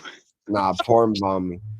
So the reason why I moved on to OBS is because, like, say a motherfucker want to come up here, right? Just say hypothetically, right? Motherfucker want to pull up. He want to talk bull. I gotta put an overlay up. So let's just say hypothetically, right? This dude wants to pull up. Rest in peace to Robert Pena, my brethren. I gotta put this up because I'm worried about him porn bombing me, right? Like I gotta keep this up. The reason why I ran OBS is because I could have this same image up, but the panel, the chat, the viewers would still see us. They wouldn't see that Max Crosby image. So when somebody would come in try to porn bomb me, they would know right off the rip, bro, you can't porn bomb me because I had the overlay up. With OBS, they don't know I had the overlay up. So people would join, right? People would join the panel and the overlay would be up on OBS, but we would see them like this. Like we would just be chilling like their homies, and I would be able to cancel their ass out. So I think you could. I think they can do overlays now on StreamYard. Now I ain't did it yet, but I think you can do that now or something. no, I mean I have the overlays here. The point I'm Not trying that. to make. The point I'm trying to make is though, Black, like I could have an I know what overlay. you mean. You've I know seen, what yeah, you mean. you've seen the porn blockers. You can't have that. So I could have a random up here for hella long, and we could have the camera on. He could be, you feel me, be part of the show or whatever. But because I don't trust him because of my history on YouTube, I might be skeptical and I might put a thing over him. But y'all won't see it. But that's because of OBS. I could throw whatever I want on top of somebody's shit. So it's like the thing is about OBS, bro. A lot of people feel like OBS is complicated, and I could understand it because the way I talk about it. But once you just get the ins and out of OBS, bro, it's just like anything. Like a lot of people think, driving a manual transmission is hard. Yeah, it might be hard at first, bro, but like it takes practice. Everything in life takes practice. We're in a world now where motherfuckers want to take the easy route. I'm a chat GPT on how to do this or how to do that. Well, bro, we live. I'm gonna go on a whole another tangent. Motherfuckers lazy. Motherfuckers don't care. Like this shit's fucked, bro. Like I feel bad for my children, dude. Stop scubaing on me. You guys, Max Crosby did that same shit. I hate that scuba shit.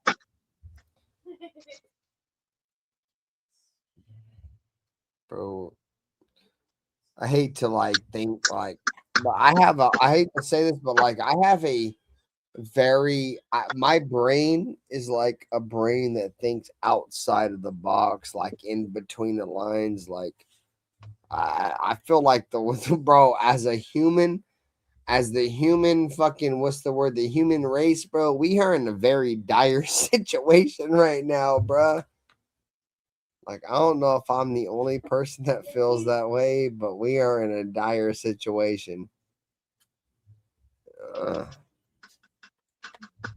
And the only reason why I care is because I have kids. Like I wouldn't even care, bro. My kids gotta grow up in this shit.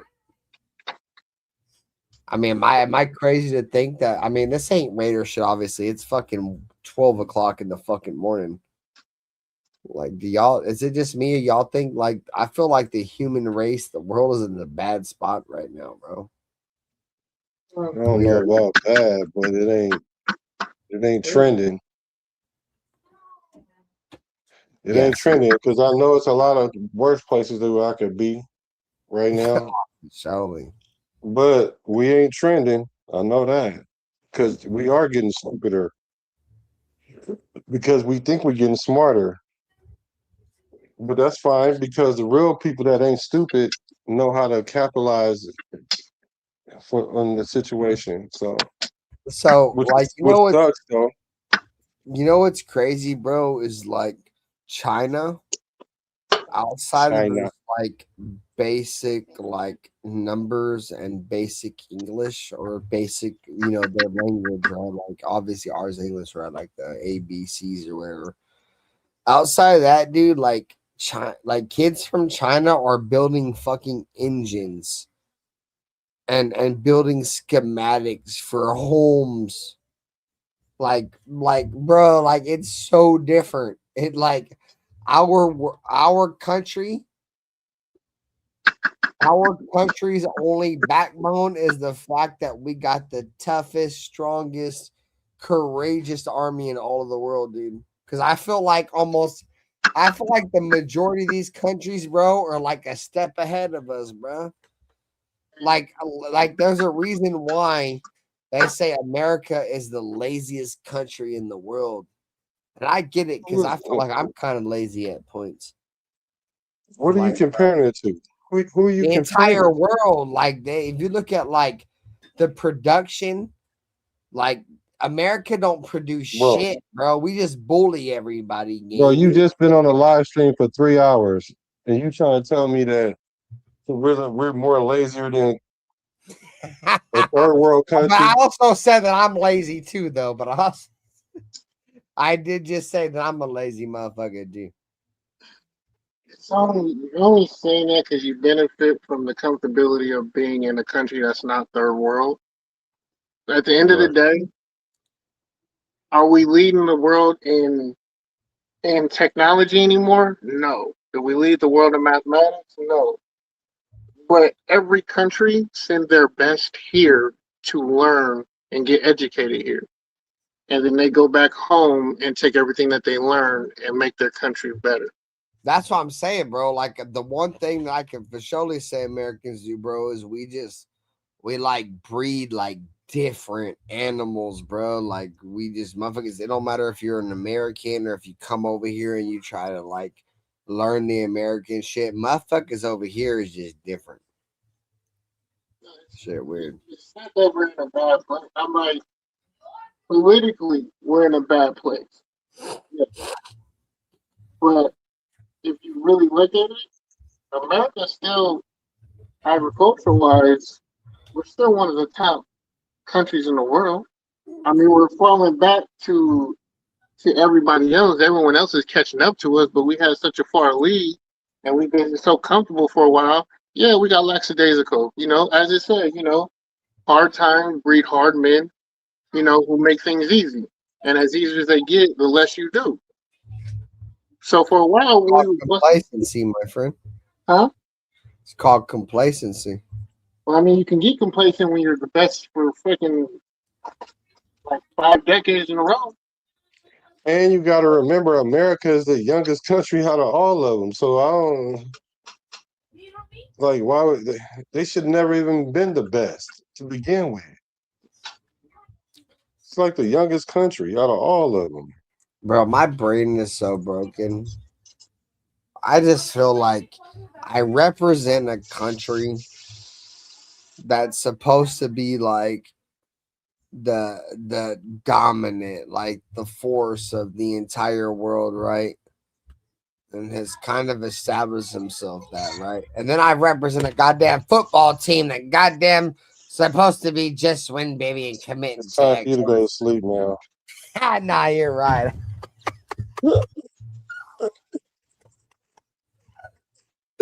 I'm trying to hold on, goddamn it, you son of a bitch. I'm trying to participate in any way I can, goddamn it. Oh wait, where'd Jack It was go? time for you. It's time for me to Yeah. go lay pipe, boy. That's what time it is. It's time You for gonna me to go go to sleep. You gonna whip out and go smooth to sleep. You gonna go smooth to sleep. I've been You may as well cooking. try to get that thing at 4 or 5 in the morning, man. I've been cooking Gonna this whole take a time myself. go take a power nap and go and get it right how you live. It's gonna set the alarm on your phone for like 4:30.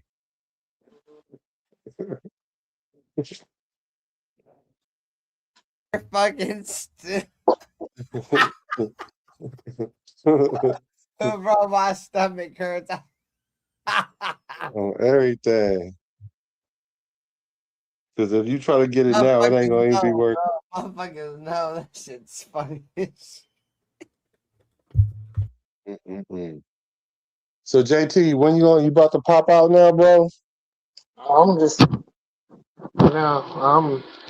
Shit. Once I finish this, I'm gonna eat a little Well, bit. we ain't gonna hear from you for another 3 months until the season start. Oh no, I mean, I'm here. Like I said, I was on. I've been I got transferred to another institution over here, so I've been working, and I just been on like probation for a little bit when you transfer to Oh yeah. jobs. Oh So yeah. I just I'm working my way up and trying to get back up to a top manager in executive office over here in the bank. I feel it. So I just been like I said, been focusing on that. And plus, I mean, in the off season, ain't really shit to talk This about, ain't man. really the time. Yeah. Yeah, This ain't really there's shit I could talk about, but I really couldn't talk about it. I no. mean, if Max would have got traded, then I could say what I need to say. But there's still like I can't say a bunch of shit. Still, there's a bunch of stuff that just can't be said if someone's on the team. But like I said, I mean, there's it ain't gonna be as interesting anymore because I mean, it's like we have to move on.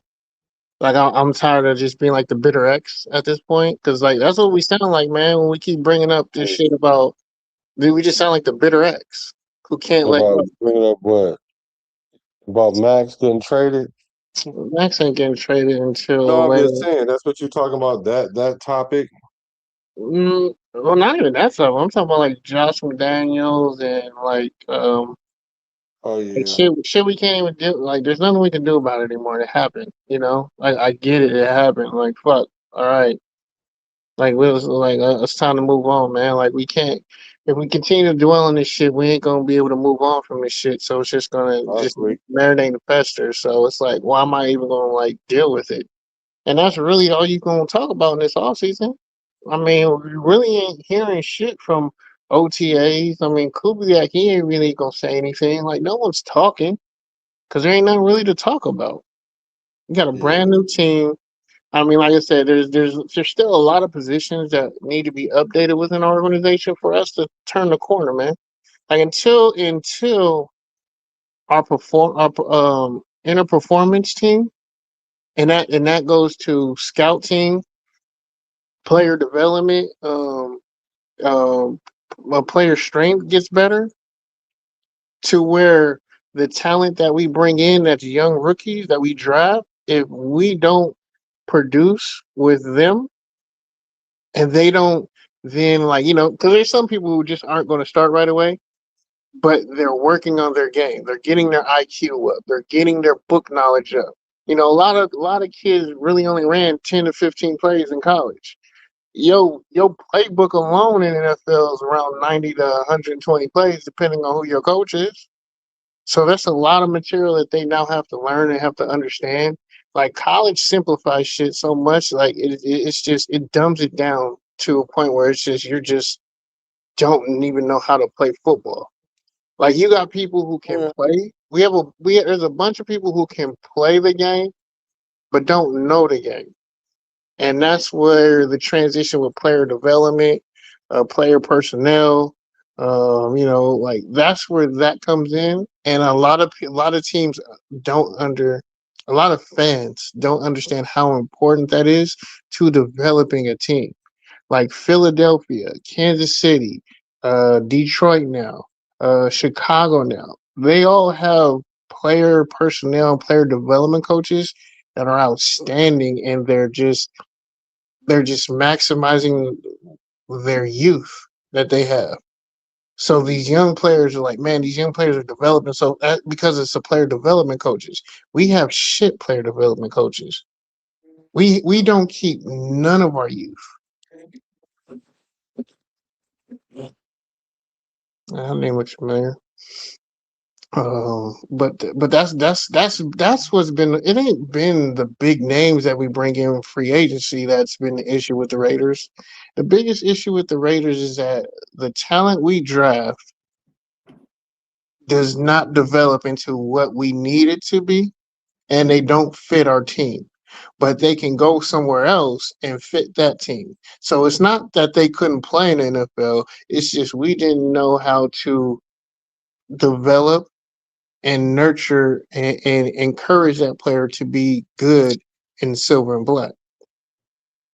And you're And not that's wrong with been that opinion. the You know, biggest Black, issue I don't know what with you why did, the bro, Raiders but can't turn the corner and will show glimpses of like just like we're right there and then regress the next 2 or 3 weeks because coaches can see that and they see tendencies of players. But I agree with you. It's like, but when we change coaches every single year, everyone's got a So I different mean, scheme and until fit. that shit gets better, it is what it is. You're gonna have like the Ben era of fans who haven't seen the Raiders win shit and think that the Raiders are a losing organization, which is like, yo, what the fuck are we talking about? No, we're not. I understand. Classic, what's up with AR? What's up with you, bro? Oh, go ahead, Jack. My bad. I was just Oh gonna no, say I what's up I, with I everybody. disagree. It's like, but when you I mean, change that's it. coaches and I'm kind of just like filling because I just want hear what y'all gonna say. Y'all can fill in because it's just like it is what it is, man. I'm like now that we have really overhauled the overall coaching staff finally, not just filling one or two pieces, like actually bring in a whole new staff. This is where this is now the real optimism you should have as a Raider. Like before, when we were just filling in one or two coaches, ain't no fucking optimism. It's still the same motherfuckers in that office, man. It's still the same organization, still the same temperature. It's still the same message. It wasn't nothing different. So there was nothing to cheer about, which is why everyone was like, dude, you're just so negative. I'm like, I'm not negative, bro. I just know what I have. And I'm not gonna waste my time. I'm gonna watch and I'm gonna be entertained. I'm gonna treat it like entertainment. But to really invest time and effort and shit, I know a loser when I see one, and I know a winner when I see one. So, people always used to say, oh, you're just being a contrarian. I'm not being a contrarian, dog. You're gonna realize it at the end of the season. And y'all gonna hate me for it.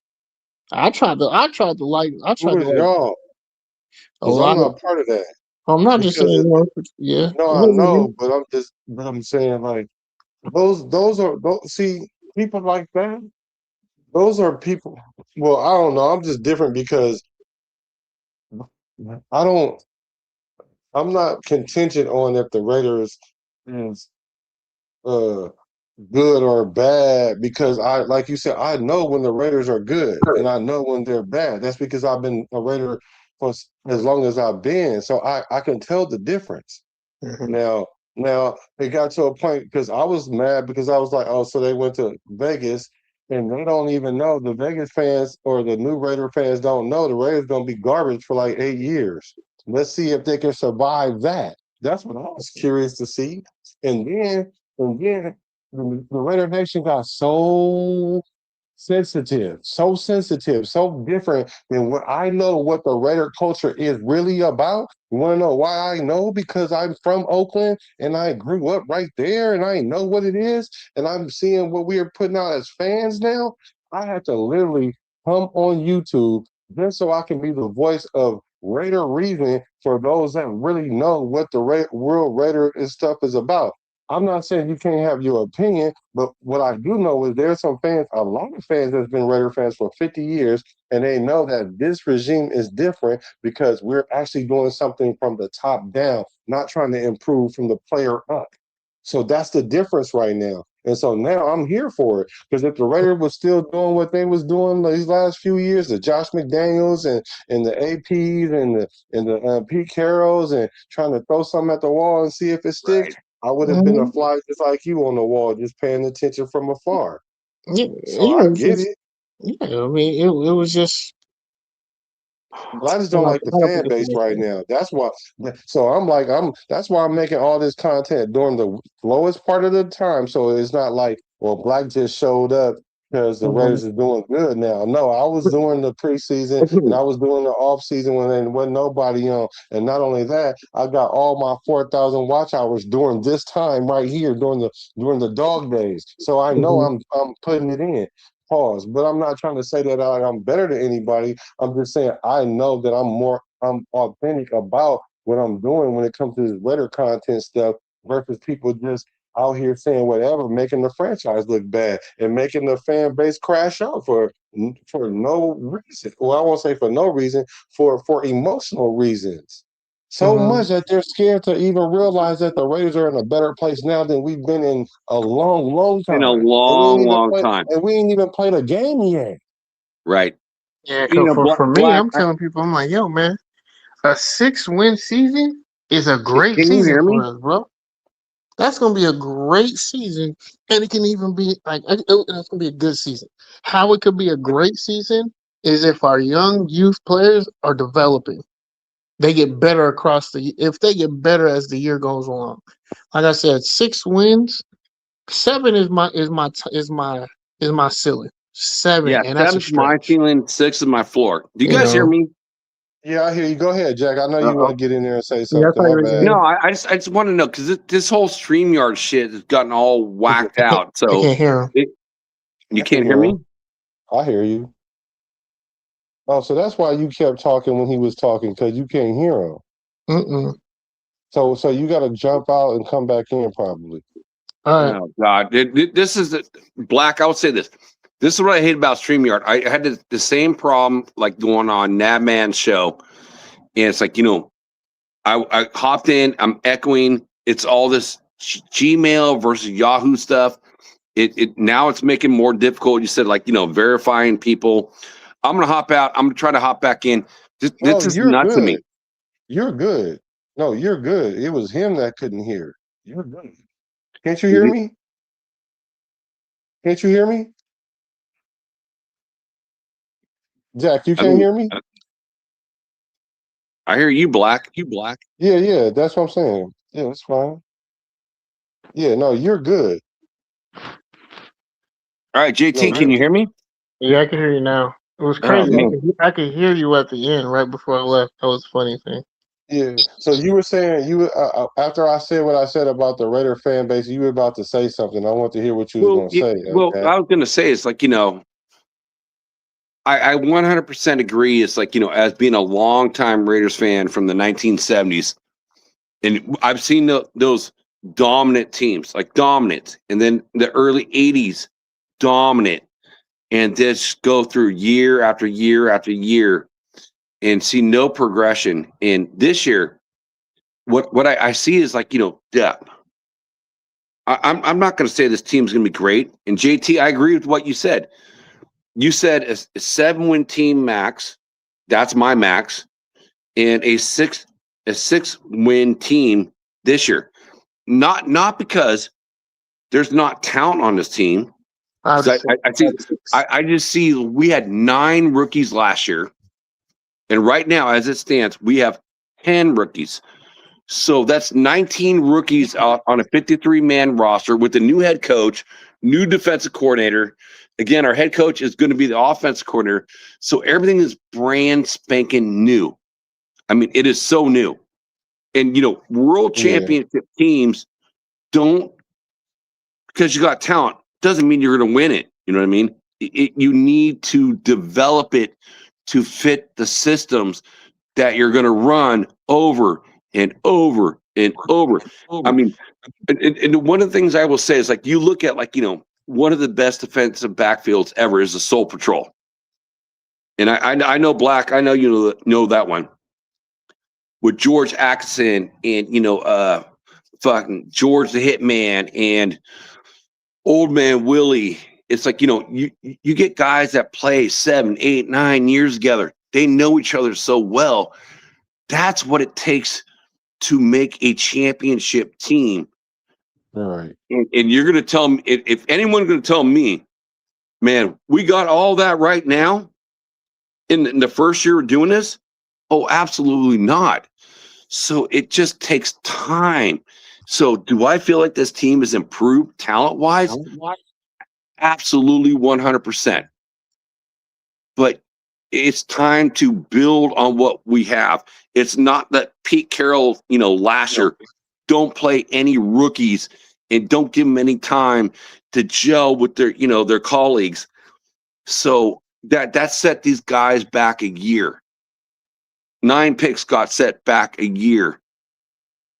So we don't know what we have in a lot of positions, but let Kubiak, gel these kids and build off of it. So I think, a successful season is 6-10 or 6 wins, 7 wins. Hey, that's double than what we had last year. And I can't ask for more than that. And it's not because of talent. It's just because cohesion.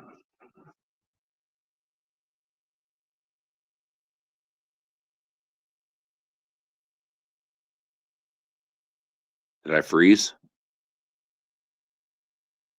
No, I'm still here. I just had to had to get this rice right now. Turn this rice over. But I hear you. Oh, thank you, Kev. Thank you for giving me the Heisman. I'll take that trophy.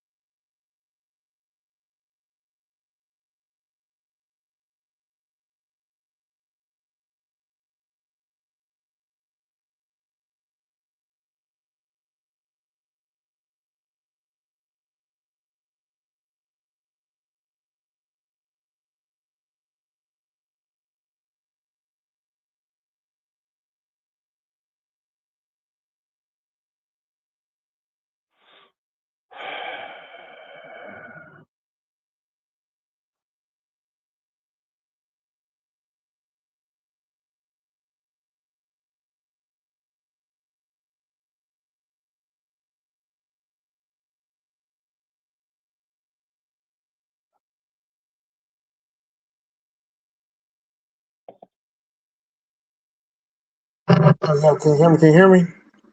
I thought she was gonna go longer, Jack. I thought she was gonna go longer. Man, all I know is that JT, you started scrambling, and I don't even know what you guys heard from me in my take, but everything froze. The timer froze. Oh no, we heard I think we heard everything when you were saying am I frozen? No, we heard everything that you were saying. Oh, I cool. was just cooking some, so I was turning my rice over because I'll make some Spanish rice with some chicken. But yeah, it's just I mean, to play it safe, I would say we really got 5 wins. 5 wins. If we get 3 wins, then it's a setback. But 4 to 5 wins was progression. 6 to 7 means they're doing a damn good job in coaching these guys up. and that's going to be a great season for us because that means we've turned the corner. We're on our way. Doesn't mean we can't make a mistake and mess up, but it shows that we have the right people in the building. That's what I'm skeptical about. I know Dirty was more about Kubiak. I wasn't a big Kubiak fan, but I'm not totally against it either. What's up, Iron? No, I agree. It's like, I have no expectations for this team, to be honest with you. For the first time in a long time, it's finally called a rebuild versus a retool. And, we got so many young kids, so many new systems. I don't have any expectations. In reality, every game that we lose is going to hurt. We all know that. It's going to hurt watching it all. But at the end of the year, which I hate to say it, which I hope I never say this again, we're going to have another good draft pick because you know what? It is what it is. We don't have a Super Bowl caliber team. And I'm tired of putting my faith in we're going to go to the Super Bowl. AP. Oh, we fucking got a great winning record. Oh, we turn it over and we don't do shit. So I'm done with that. It's like we got too many young kids, and a lot of them didn't play last year. So whatever win we get, and I hope we do beat watching the show earlier tonight before coming to chat. Yes, I hate the Niners more than any other team. My parents, my grandparents on both sides, my brother and sister are everyone in my family is Niner fans. I can't stand the Niners. And number 2 team, even after doing the Wild Wild West show, I can't stand the Donkeys because you know what? I respect them because they're always good. They're always good, and they play us tough. And I love taking their players like Lyle Zato and putting them on our team. So, I hope we'll kick the crap out of the Donkeys one game. I don't see it happening. I got us going 0-2 this year against them, but I would love to squeak one out against them for sure, like we did, against KC. But again, that game didn't have Patrick Mahomes, so that's a whole different story. And that did change up our draft. Instead of getting the first pick in every round of the draft, we had to swing it with the other teams. Kind of sucks. What's up, JD? Strata, dude. What's up? Salute to the chat and everybody. I'm sorry, I'm not reading the chat as much as I should. Y'all know me, man. I'm not the chat demon like I used to be. I'm not gonna just read it like that. I like looking at myself, But I think first off, I think you need to have expectations as a fan, but they need to be realistic expectations. What I mean by that is, okay, cool. We don't have unrealistic expectations like the Super Bowl like the end goal. Yes, is Super Bowl, but realistically, are we prepared to be a Super Bowl caliber team? Are we even prepared to be a Super Bowl caliber fan base? Are we even going to travel? That's a lot of things that come with that responsibility. And realistically, no, we're not ready to be a Super Bowl caliber team. If we get there, by all means, I know we all gonna be happy about it. None of us are gonna argue. Shit, if they make me eat crow, they make me eat crow. Ain't none of us gonna complain about that. Mm-hmm. But as a fan base, we have to be smarter. We have to have better understanding, and we just have to have realistic ideologies. Like, no offense, but the reason why our fan base is stupid because we have a lot of dumb fucking podcasters. A lot of dumb ones, and I know Dirty's not about that. I know these aren't the words of Ben. These are me, JT. Fuck a lot of these other podcasters, man. I'm not with this shit no more with a lot of these fucking clowns, man. Like I really don't even like pod like that. I mean, I can, and I'm going to do it more. I don't Rob like Pena was like on my ass about, bro. You need it. I was like, I know, bro. I just don't. I don't have the time, or I would not make excuses, but just like find a reason not to. And there was a lot of valid reasons. I just really didn't have the time a lot of times, but I could have did it, or throw out a bullshit. I just didn't want to throw out a bullshit ass, throw something out there. I should have, because I definitely would have interacted with a lot more people, like Gord and because I'm gonna miss the hell out of them like that. But it's just we're becoming a dumb fan base because we have a lot of dumb people who have a fan base within this organization. And they're becoming big content creators within Raider Nation, and they're dumb as shit. And they're making the fan base dumb. They're making the fan base have unrealistic expectations, and just they don't know what the fuck they're talking about. And I'm not cool with it. I'm not okay because it makes me look bad. It makes me look because the people come to me like, "Yo, can you explain your fan?" I ain't explaining shit. That's a grown ass man at the end of the day.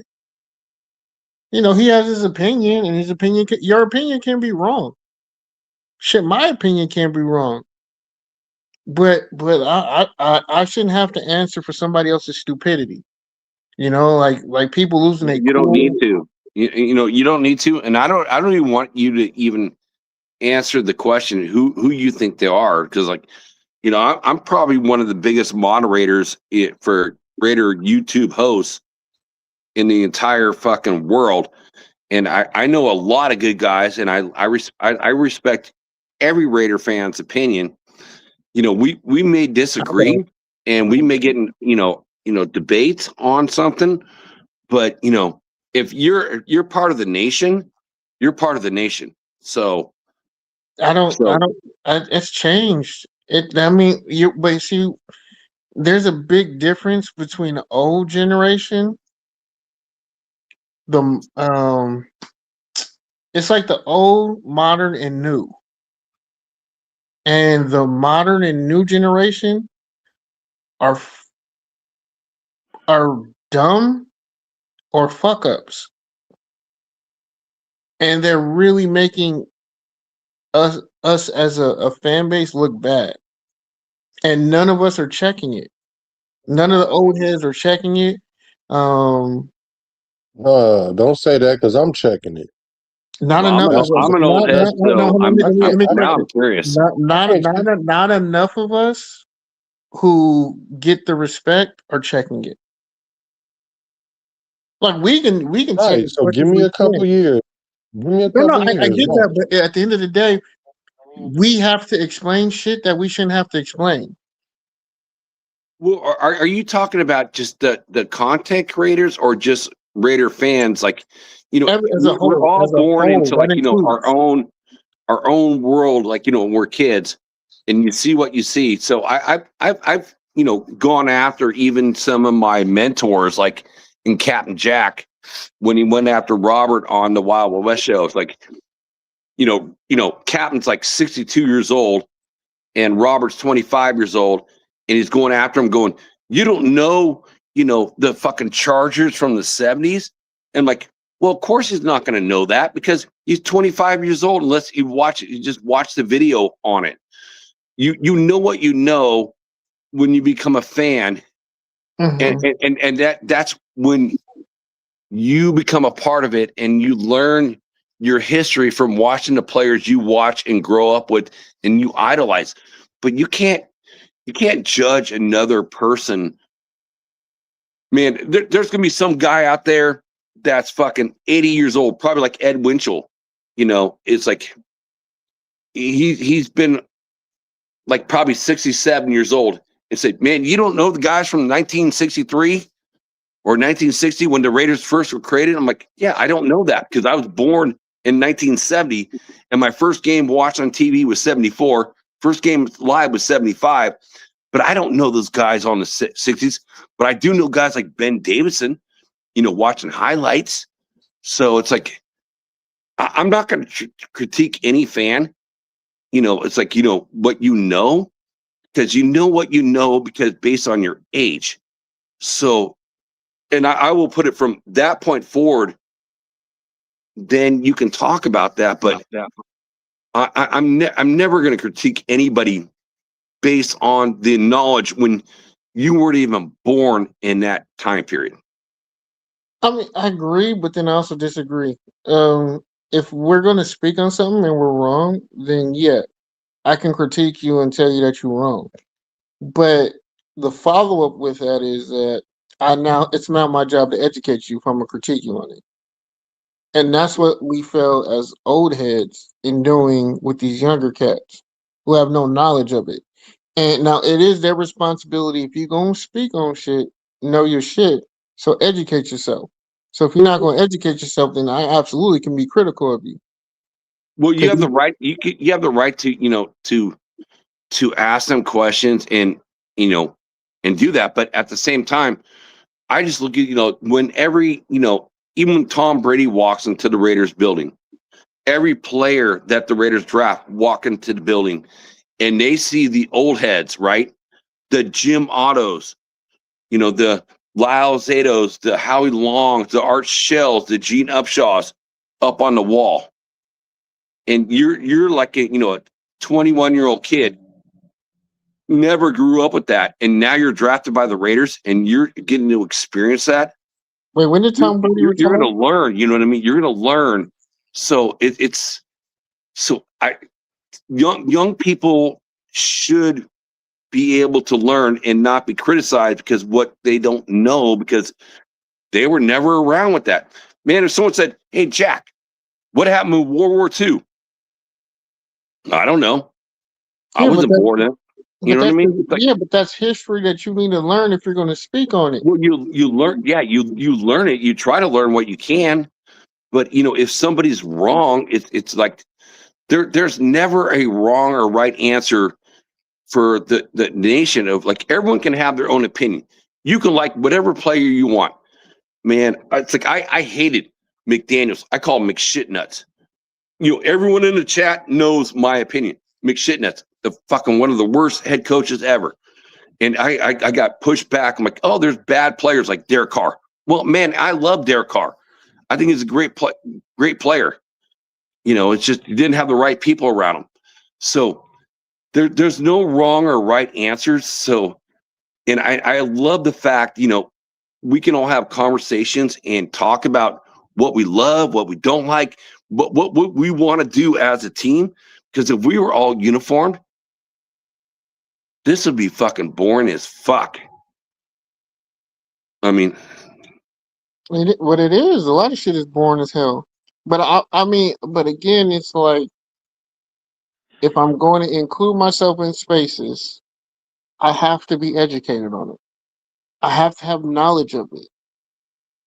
I can't just be out here spewing things because I'm entertaining or just I'm trying to grasp something. And that's what a lot of these content creators are doing.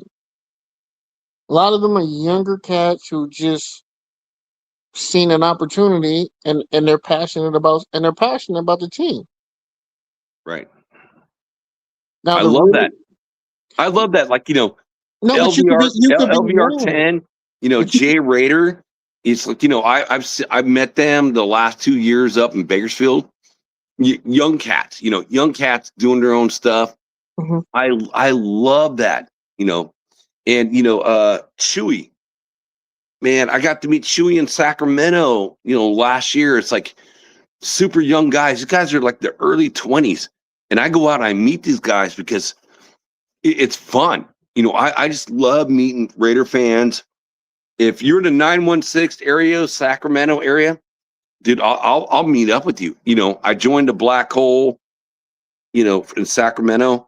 It's like I just want to meet young people and I want to meet old people. I want to meet every generation just to talk Raiders football. That's why I hopped on this, the show tonight. Because it doesn't really matter, man. It's like, because since if being an old head, you can pass your knowledge and your games that you went down to a younger person, and they get to hear your story, something that they're never ever going to hear in their lifespan. And that's what I love. That's what I like about talking to the older dudes too, because I get to hear their stuff, like Captain Jack or OG Daniels, and I get to hear their stories because they're older than me.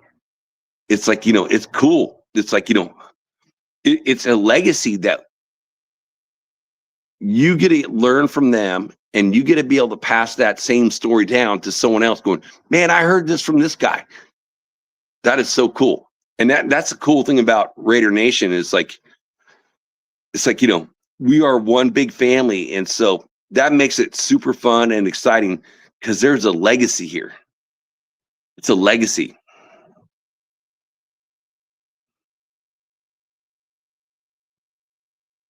Am I only one on? Black, are you still on here? Yeah, I hear you. I'm still there. No, I hear you, and absolutely, like, yeah, we have a legacy, but that legacy has been forgotten, and a lot of people don't remember it. Not enough people talk about it in the right way where it resonates with everybody. Because as soon as you bring it up, everyone just bitches about how long it's been, and it's been quite a long time.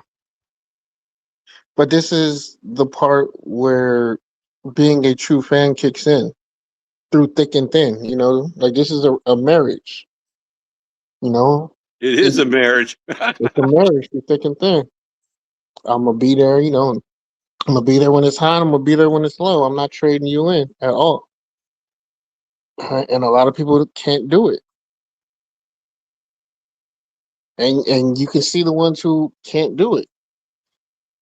So when you hear them spew a bunch of bukkake, I mean, you can see it. Like you can see who's real. You can see who's fake. Like honestly, I can't even absorb other people's content anymore. Like I would watch people and just to see what they're doing because they're doing something right. Like when I was trying to, when I had the time to do it, I'm like, okay, what am I doing? What are they doing? Well, I'm just scouting the competition, scouting what they're not even close to talking about what they're talking about because what they talked about was fucking boring. But just to see what is so intriguing about why people are going over there, and it really ain't. Like I don't understand why people go over there, but because you're not getting anything. You're not getting any knowledge. You're not getting any insight. It's generic shit that you hear on Sports Center, or they're just taking somebody else's topic and running with it. Like Mitchell Renz is fucking idiot. No, I disagree with you on that. I've done two shows live with Mr. Wrench, and I don't even have my own show. And I'm one of the few people that ever done that. I understand. JT, I challenge you to do this. When you this is something I've always loved, and this is the reason why I've been. I feel like I'm appreciated by the nation because I always go on any show. And I love the fact when there's only like 2 or 3 people in the chat. I absolutely love it. Some new guy, right? Just a new person. Because you know what? If you like to talk Raiders, then you're having that one-on-one conversation with that individual. What you think. This is what I think. And you can have that conversation throughout the entire show. And that's how I met literally 90% of everyone here. I know AR wants to come on. I did that with his stuff too. It's like you can meet so many new guys that are doing this stuff because they have a passion for it. That's what they want to do. And I think that's cool. And I feel like I want to support all that. It's like, and I like the fact, when a show gets too big, you know what I mean? Even like, guys like Mitchell Rance and so forth, you go in there and then you're not recognized for like whatever take you want to have. And, again, I've done shows with them and I get recognized on the show, but I do feel like, going to, the guys that are like coming out, you want to hear their opinions and maybe you don't agree with them, but then you can challenge them to say, this is why I think this versus what you're thinking that. And it promotes their show. And it's just, you're having a conversation, right? What we're doing right now. You're just having a conversation and you're talking to your football team. So that's what makes it fun. Mm-hmm. It just makes it fun. No, I entertainment wise, I'm not going like, it is what it is. If you get your entertainment out of it, I get it. My thing is about the education of our fan base and how stupid our fan base is getting because of dumb people who fucking talk and don't know what the hell they're talking about. They don't. Our fan base is getting dumber by the day. Just listening to people who don't know football, who don't understand football, and they don't want to understand it. They just want to speak on what they speak on because they think it's entertaining. And it is for certain people. And they have a base that they have to cater to. So they're not even really giving quality content. They're just giving stuff that caters to their audience and what they think their audience wants, so they get the audience. Yeah, And well, my then, point, then and I, my, I and don't that, and believe that in was that. my I point of believe in your own contention. personal opinion. So, No, JT, no, I I have to understand stop you for 1 sec. 1 sec. that. Just 1 sec. AR. You're saying that Richard Lyon is in the chat. I've been really wanting to get in contact with Richard Lyon based off Robert. So please tell Richard Lyon, get his phone number from you to send to me in IG so I can reach out to him.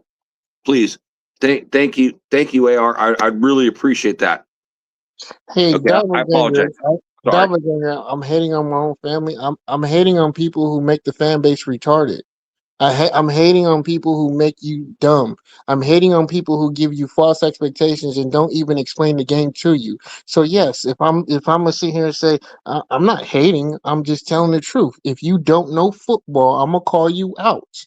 If you just giving content to be entertaining, but put it off as this is football content and this is facts and valid, then yes, I'm gonna call you out. I don't care Sorry if you about like that, it or AR. not. My bad. So yeah, if you want to sit here and be mad and sad that I'm talking about people who you watch, I'm not telling you to stop watching them, but I'm not going to sit here and say that they're giving you quality information that's educating you and making you smarter in the world of talking football with other organizations, other Well, fans. there's different levels of IQ with the Raider Nation too. So, I have no problems with any content creator that's out there, and I'll support whoever I can when I can, and I watch who I watch, and like whenever my thing, and AR knows this. Welcome aboard, AR. It's good to see you, my brother. And it's like when it pops up, I'm subscribed to everybody that are my friends, like this boy right here. And I'm subscribed to Black, and I'm subscribed to Ben. I'm subscribed to fucking Mitchell Rents. I'm subscribed to Nabman. It's like I'm subscribed to everyone. The way I always put it, it's like when I get off work and I got free time, then whatever pops up for me is where I go into. And you know what? I can respect that, and I salute you for it. That you don't get drawn into things. For me, on the other hand, it can sound to people like I'm bitter, but I'm not bitter. I just speak the truth, and I just don't like fake motherfuckers. And they know who they are. Well, And yeah, I keep think that to yourself. Doppelganger, you're one of them people who know exactly what the fuck I'm talking about. Because I never had any issue with anybody, but people kept running their mouth about me for some odd reason. I never said anything about anybody. I was supportive to everybody. I went on other people's shows. Like people, like I'll be honest. Hammer's house was the first person to actually let me come on the stage. But I've been on Hammer Show, and I got bounced from my boy Docs. So I have no problem saying this. Fuck, nigga. You want me to stop, AR? Yeah, no, I'm just waving at everyone in the chat. I'm waiting to get in, kind of deal. Docs is from my home city. Here is like when his dad passed. I'm like, I'll take you and your brother out to dinner. And I'm back in the day, because this is like way old school. Okay, way old school. And I had this conversation with 805, Chris 4, D Menace, up in Bakersfield. I'm like, when they didn't have sponsors, and then Woodson Whiskey had a sponsor for Graf, and I'm like, dude, what's up with all the Woodson Whiskey, commercials? It was a joke. So I got booted. I used to be a mod for like half of that show, and I got booted from all of them. So it's like, but that's what I'm saying. it is what it is. Sensitivity shit, and that's what we talk about. Like motherfuckers is sensitive over what? Like you can't do anything.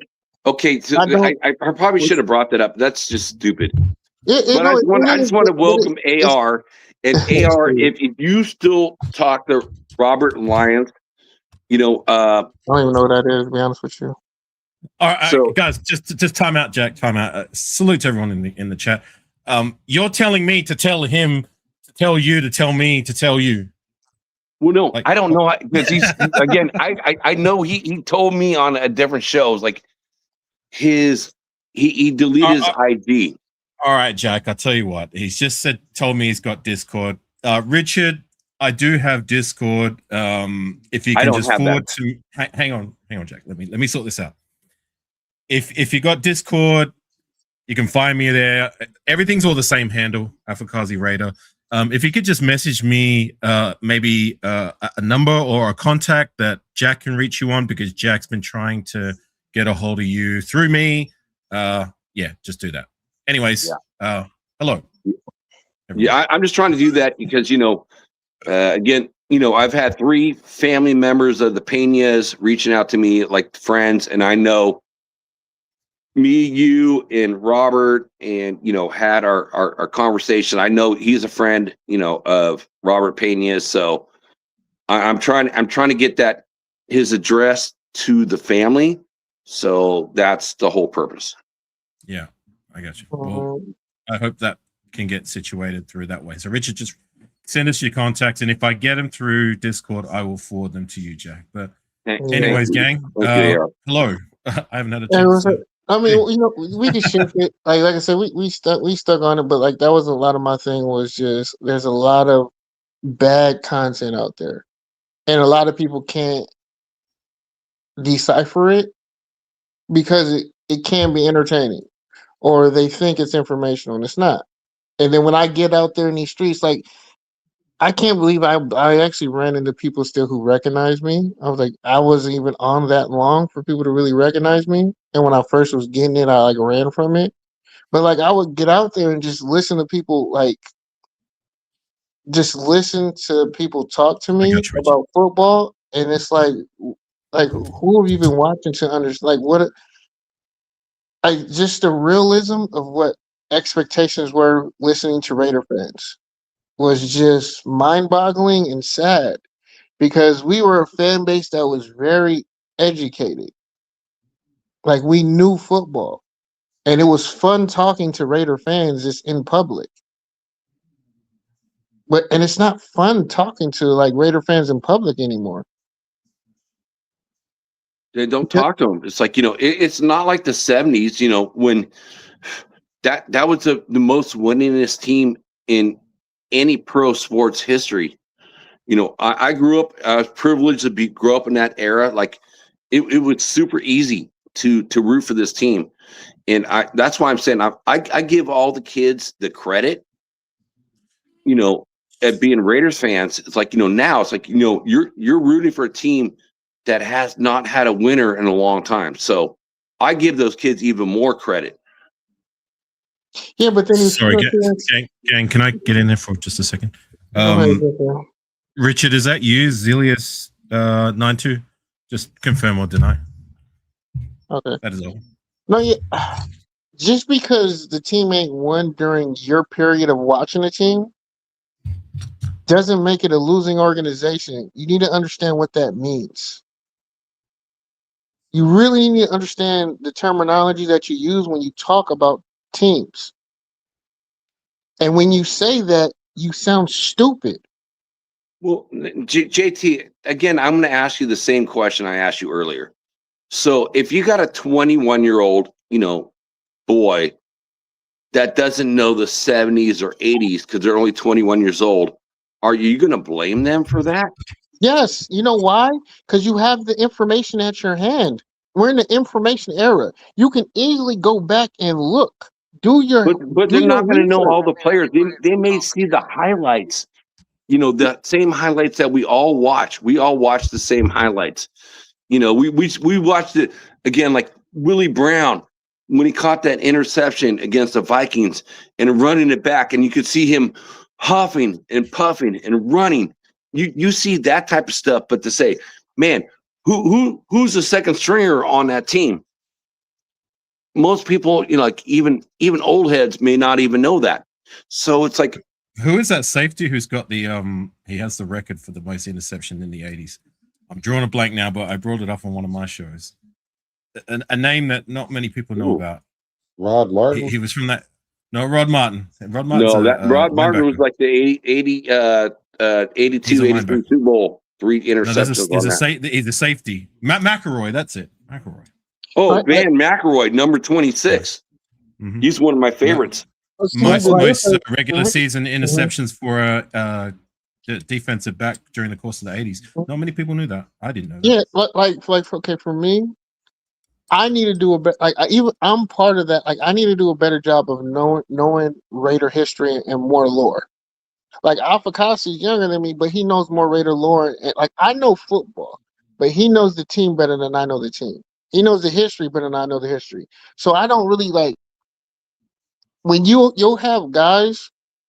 21 will talk about Raider lore and Raider history, but can't give you information like that. So we all start somewhere, JT. I mean, right. I mean, I can only credit someone. I can only credit someone for at least trying. You know what I mean? Like, I mean, to your point though, JT, I do. Hang on. To your point though, JT. I mean, if you're gonna go and do like content creating or whatever it is, and you're gonna start spewing from the mouth and coming across that what you're saying is a fact, then it better be a fact. So, right. To a point, get what you're trying to say. Like, look, we all get it wrong sometimes. I mean, a lot of our recollections aren't what they used to be, or they just aren't 100% accurate. Shit, I'm guilty of it myself, but I'm not going to knock anybody who's at least willing to learn. Just don't come on here, to your point, JT. Like some people who come across as know-it-alls and that their opinions are gospel because they've done this or I know that. We all know who I'm talking about. DSR. Excuse me. But I kind of, to a point, get what you're saying. But like I said, I agree with Jack as well. So, anyways. Mm-hmm. No. I mean, I don't disagree. Like, I could probably fall into that boat too, you know. But it's for me. It's not preaching as gospel, but you're preaching it as education, and you're saying you're giving people information, but you don't. I'm not trying to like just be super like, because I'm not trying to. In a way, I am attacking people, but I don't want it to just feel like I'm just attacking just the chosen few, because it's not just them. Like, it's a bunch of just people who just don't understand ball. They don't understand it, and then they're the ones who set the expectations for what the season's supposed to be, and then you create anarchy within an organization. Like, when I say organization, I mean our fan base, where you have behavior that's never been Raider behavior. Like this whole, we want to sit here and say we understand it's a business, but then you want to go ahead and sit here and disrespect a man who's doing it. Okay, we're doing this as business. I'm gonna play the business game, and we're gonna ridicule him and say, "Oh, you've never been a Raider. You're not that. Get the fuck out of here!" Like with this whole Max shit. Like, I'm not gonna criticize or critique Max about, hey man, he's playing the game. If you're gonna play with me like that, I'm gonna play with you like that. I can't be mad at Max. I'm not gonna criticize or critique Max as much as he's given this organization when we're a losing organization. No, he put us on his back. So now that he's playing the business that you guys have been doing with him for the last 4 years, we as a fan base want to get mad at that? Nah, bro. Not when our motto is once a Raider, always a Raider. That shit don't fly. JT, we all know about Max. Like, one way or another, I'm glad it worked out the way it did. But, one of the things I would really like to be the fly on the wall, like when John Gruden came over and Khalil Mack says, I'm not going to re-sign that contract, and we traded him, that would be like one of the greatest stories to come out. Like, what happened with Khalil Mack? Hang on, Jack. Just on that, if I can get in there. According to Khalil Mack, he never had a conversation with No, I'll tell you. He never had a conversation, AR? He never had a conversation. No, he never had a conversation. According to Khalil Mack, he never had a conversation. You know, when John Gruden came over, he said that's why he came over with two players, with Khalil Mack and Derek Carr. Yes. I remember the whole he came out and did like a kind of a presser with the fans, and he was getting them all hyped. He was I remember vividly, he was like, one of the things he said was, one of the first things I'm going to do is re-sign Khalil Mack, and everyone was cheering, and the rest is history. Right. And the thing is, they were in talks with his management. They were talking with his agent, but then teams started calling, and if you're going to offer me four picks, hey, I love you, Khalil, but hey, dog, this is a once in a lifetime opportunity where you can do that. Now, if it works, if it works, nuts.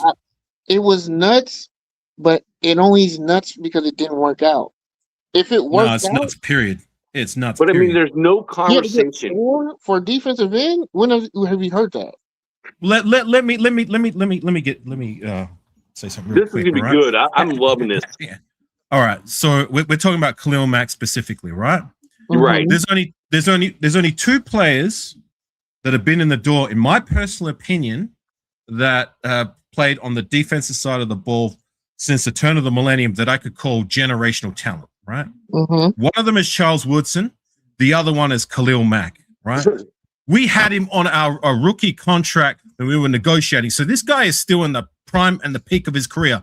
And I've said it before, and I'm going to say it again. You do not trade away generational talent in the prime of their career. You keep them in the door by whatever means necessary. I don't give a shit how many draft picks they gave us. They gave us what? 3 of them, 2 of them, whatever. What did we do with it? Nothing, nada. Well, we turned it into Josh Jacobs, and even that is not even worth it. I don't care how many draft picks a team is willing to give you. If you have generational talent, and I do not use that term lightly, you keep them in the door by whatever means necessary. All Khalil Mack asked for was to be paid what he rightfully earned and what he rightfully deserved. Instead, we traded him away, and the rest is history. And I agree 100% AR, but I'm going to add like 2 players, Howie Long and Greg Townsend on top of that. I said since the turn of the millennium. I said since the turn of the millennium. That's what I can say now. But go ahead, Black. Yeah, so the whole thing is this. Whenever a new regime come in, there's always going to be casualties in that war. And I hate to say this when it comes to Gruden, being that they say he was racist, which I don't necessarily believe, but he don't like a certain type of person. Like he got rid of more than just Khalil Mack. He got rid of Crabtree. He got rid of all the excitable people on our team because they were the nucleus of the team at the time, and he want to install his people there. So I mean, that's the business side of it. So I get it, and he made his choice, and he stood on it, which is whatever. I think it was dumb, but you want to go down with the ship and at least let it be your ship, which I can understand. That's what we was talking about AOC earlier. But and I just want to say this part real quick, and y'all can go right back at it. But to your point, though, JT, about these fans, is they are stupid because they're listening to the uninformed ones, the ones that's just entertaining. But the thing is, they're not, these younger fans, they're not listening to what the older fans listen to, like the player, like our age. We listen to our OGs when they told us about the stories. We listen to them. But these new ones, they don't listen because the very thing that you're talking about, I'm saying the very same thing in my content, but I don't see the old OGs in my chat, not all of them, because I definitely see like Jack and there's a couple, but it ain't a whole bunch of, it's like, okay, well, Black know what he talking about because he lived it and he been in it. No, they rather argue me down and to the point where I'm like, y'all is talking like fans. Y'all talking hella emotional and everything. When did this become a thing? And I'm like, this is not how it's supposed to be. This is how it's been. This is what our history is. And I'm telling y'all, this is what it looked like. No, I don't want to say that because last year we did this and we thought that with this. And I'm like, this is not nowhere near the same situation. But they don't want to listen. So all I can do is make the content, put it on wax, as they say, and then when it start imploding in their face, I'm gonna throw it in their face. But then that's when you get called not a fan. You just want to hear you talking about yourself. What they say. I don't care what they say because I already know they don't know. That's what the label I got. But to respond to you, Uppercast, I agree with you when you want to win and be a winning organization.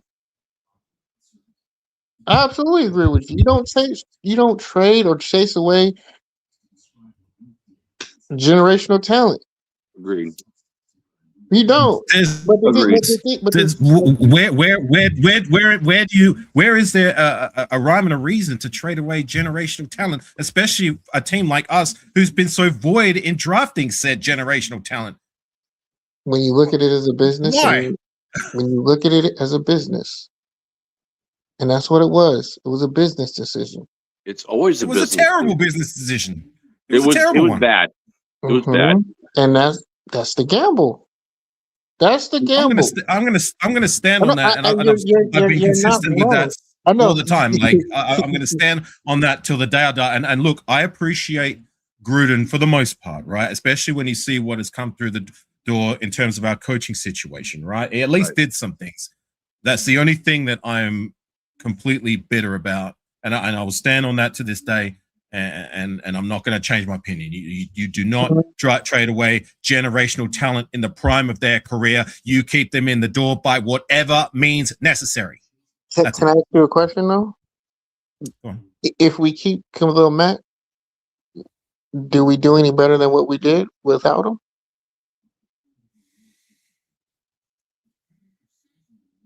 I think we'd be better. I think we'd be better with him. But at the same time, it's like we traded Mari Cooper at the same time when he got drafted from Ohio State at the number 4 pick overall, the same pick as like Khalil. Man, he was supposed to be generational. So yeah, but he wasn't. He wasn't. But he didn't turn out to be that. He was great, but he wasn't. He's not generational. I wouldn't say Max Crosby is generational. But we still traded him for the 15th pick. And whatever else it was to Dallas, so it's like Mac turned out to be that guy. Murray wanted out. Remember, he stuck around for like the start of the season, and then he realized what it is, and he's just like, "No, I don't want to be here anymore." Yeah, because we weren't trying to win; we were just a business. It was just a business. We were in complete rebuild mode that particular year, and I can live with being in complete rebuild mode if that's what it is. And sure enough, it was what it was. That's what it was, even with. But that's what it was with Khalil too. It was that Khalil Mack was the first domino to fucking drop. Yeah, but regrettably, since you guys both brought up complete rebuild, the Raiders have never said it's a complete rebuild. This was like the first year, really the first year the Raiders said we're in rebuild mode versus retool mode. So I'm proud, the Raiders actually fucking finally said that. And, we brought all our expectations from every Raider fan, all you guys, it's been brought down because they finally said it's a rebuild. It's not a retool. If I'm wrong, please someone call me out right now. It's the first time I've seen it in ever. Well, see, this is the thing. None of you guys have expectations, but I do. And Abakasi knows for years I was like, bro, I ain't got no expectation for this team other than I just want to see players improve. Like my expectation was I need to see players do this. I want to see this player progress. I need to see him look like this by week 15. That was my expectation. Like team goals and aspirations, there wasn't any because I knew the team wasn't going to go anywhere. And that's what I got labeled as not being a fan or what Doppelganger like to say a fanatic is because I was the truth teller at that point. I was like I was the one who argued people like how do you guys see us having double-digit wins during that Derek Carr time period? I was like we don't have it. Like one side of the ball ain't going to do it because we're not just that dominant on one side of the ball. So my expectations are higher than they ever been in the last 10 years.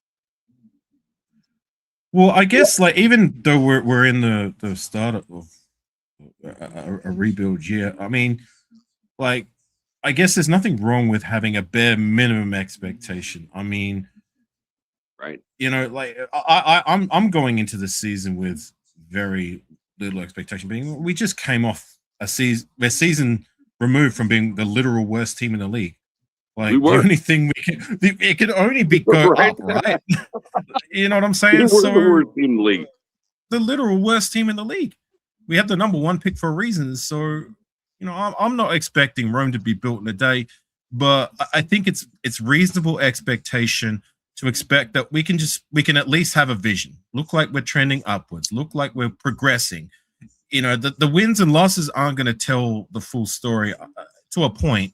I guess they do, but they don't. Maybe I'm contradicting myself, but like as long as it looks like we can get to where we want to be in time, kind of much like 2017, like when you know we were among, if not the worst team in the league, 2014, but then 2015 you could see there was a vision, and then 2016, sure enough, we got to the playoffs. Granted, we lost it because Derek Carr got injured, but you get what I'm trying to say. Like at the end of the day, I don't see that as being a bad thing to have that as a minimum expectation. And just as a side note, before I get on out of here, Raider Paul, I'm doing the best I can. I'm about 60-40 in regards to being in LA.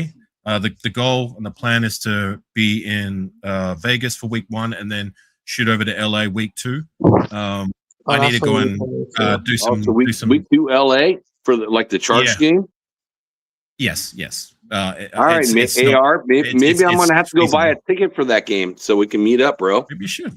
Yeah. I mean, I'm in JT last year. I'm in NorCal, so it's SoCal, so it's only a couple hours further than Bakersfield. Well, if you guys are going to be there, there's going to be the takeover event the day before. I strongly encourage anyone who is into Raider football the way we are, go to the events like the day before the game and then show up for the tailgate. It makes the experience that much better. Even if we lose, you know what I'm saying? We at least have those mememories to take home with us in those good times. So. Right.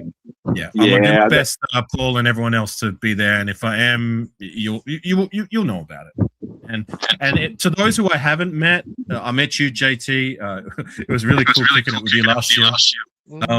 If you guys recognize me, if I'm at the tailgate or an event or even at the game, please say hello. Like I love it when people come up and say hello. I'll make time no matter what I'm doing, and I did that every single time I had anybody come up and say hello. I mean, I'm just a regular fan, just like you guys. So yeah. AR, I know exactly what you're saying. You know, meeting up. You know, Bakersfield the last 2 years with Cheeto, fucking 805. You know, fucking Raider Nation Jason going up with Sacktown, Blue, her boyfriend. It's like all the dudes, and, you know, D Menace is like, you know, all the guys. Like, I had a better time hanging out before the event than actually going to the event with my brother Robert Pena, who I also met up, you know, before the event. And we were just hanging out. We were just hanging out like boys, you know what I mean?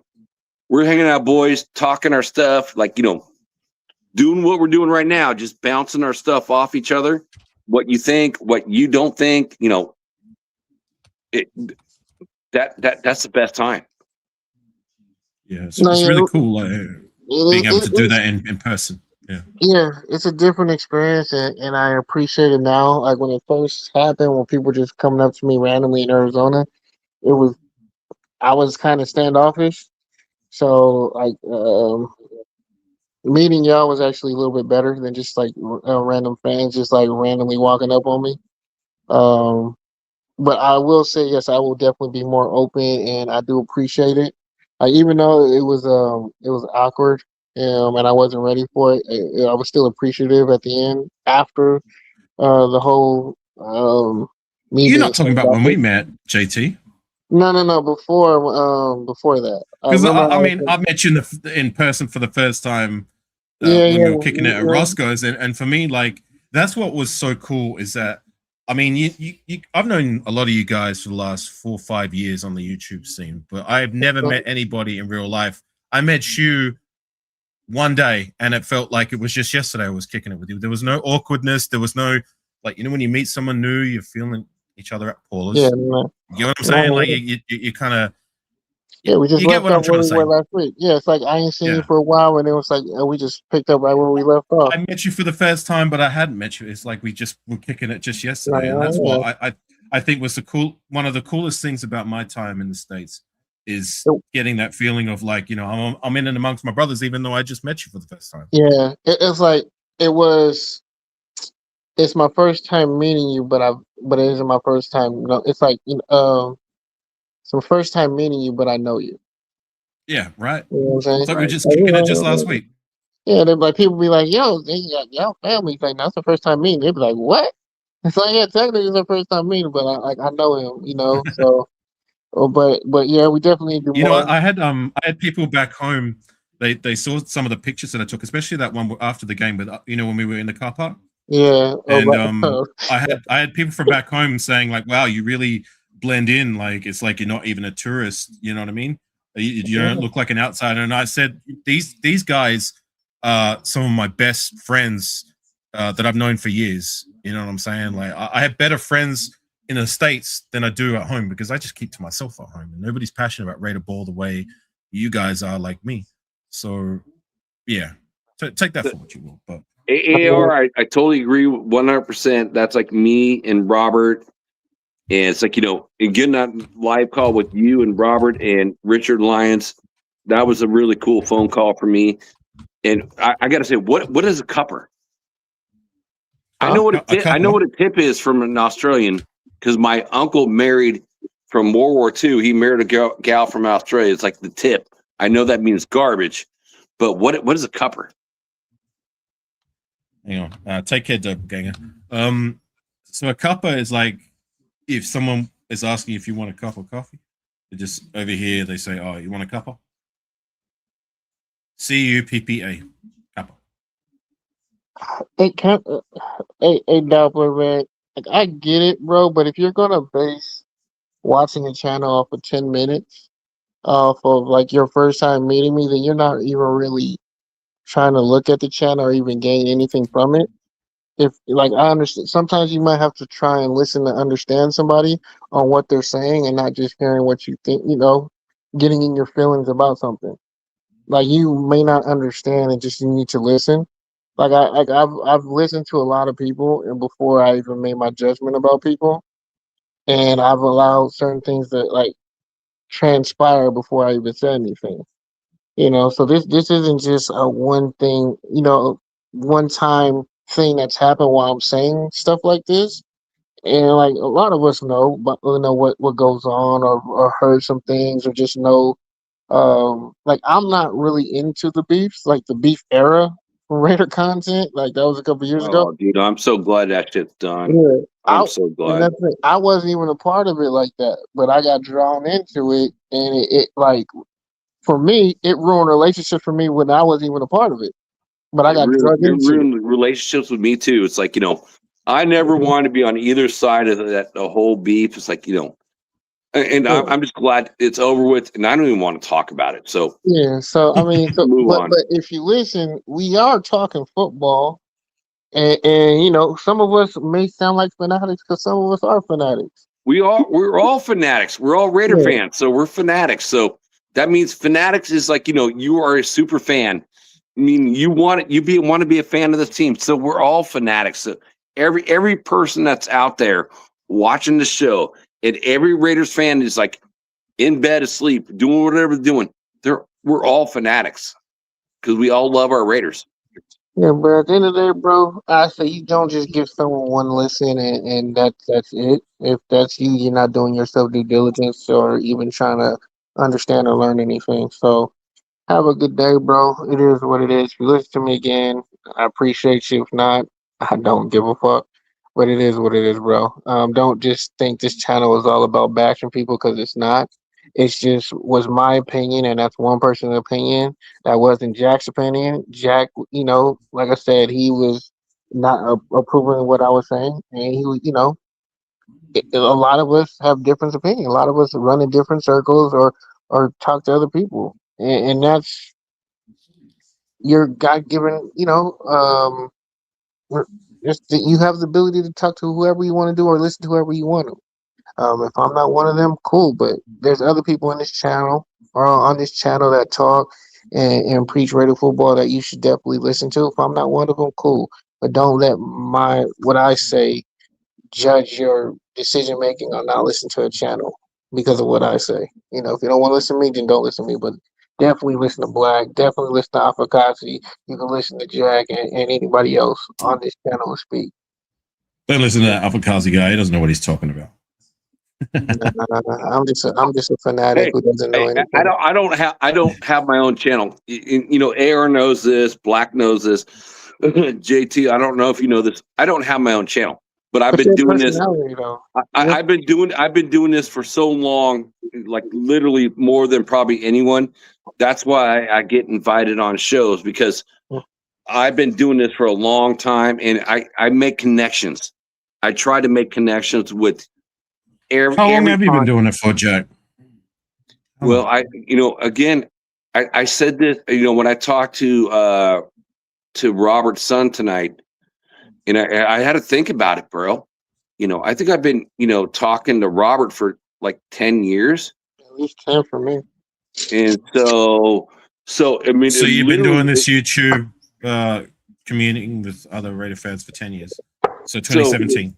So I think the first show I ever went on was Captain Jack, and then that's when Captain Jack used to do shows with OG Daniels, and then OG fucking reached out to me, and it's like, man, I want you to come on my show, and then I did a show with him for a year and a half. That's why you sound like him. And I did kind of hook up, like, Farrell and Raider Ray. I hooked them up, and they did like 174 shows together.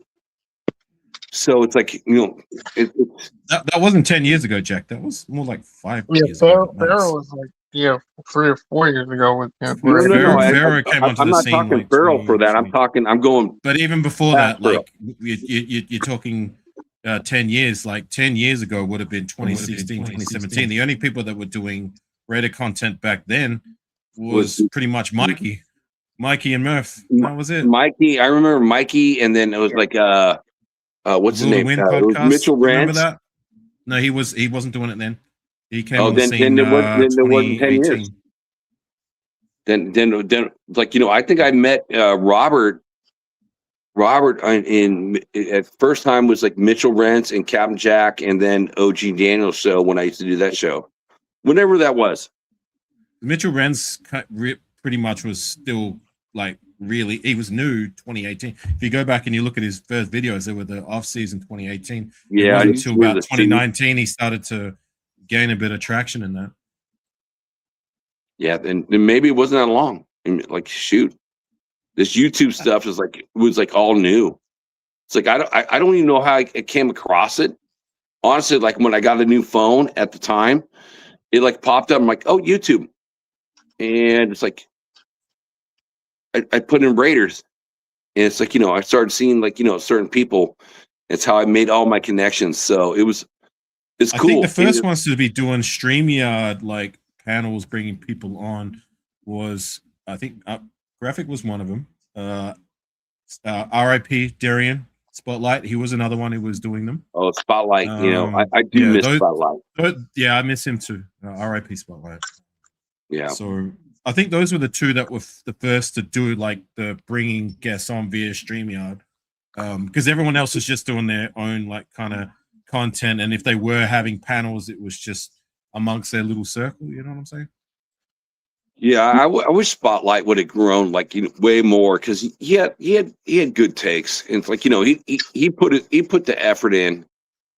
It's like he was a good. Him and dude. Ben, the best in the business when it comes to calling games.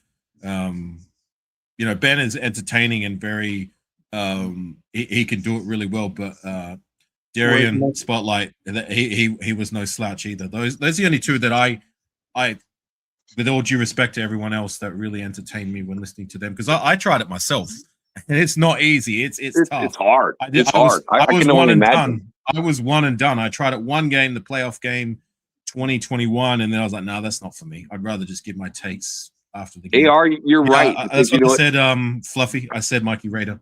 He was him and Will to Win were the only ones, and what's his name? Murph back in 2016, 2015. I did say that. Oh, you talking about Raiders radio fan radio Murph? That Murph? Yeah. You remember Mondays with Mike and Murph? We talking Raiders and football dirt. And I will admit, I did watch, again, normally like, Raider games, I keep it to myself. But, there was times where I'm like, I like to smoke cigarettes. So I'd go out where I'm sitting right now in the same position, and I'd watch Ben do his takes, and watching him on a live show do Raider football games. So when I've been abroad in countries that don't allow me to stream, even though it makes no sense, like I purchase international Game Pass and you're not letting me use it. Like when I've been in Bali on holiday and they've had Raider games on, like I used to listen to Ben, just listen to him call the plays. And even when I've been working, sometimes like if the game's on early in the morning and I'm working, I'll just listen to Ben because it's more informative rather than trying to listen to an actual video stream where they're just kind of calling what they see and they're relying on you to visualize it. It's not like back in the days where we used to have Greg Popper and you know what I'm saying? Like I was able to access that via the internet streaming. Now I can't do that. It's a paid service now via, I think, Sirius XM or some shit like that. I don't know. For Papa. Yeah. I watched several games, like, or not watched, but listened to Ben's channel on, in the chat and just, again, ask questions and, listen to the game with him talking to. It's like, so it's great at the same time. What I got a great pleasure of doing this is like, then I get to talk to other people behind the scenes that, guys I see in the chat tonight, like, Paul, it's like, just chit chat behind the scenes, or Raider Rebel, or Nabman, or whoever it is, like, on whatever channel is. I like, talking kind of behind the scenes when you guys do your shows, and I can have my own one-on-one conversation with, any other Raider fan that I want to, chat with. So, that is something I appreciate for yourself and, Black and, Ben and every other Raider content creator. I've met great friends, just, being on someone else's, listening to someone else's channel. And then you agree with something that someone says, and then you start bouncing your ideas off each other, which is amazing. And Paul, thank you for saying RIP, Spotlight, Pena, and Gord. Man, yeah, 100%, brother. 100%. The Silver and Black Seas, those three for sure.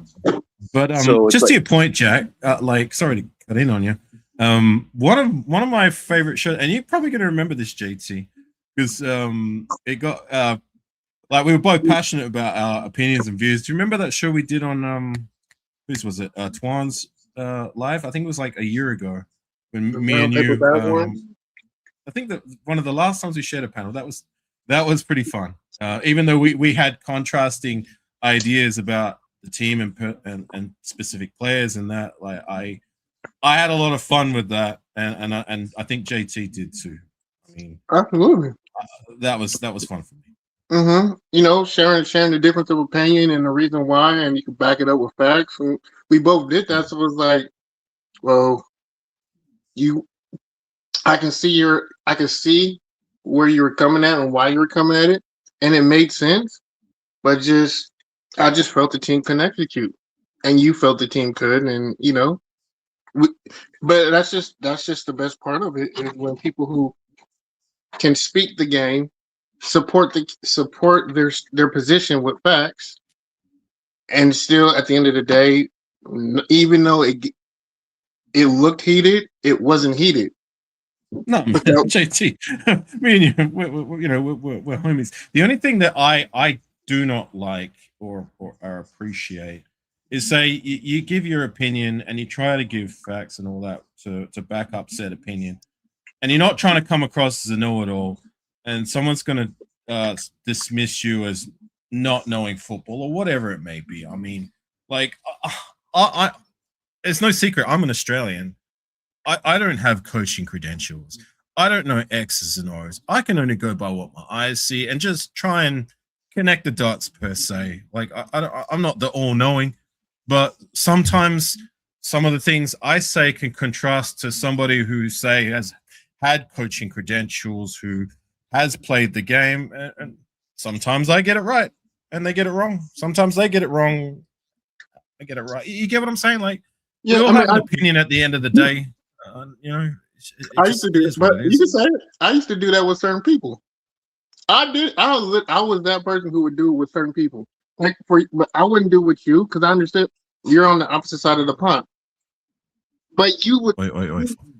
Huh? Wait, you know. Oh, no, I was just looking at the chat. Sorry, go ahead. Yeah, but you're on the opposite side, so I wasn't overly. Some people I would overdo it for, like. You know, like I said, some people I might have been more contrarian with them than others, but they were wrong, and I wouldn't let it go. I wouldn't let it go. I'm like, no, I'm not going to relinquish this point. You're wrong. This is why you're wrong. I'm showing you why you're wrong. So either argue my point or just shut the fuck up. Do you remember what we were debating about, JT? What me and you were debating about? I really don't. Yeah. I do. I'm talking about with other. But I know when we had like, if you bring up like one thing I could remember, I just don't remember off the top of my head. Zamir White and Neil Farrell. That's what we were Will White and who? We were debating Zamir. So the first one, which was the longer one, we were debating the fact about Zamir White, and then it turned into also a debate about not Neil Farrell. Byron Young. That's it. Byron Young. I remember the White. I don't remember the Byron Young one. I definitely remember. Byron Young was like, because we were debating the fact like that you didn't see it as a wasted pick, and I thought that was lunacy. It's like, well, this guy got one season out of him and did absolutely nothing. How can that be the case? Like, not one season. We got 4 games. We got 4 games. He was on our roster for one season, and then he didn't make it past preseason year 2. So that's what we were debating about. Oh, I'm not Farrell. I'm talking about Zeus. It's like Zeus. We got 4 games out of him. Like, all I gotta say is like, again, okay, let's turn this into like, modern roster right now.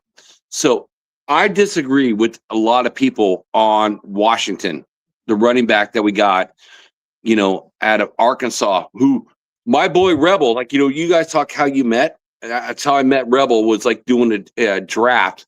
I think it was on Farrell's channel. And me and Rebel talked the whole draft, the whole way through it, round 1 through round 7.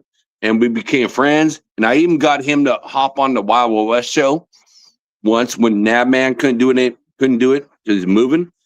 And I see Washington, super fast, big dude.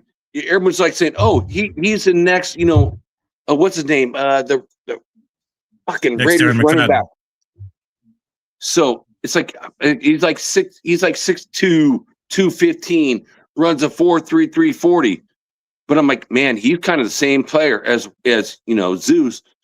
He has no vision on the inside.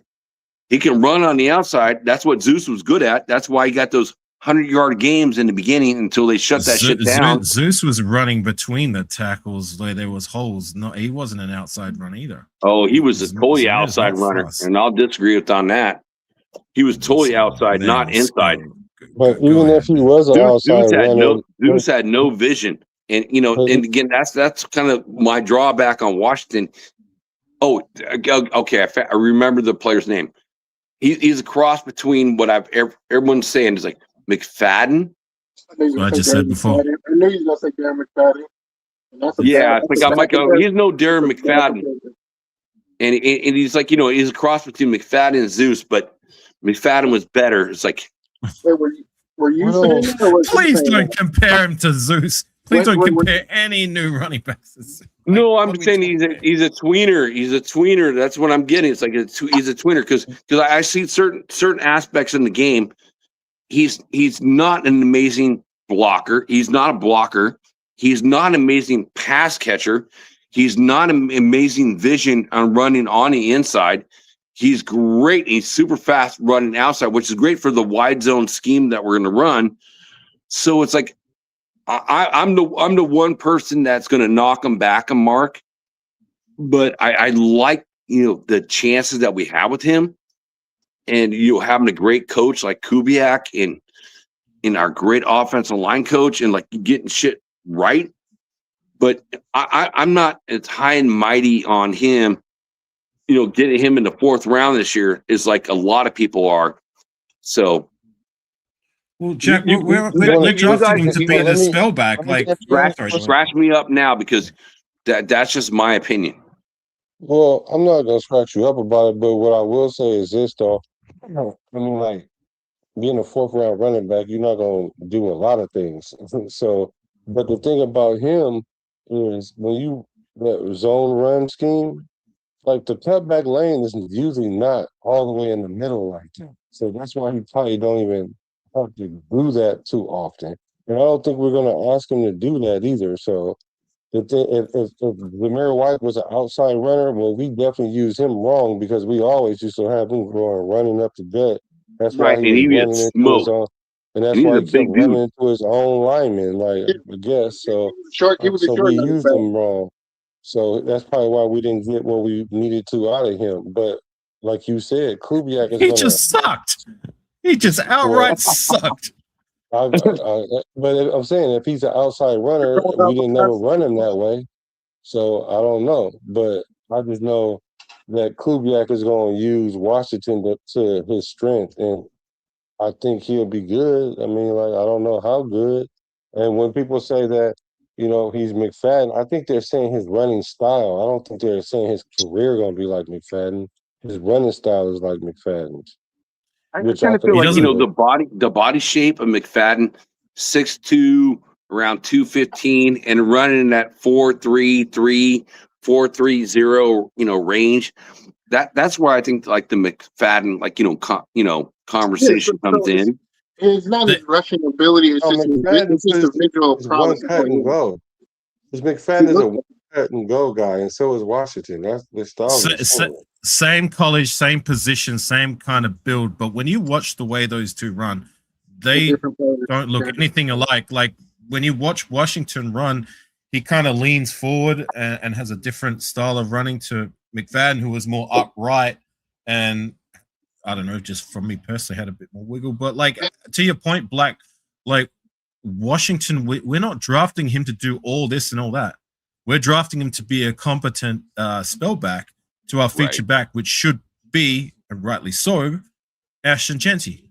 So I like the fact that we've taken a guy and what seems to be on paper a competent enough person to be able to do just that. I mean, have more confidence in him than anyone else that anyone else that we brought in the door for the last, since Josh Jacobs has been out of here. I mean, who have we drafted or who have we signed as a free agent that you could say you had some sort of confidence in?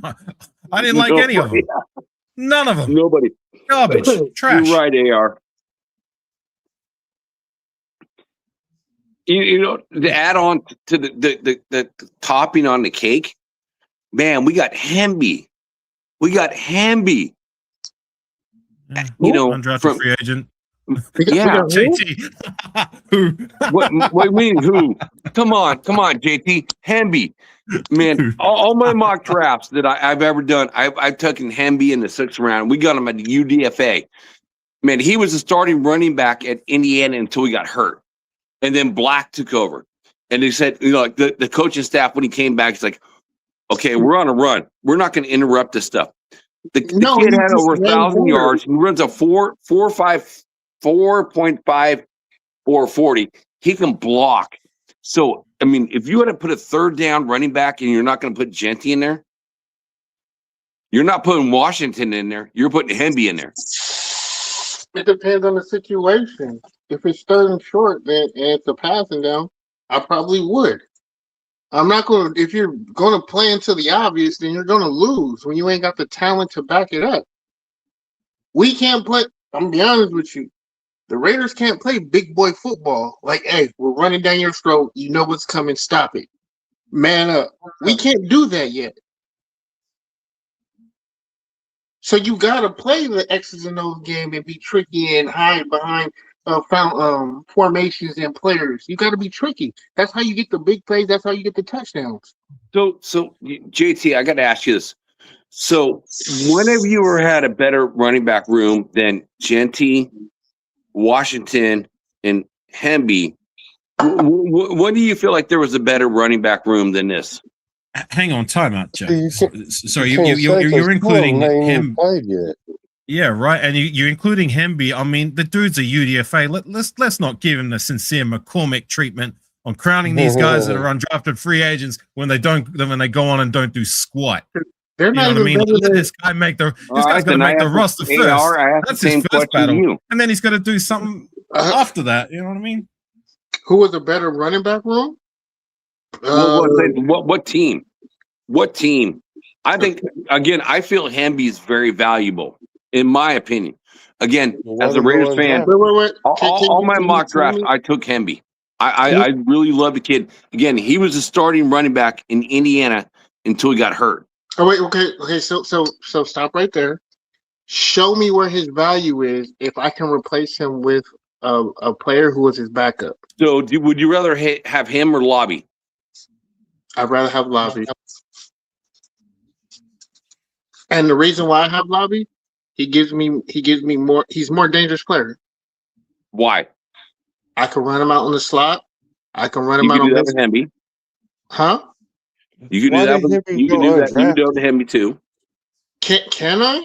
Because he couldn't do it. He didn't do it in Indiana though. What do you mean didn't do it in Indiana? They didn't run him. They didn't run him at the slot in Indiana. Did you? I'm a college guy. I love college better than I love the pros. So did you watch the Raiders play Lobby in the slot whenever he got the opportunity to play, which was not much? Maybe 3 plays. He probably got 3 or 4 plays. So but I know. But here's the thing. He can. I mean, he's never going to do that again. So Lobby's not going to play the slot ever again. I mean, if they motion him out and they use him for mismatches, he will be. That's the whole point in having him as a Swiss Army knife. He's going to play multiple positions. He can start in the backfield, then you're going to motion him out to get him on the linebacker, which he probably be in slot or on the safety to utilize his talent. That's at the end of the day, gang, this is our third string running back we're talking about. Yeah, we're debating over the third string running back between a guy who we drafted he's now 3 seasons as a Raider in the 5th, 6th round, who hasn't done pretty much nada, and a guy who's an undrafted free agent who literally hasn't done nada, is going to be fighting for a roster spot. I mean, what are we expecting here from these guys? but to answer your question, what was our running back room when we went to the playoffs? When we played Josh Cincinnati? Jacobs. Pretty much Josh Jacobs. That's it. It was Jacobs. You're talking 2016, so yeah. No, not 2016 when we played Cincinnati and we lost. You're talking about 2021. So we had Josh Jacobs. We still had Jalen Rashad on our team. He was Rashad was good. Rashad was good at what he did, but there was it Mike Washington? Yeah, and the Washington kid. Yeah, not Mike Washington. No, it was Mike Washington was drafted in the 5th round. Was a fullback. No, you're talking about DeAndre Washington. He was long gone before then. Ingle was Ingle. That makes Ingle was a fullback. DeAndre Washington was gone a long time ago, and Ingle is a fullback. But he's still in that running back room. That's a better running back room. You could put him as in that Marcel Reese kind of jack of all trades kind of fullback. If in recent years, I'm taking that running back room over the one you just gave us. I'll give you that, JT.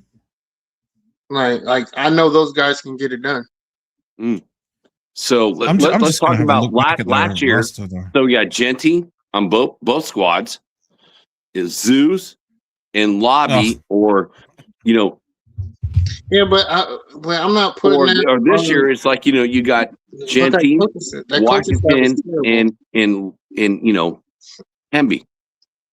Well, to that, Jack, like our running back room hasn't done squat since Josh Jacobs was around for his best days. And to that point, like you were asking, the running back room in 2021, it was Peyton Barber and Sutton Smith to round off the other guys outside of Jacobs, Ingold, and Jalen Rashad. So it wasn't exactly star-studded there either. But yeah, well, it's only gotten worse since the days of Josh Jacobs. You know, I think, I do too. It's not a high bar, Jack. It really isn't at the moment. No, you're right about that. It's not a high bar, but I will say I would dare say the lowest bar it's been in the last 30, 40 years. I mean, we haven't had a worse running back core since you think back to the early 90s and 80s. What was it worse than Marcus Allen and Bo Jackson? Was it worse than Napoleon Kaufman? Well, that's one of the best running back rooms ever. You know, Bo and Marcus, in the 90s, in the early 2000s, we had Charlie Gardner and Tyron Wheatley. There you go. Grant McFadden. Thunder and lightning. Shit, I will take even like who? Remember we had white chocolate. Freaking before McFadden. What's his name? Are you talking about Justin Fargas? Your dude from USC. Fargas. Justin Fargas. Justin Fargas. I'd have Justin Fargas. I'd have Lamont Jordan before these scrubs that we've had in the door for the last couple of years before we drafted. Who is the guy who ran upright? No, yeah, Latavius Murray. Murray. Upright guy. You're talking about that we signed over from the Niners. What's his name? Charlie Gardner. No, what's his name? It's like the last really running back. Like he ran straight up. God damn, he's from the Niners. Latavius Murray ran upright, but he was drafted by us. No, this is way before. Or Darren McFadden. He ran upright. It's way before McFadden too. Before McFadden?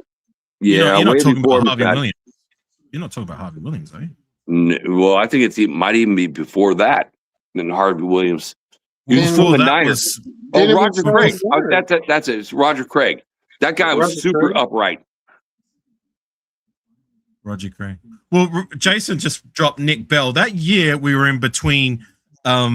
So check this out, because I've done my research. That particular year, when we were between Marcus Allen, Bo Jackson, and then moving on from those guys to Harvey Williams and Napoleon Kaufman, that I thought was the worst year up until I did my research. That year in 2024, when we moved on from Josh Jacobs and we had the likes of Zamir White and the rest of those whatevers, you know what I'm saying? Like they rushed for less yards in more games than that running back room did back in I think it was 92 or 93. So make of that what you will. But my point is that it's been a low bar in the last couple of years. But we've at least made strides to address that with I believe it was the right move getting Ashton Genty, and then we've made another move in drafting Mike Washington to be the spellback. You know what? See, this is the problem with the Raiders, is that now it's a problem. When you in a rebuild, you want to be able to put in new pieces to replace old pieces, right? When you put in the old pieces that we were trying to replace, there is no new pieces that you can refill it in. And that's what the issue has been. Like at quarterback, it's always been Rich Gannon. Some people will put in Derek Carr, some people won't. At running back, it was the last great running back before Josh Jacobs. Who was it? Charlie Gardner. Murray. Great running back? I'd say Charlie Gardner. I think Charlie Gardner did everything that 2002 Raider team needed to do to get to the Super Bowl. Darren McFadden in his best days was one of the most dangerous players, most elite players in the league. Yes, he was injured. Yes, for the most part. He wasn't better than Charlie Gardner, though. Darren McFadden? No. Wasn't better than Charlie Gardner? No. In his best years? Are you kidding me?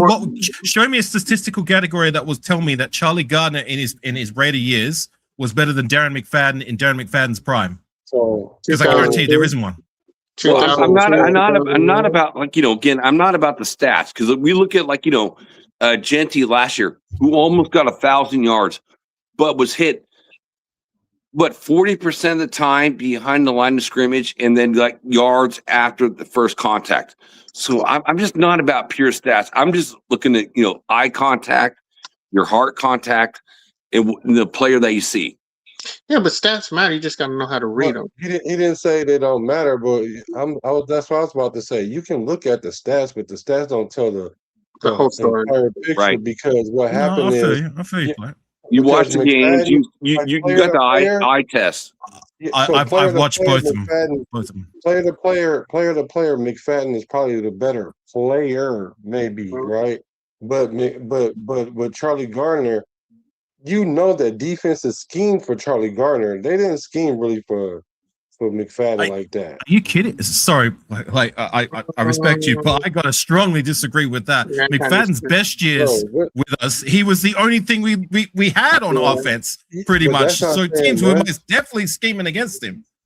No, well, come on. By default, I'm talking about like being a really whole weapon. He wasn't a more effective weapon than Charlie Gardner, because Charlie Gardner had way more facets of the game than McFadden. McFadden can only hurt you in one part of the game, is if you give him the ball and he get wide open, because he will get tackled if you just touch his feet. Charlie Gardner was getting third downs with first downs with catches.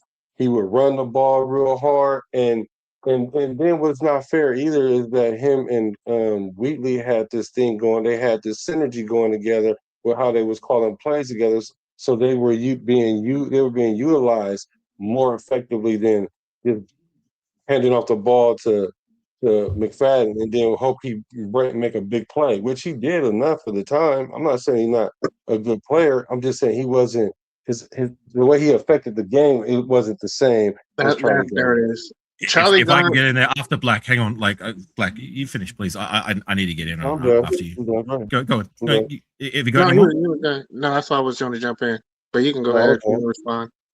Okay, look, I love Charlie Gardner. I have his jersey in my closet. He's a guy who I wasn't around for, but I've gone back and I've watched. I bended the season, so I kind of do what I kind of know what I'm talking about, because I didn't just go by highlights. I'm not just looking at the stats, even though I brought the statistics before. I actually watched these guys play, so I do appreciate Charlie Gardner. He is what you say he is. However, you say that like teams were scheming against just him. Well, his best years with us was what, 2001, 2002? That was a star-studded offense. You had Tim Brown and Jerry Rice. Granted, they were older, but they were still playing like the superstar players that they were. You know what I'm saying? They had a lot more pieces than, say, Darren McFadden in his Raider prime. Like, yeah, we had some guys who were nice for a minute, guys who I appreciate, but they were not Jerry Rice. They were not Tim Brown. They were not the offensive line that, Charlie Gardner was blessed with. They weren't the QB at the time. Like, Darren McFadden was playing with what? Like, Jason Campbell, who I appreciated, and Jerry Porter, Jerry. They both had a Jerry. Jerry Rice, yeah, I'm just trying to. I just like to give you a bit of perspective that I disagree with you that teams were just specifically scheming against Charlie Gardner when like Darren McFadden. No, he was. I'm not saying they schemed only against Charlie Gardner. What I'm saying is on Monday when they say we're scheming against certain players, I'm not saying that they don't ever scheme against McFadden. What I'm saying is he wasn't a higher priority than Charlie Gardner was. I'm gonna disagree with you on that one. Like, hold on. I watched Charlie Gardner every week while he was at the Coliseum. Black JT. This is what right here. What we're doing right now. I'm going to pause you guys because this is what I think that makes Raider Chat so much fun. We're talking about different eras, different teams. And we're all talking, what we love to talk about. And put players in certain positions in in that time and era. This is what makes every Raider Chat the funnest thing you can ever do, what we're doing right now. So, okay, my pause is done. Keep going. I'm loving it. I'm sorry. Go. Sorry, Black, you're in the middle of saying your piece. I'm sorry, but it makes it fun. No, go ahead. All I was saying is, like, I watched Charlie Gardner because that's when I had season tickets with the Raiders, and I just know his impact on the offense versus when Darren McFadden was in the offense. And I'm not saying Darren McFadden wasn't a piece of the offense, but what I'm saying is Charlie Gardner, they really had the game plan for him, because if not, then you're not going to win the game, because he's going to for sure eat you up in more than one way. And highlight Jason Downs. You like Raiders first downs. His fucking take. I love it, dude. Yeah.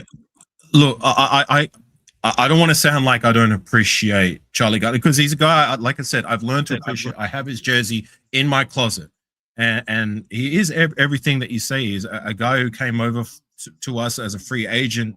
I think was pretty much like the tail end of his NFL career, and he had some good years with us.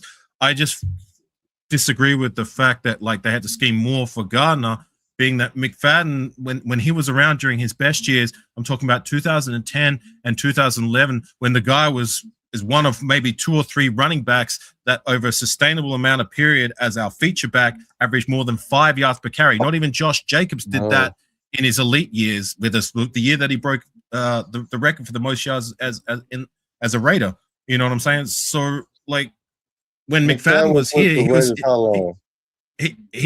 he was here. I'd say we drafted him 2008, and then his last year was 2014.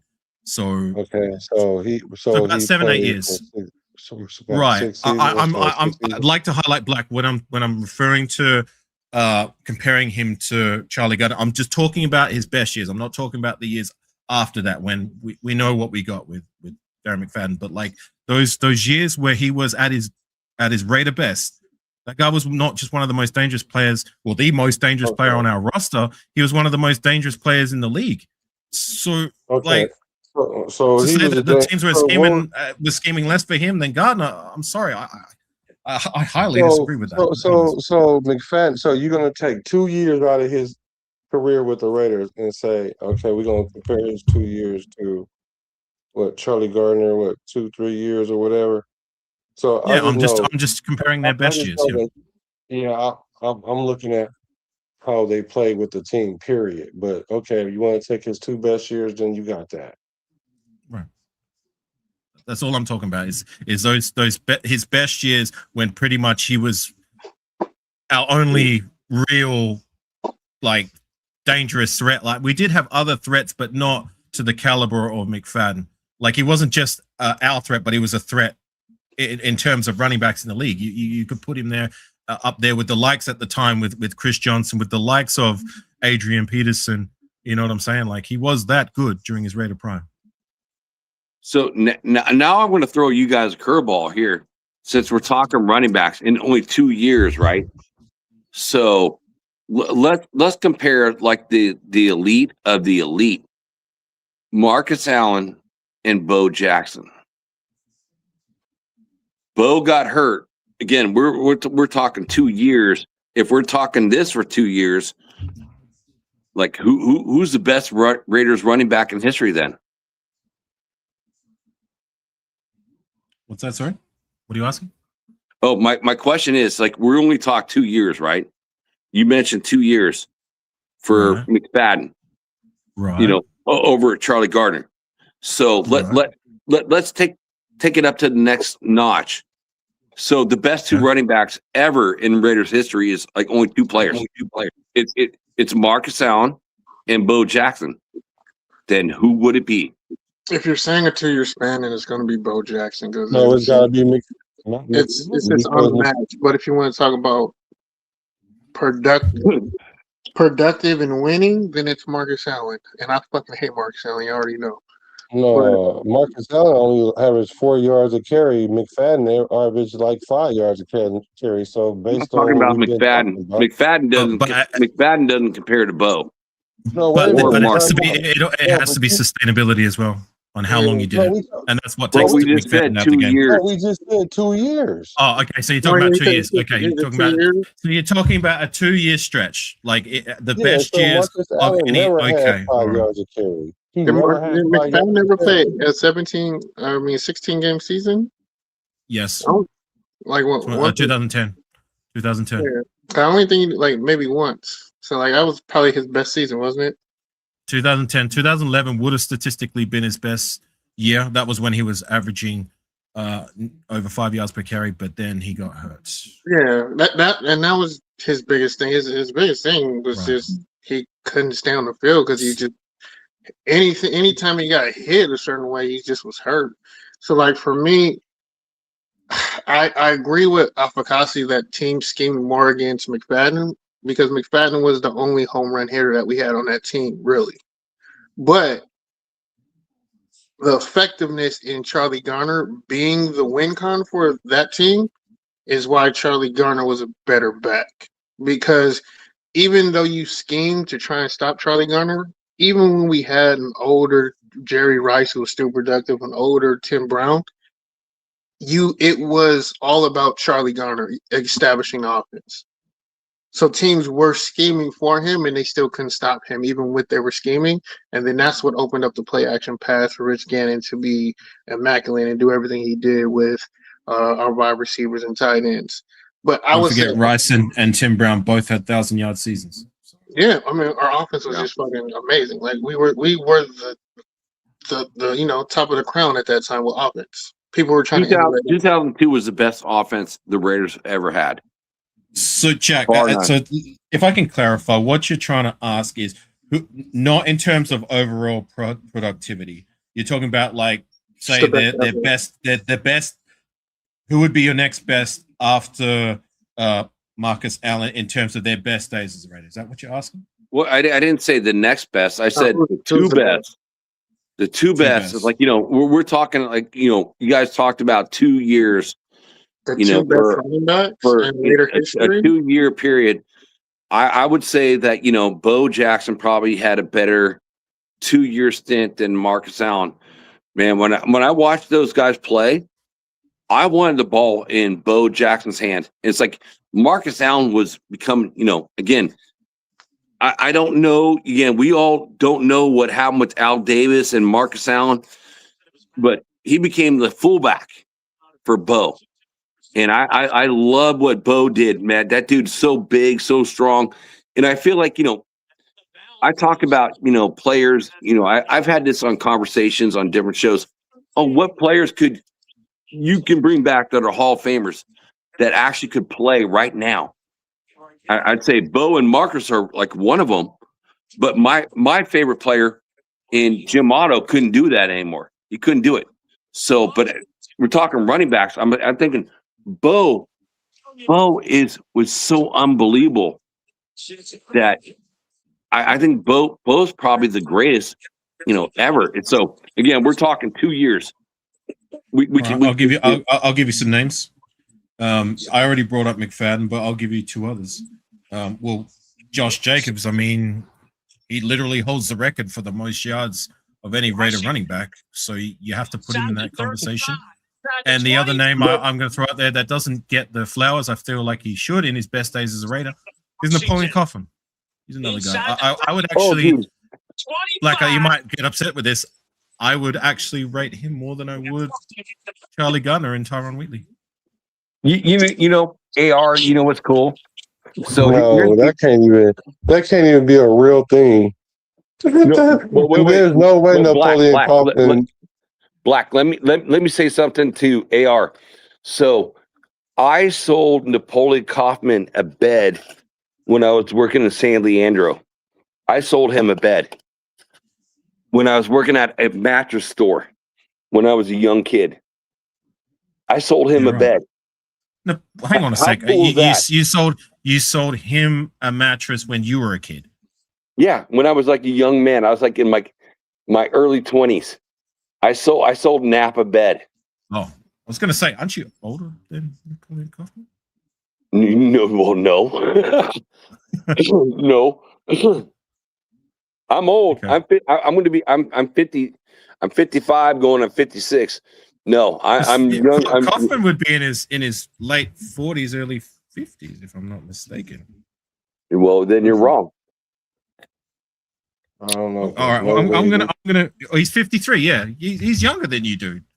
Oh, then he is younger than me. Shit. Only by a couple years. So we're around the same age. But I sold him a bed. I got to meet him in person in my store, and it was kind of cool. It's like the store over next to me in San Leandro was a big and tall store, and I met Grady Jackson. I was going to go out to lunch, and I walked out and I saw Grady Jackson. I'm like, dude, defensive tackle? Are you Grady Jackson? He's like, yeah, I'm Grady Jackson. And he signed me a picture. He pulled out a picture and he signed for me. Jack? Yeah. Is he a defensive tackle? Yes, sir. That's pretty cool. Yes, sir. But yeah, look, I would. The reason I would say Napoleon Kaufman is 97. That dude was rushing for over 5 yards per carry, and that team was like, I think the third worst team, even though they had a high-powered offense. But Napoleon Kaufman, I remember because I bended that season too, and yeah, I again, I'm not taking away from Charlie Gardner. I just personally, I would take Napoleon Kaufman. It's crazy because even as much as I say, look, who's the better running back? I asked Jim and I, whatever, who's the better running back? He was very versatile. Charlie Gardner was so versatile. Charlie Gardner or Napoleon Kaufman? Like, it's like saying Charlie Gardner, like, that's a hard call, Black. It's not that hard. It's really nice. It's a definitive edge with that. Even when I got, and he averaged over 4.9 yards versus Kaufman 4.6, whatever. Gardner name. It's not just a number. It's what you have to do.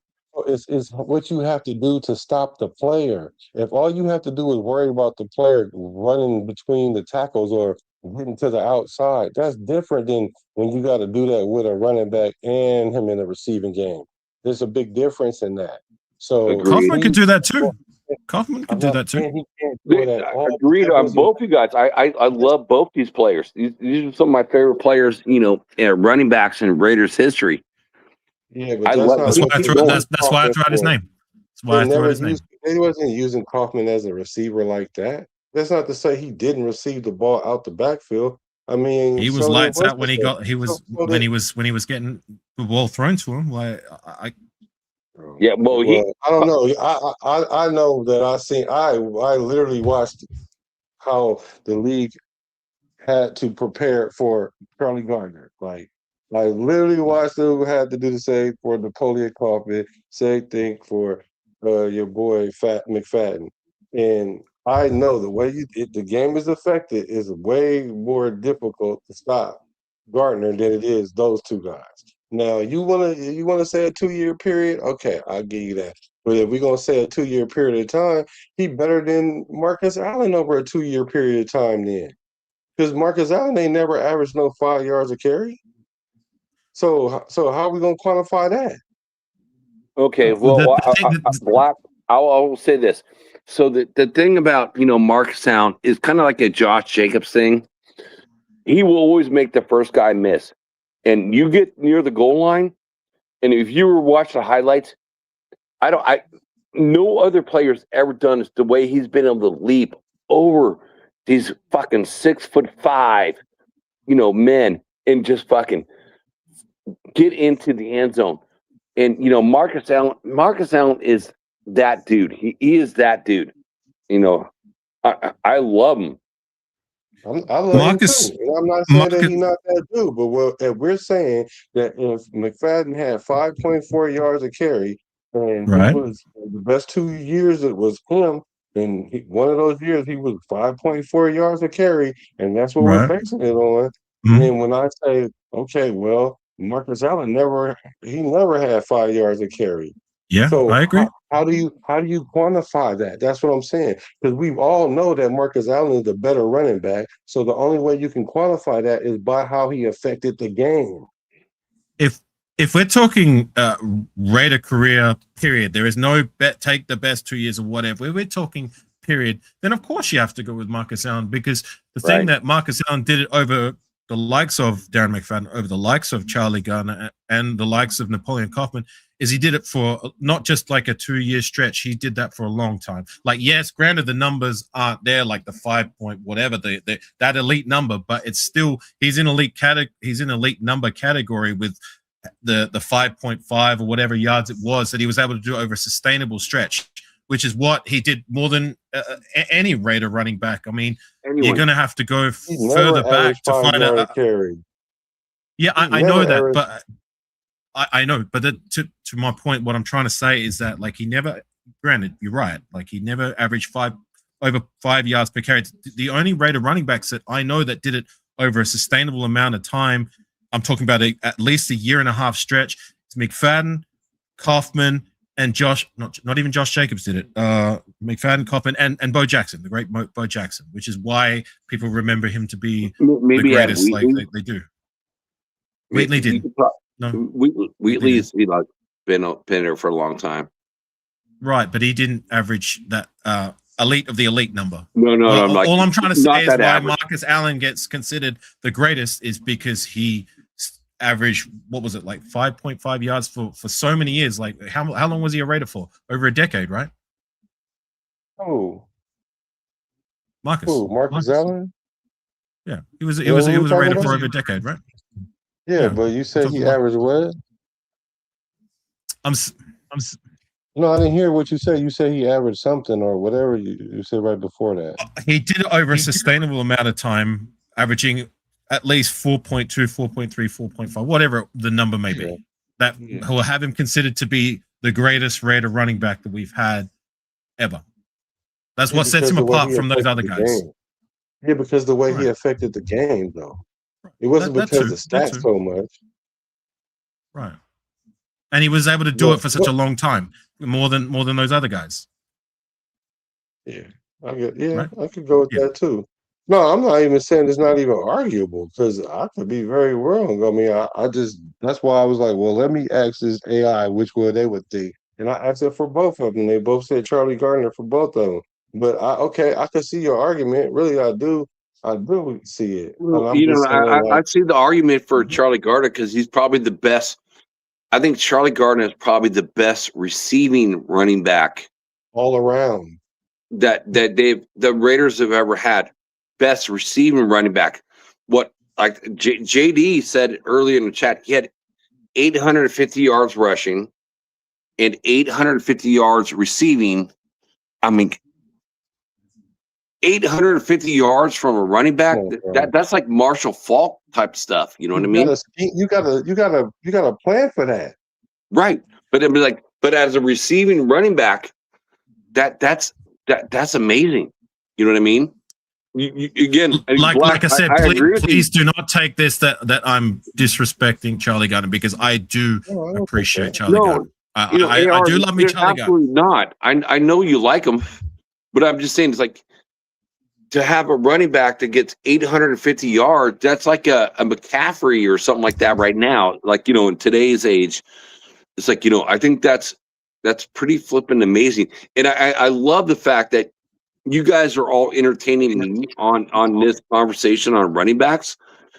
How we got started off, like, our top three, like, and over the years, it went into this deep dive conversation to this.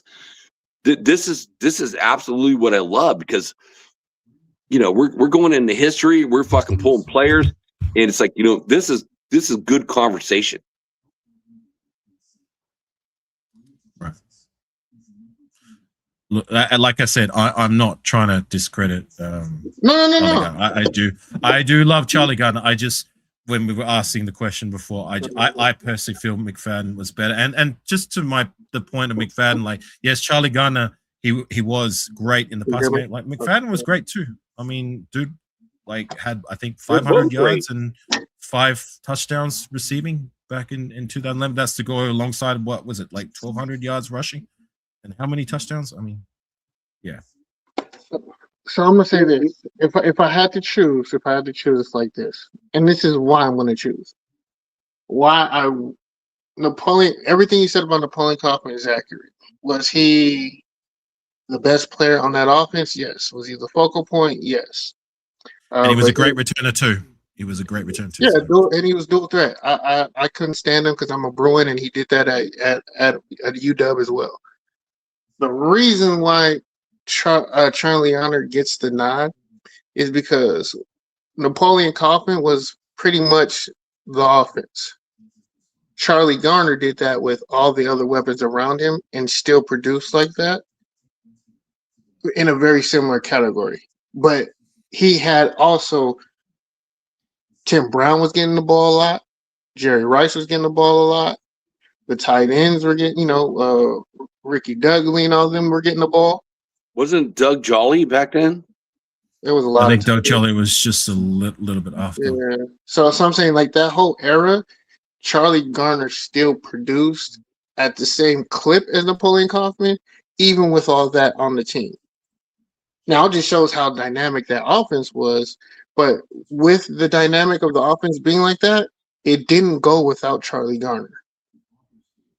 Exactly, because you know who you had the scheme for first was Charlie Gardner. He made the offense go. He opened up everybody else's kit to be because Jerry Rice lost a step. Tim Brown had lost a step. They weren't the receivers that they were, but they still were top-notch receivers.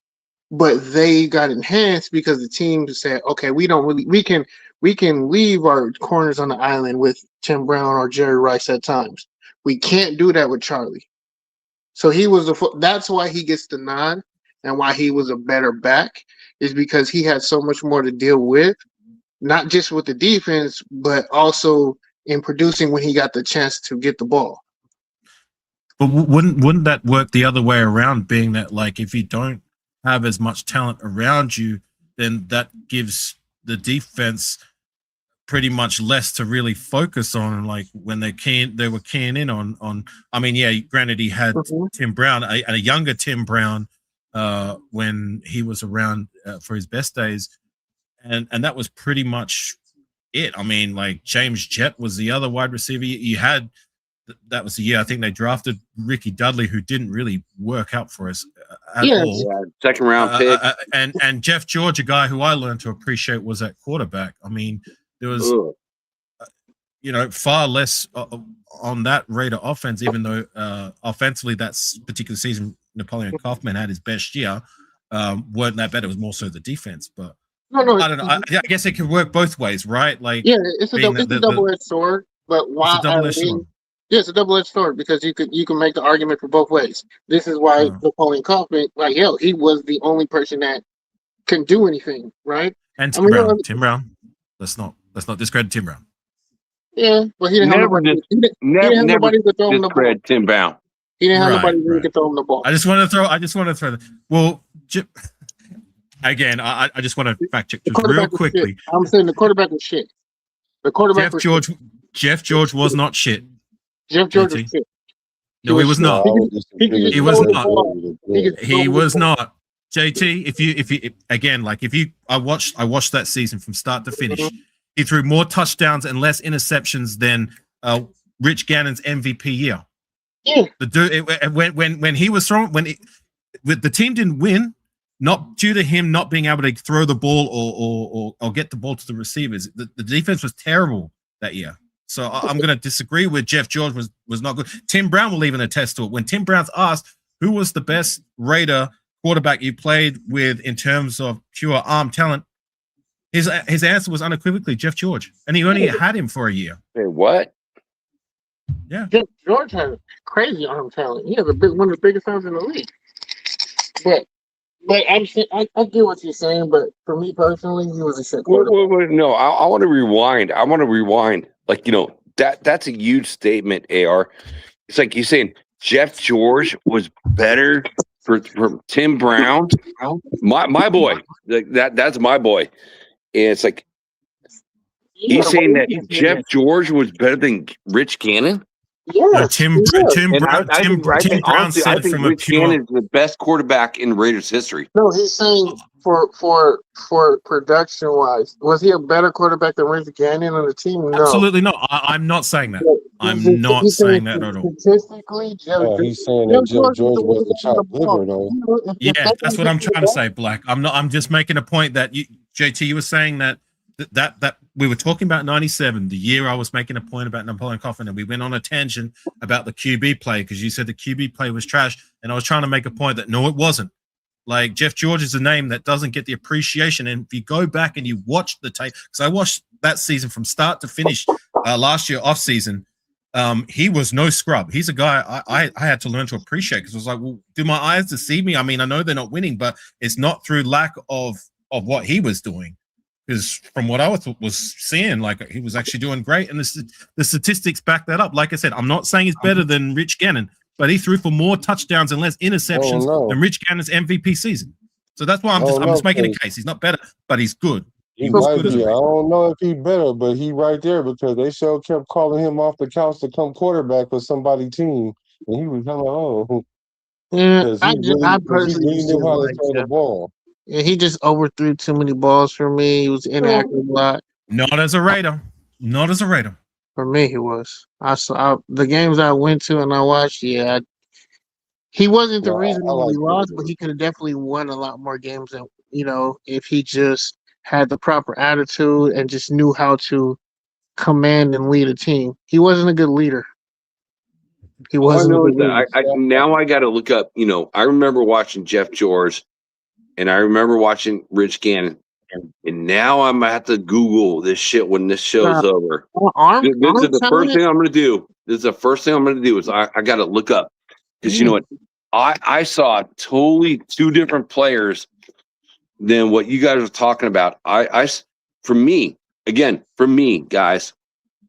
If you want to look up statistics, Jack, look at 97 specifically, Jeff George, 97 specifically, and then go and look at whatever Raider quarterback you want to compare him to.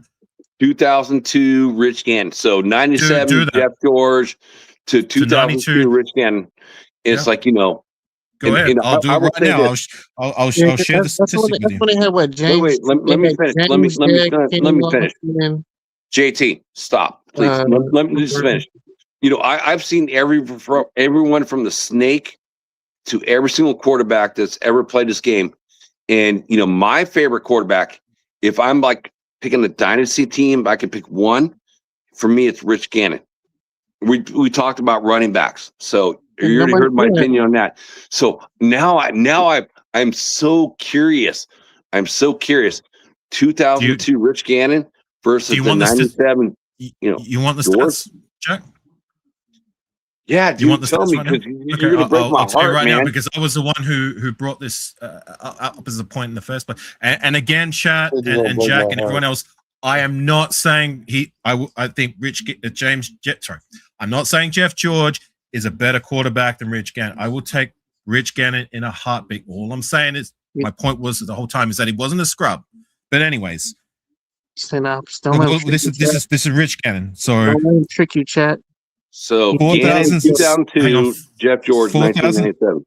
Yes, 4,689 yards, 26 touchdowns, and 10 interceptions. Right? That's Rich Gannon. Now we're going to go back to Jeff George because I've looked at this statistic myself when I watched George play.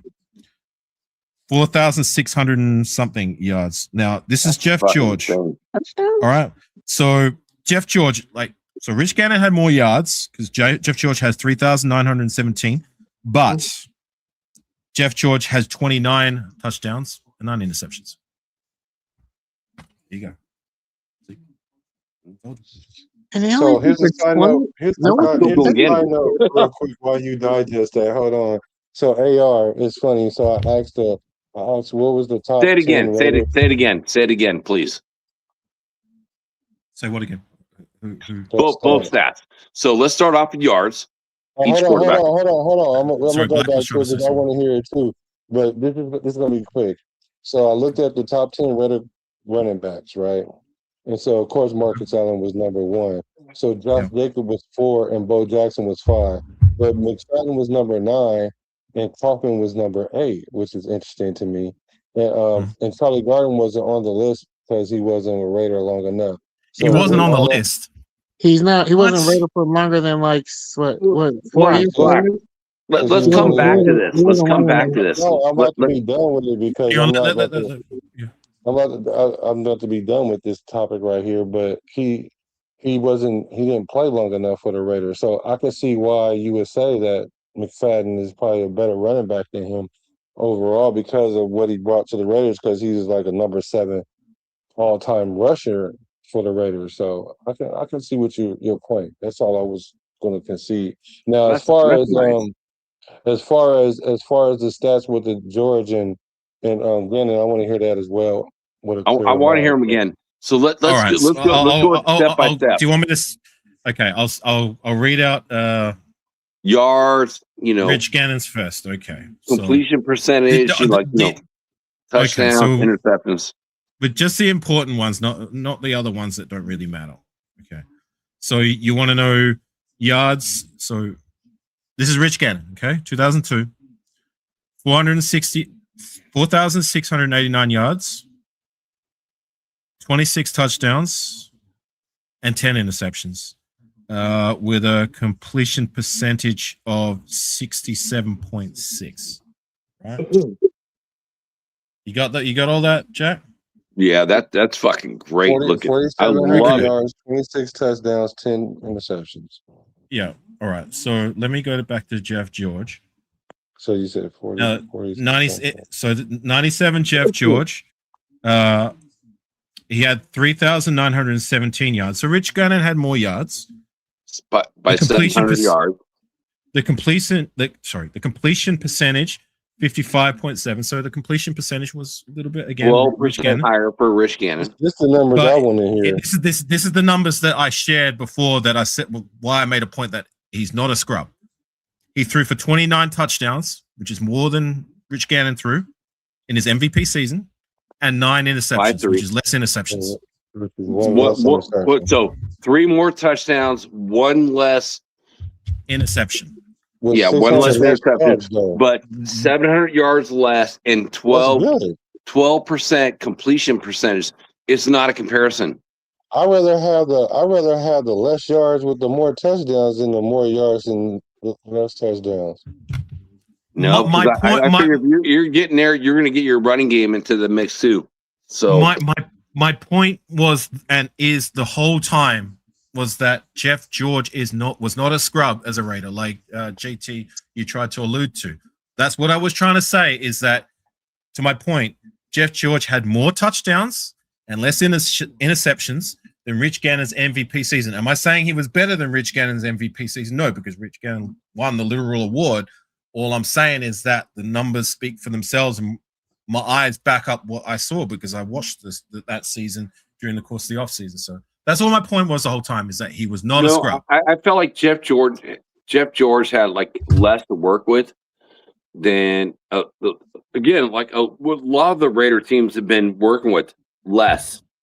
So I had Kaufman and Tim Brown and James Jett. Yeah, what did Gannon have? James Jett's not all that great. And, Tim Brown, when he came out, I watched him at Stanford versus Notre Dame his senior year. And then, becoming our first round draft pick. Man, Tim Brown was the fucking, he was a dog. He was a dog all the way through his career. And the number 1 wide receiver ever for the Raiders. I don't care. Anyone you want to, post up with that, Tim Brown was the best receiver we've ever had throughout an entire career. You're not going to get objectivity from me. I'll agree with you on that.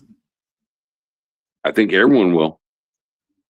Maybe some of the older heads might throw out like Fred Biletnikoff and whoever else, but you know what? I'm even a guy like when Brett, I think AR. We already had this conversation before, but I don't know if not with these guys. So it's like I went to the in Oakland Coliseum when Brett Favre's dad died, and we played the Packers. And Brett Favre threw 5 TDs.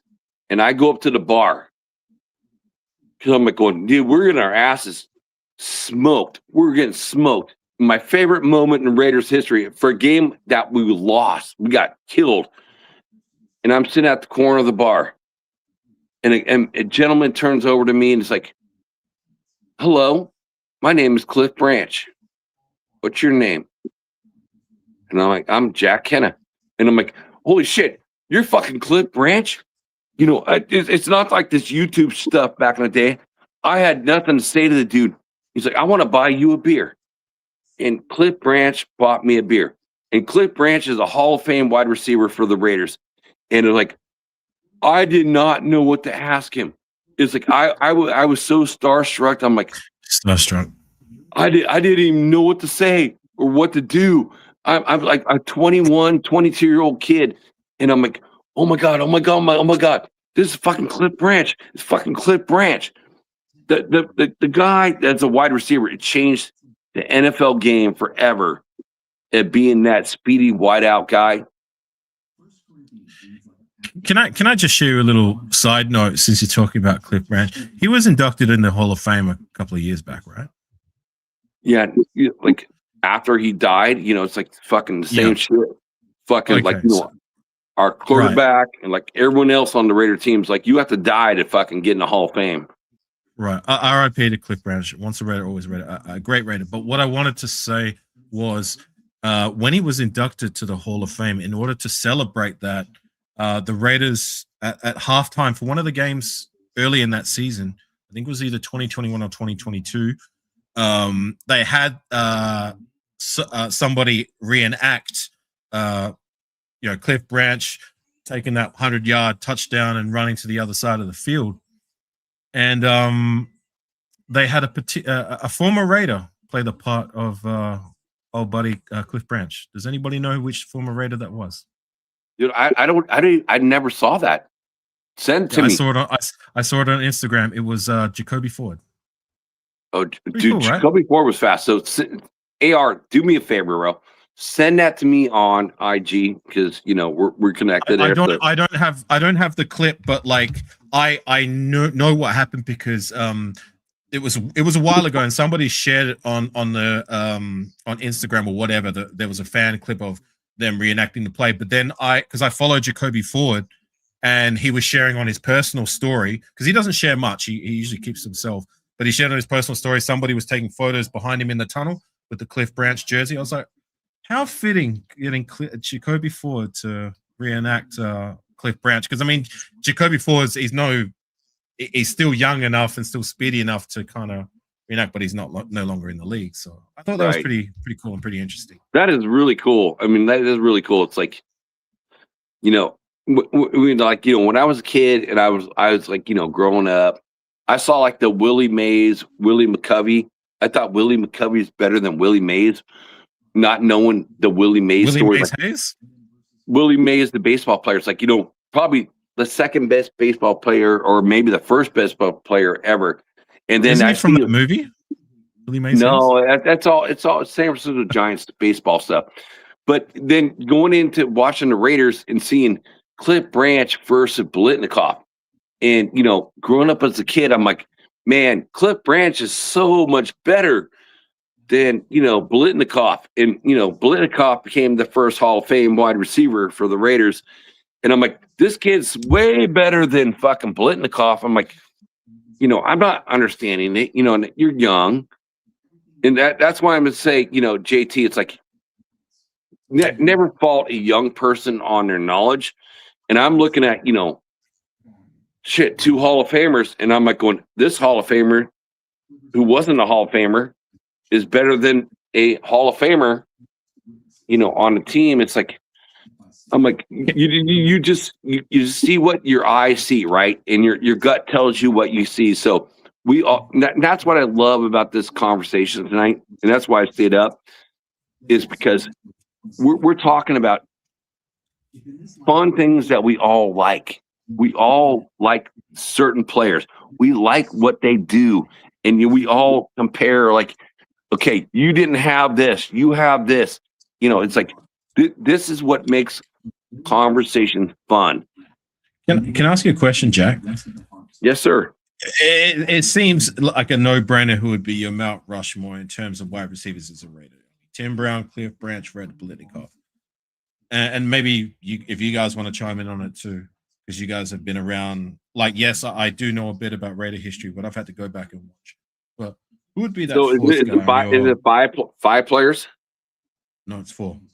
You can only have 4 on Mount Rushmore. Yeah, so who would be a Mount Rushmore of wide receivers besides those 3? Who would be your 4th?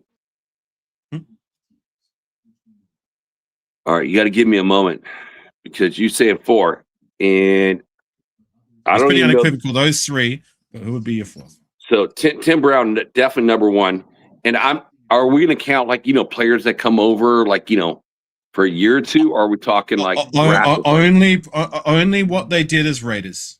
Because I mean, you would have Jerry Rice up in that conversation. That's if it why was I was their career asking as a that whole, question. But he was only a Raider for what, 2 years, and they were still good years.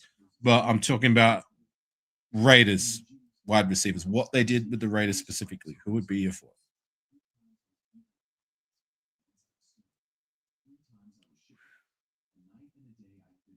All right, I'm going to think about this for a moment. I want to make my JT, you got a name? Tim Brown definitely number 1, and a Cliff Branch is number 2. So I'm going to say 2 right now. You guys can answer like you're 2. And well, then I said that originally, Jack. I said, look, it seems pretty unequivocal. The first 3 names would be on your Mount Rushmore: Branch, Biletnikoff, and Tim Brown. But the 4th is disputable. Frank Weber, he said Warren Wells. He's a guy I'm not too educated on. Maybe you might know about him. Warren. Sorry. Hey, Weber, salute, brother. Love you, but no Warren Wells. I'm sorry, not on my list. What about James Jett? James Jett's not on there either. Yeah, I know.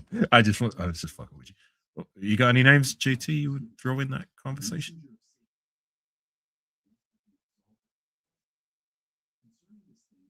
Black? Anyone?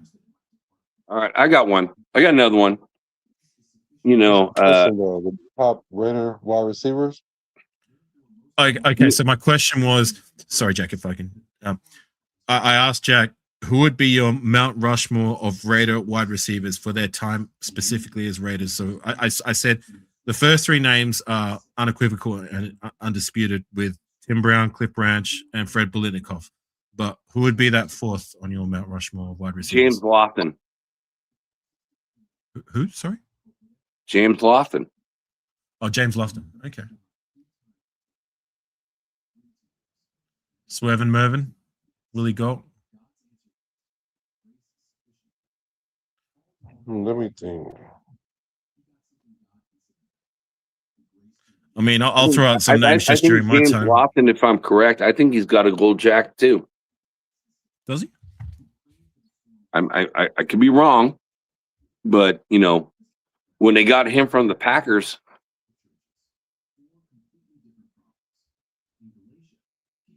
I'm sure you guys are looking it up right now.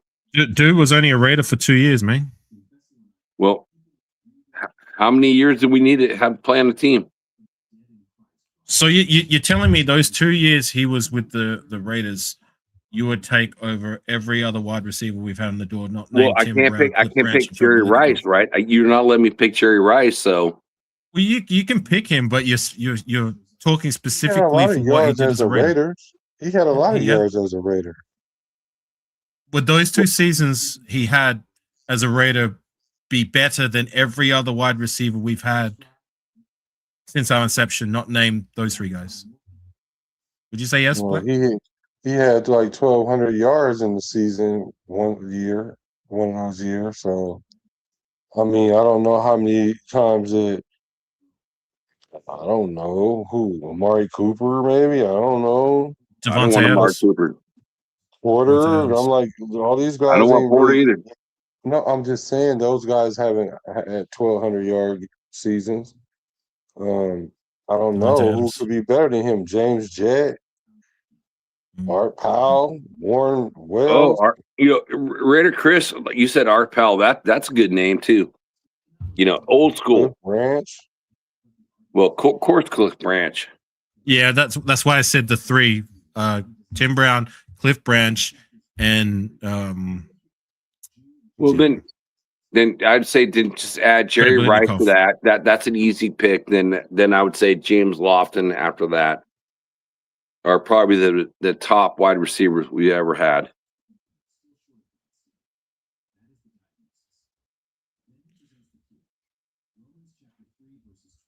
What about Mervin Fernandez, Swervin Mervin, and Willie Galt?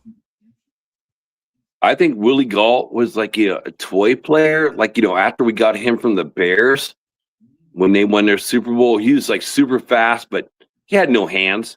His hands were like, crappy. And the other guy you said was better, I think, than Willie Galt.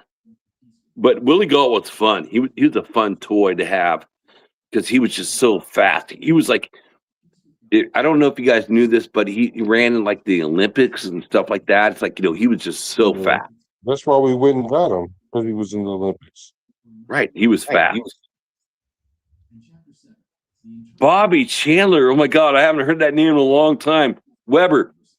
Yeah, that dude was not fast. He's kind of more like in my mind, he's like a Renfro without the better moves in his, cuts. Is the way. But I'm glad that you brought him up because, I did like him as a player. Guys, I know most people are going to be sour on him, but where would you say Jerry Rice's time as a Raider was more productive than, say, Devontae Adams' time as a Raider? Absolutely. Yes. No, don't be sour. I agree. I agree with Black. I think Ruggs could have been that phenomenal player if he didn't do what he did. Yeah, but he did what he did. He did what he did. So he did what he did. But I'm saying if he didn't, it's like if Bo Jackson didn't get hurt. You know what I mean? It's like if he didn't do what he did, he could have been phenomenal. And you know what? Whenever he gets out, I wish him, as a father to a son, I wish him the best of luck ever. But he can't ever come back here. He can't. He just can't. I don't want to go down on the Ruggs rabbit hole. You just can't. But I was asking before, like, I know people are sour on Devontae Adams, but he would be in that conversation. I mean, the numbers back that up. Just saying. Yeah, Devontae's good. I think, and I can't argue with that.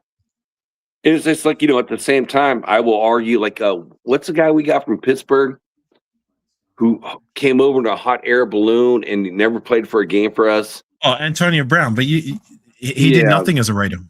Oh, it's like, okay, that puts him in the same position, getting kicked off, Stuart Swagger show a couple times, fucking Randy Moss.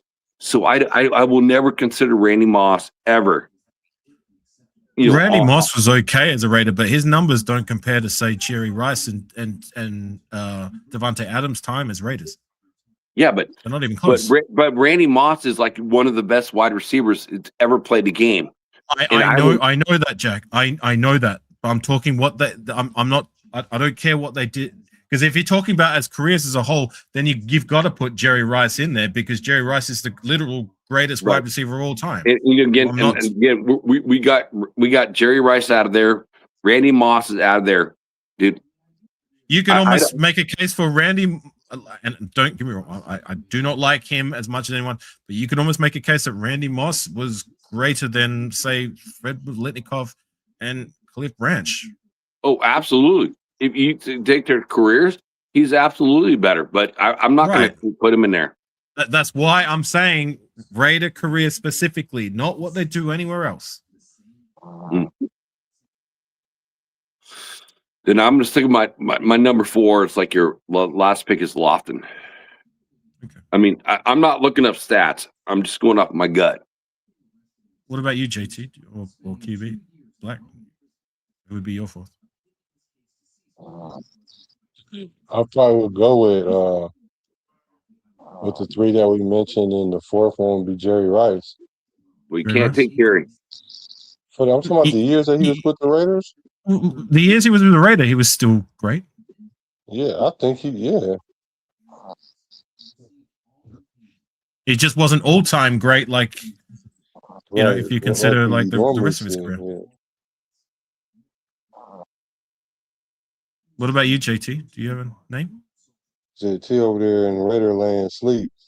I think he's passing out. Yeah, it's about that time. My brain's wide awake because it's like 6 p.m. over here. Sorry, you were saying? Oh yeah, you wired up. Oh yeah, it's 3 a.m. here. Yeah, I know. You're on Cali time.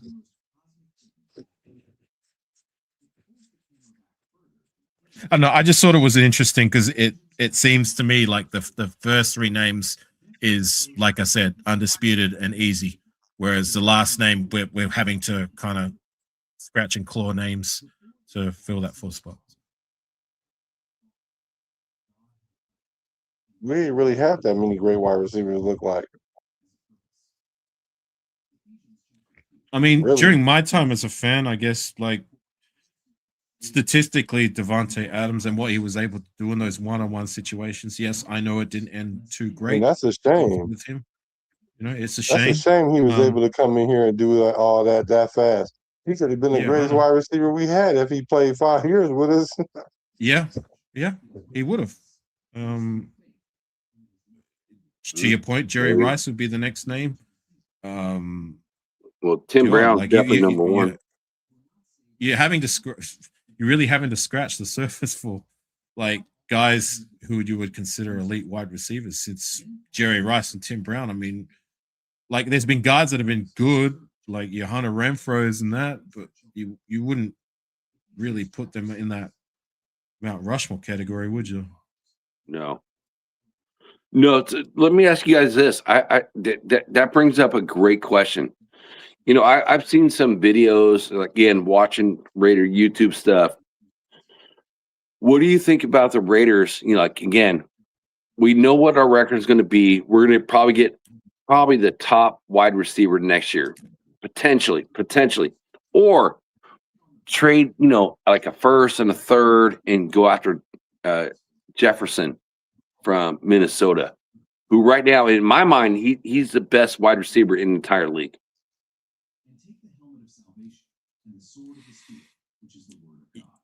Were you going to ask a question, or you just? That's my question. Would you go after Jefferson from Minnesota and take on that cap hit, and and roll with him? Because it's like we got a bunch of unproven wide receivers. We got Besh, number 2 pick. We got Dante Thornton last year, 4 pick. And we got Trey Tucker, who's improved every year, and we just signed the other wide receiver from Minnesota, Naylor, for like $11.5 million a year, which is, I think, it was kind of crazy, but we did it. So it's like, would you trade like a first and a third or whatever it is, to get Jefferson, who is by far the best wide receiver that's out in NFL land, and take on that cap hit? I mean that just unleashes a whole different potential with this offense. What do you guys think? Being the first year of a rebuild, like, look, I'm all for whatever makes the team better. I mean, for the now, yeah, absolutely. I would love a guy of his caliber, but in terms of looking towards the future, I would rather keep that draft capital. And I'm not sold or confident on any of these wide receivers in our room until proven otherwise. So, right, take from that what you will. But I agree. I'm gonna hope and pray that one of these young guys can emerge this season. But if not, if worst case scenario, they are as productive as what we expect, which isn't much, then drafting a young wide receiver needs to be the priority next year. It may still be the priority anyways. Like, I mean, if none of these young guys emerge, then quite frankly, I'm all for just, cut and bait with all of them, if I'm gonna be honest.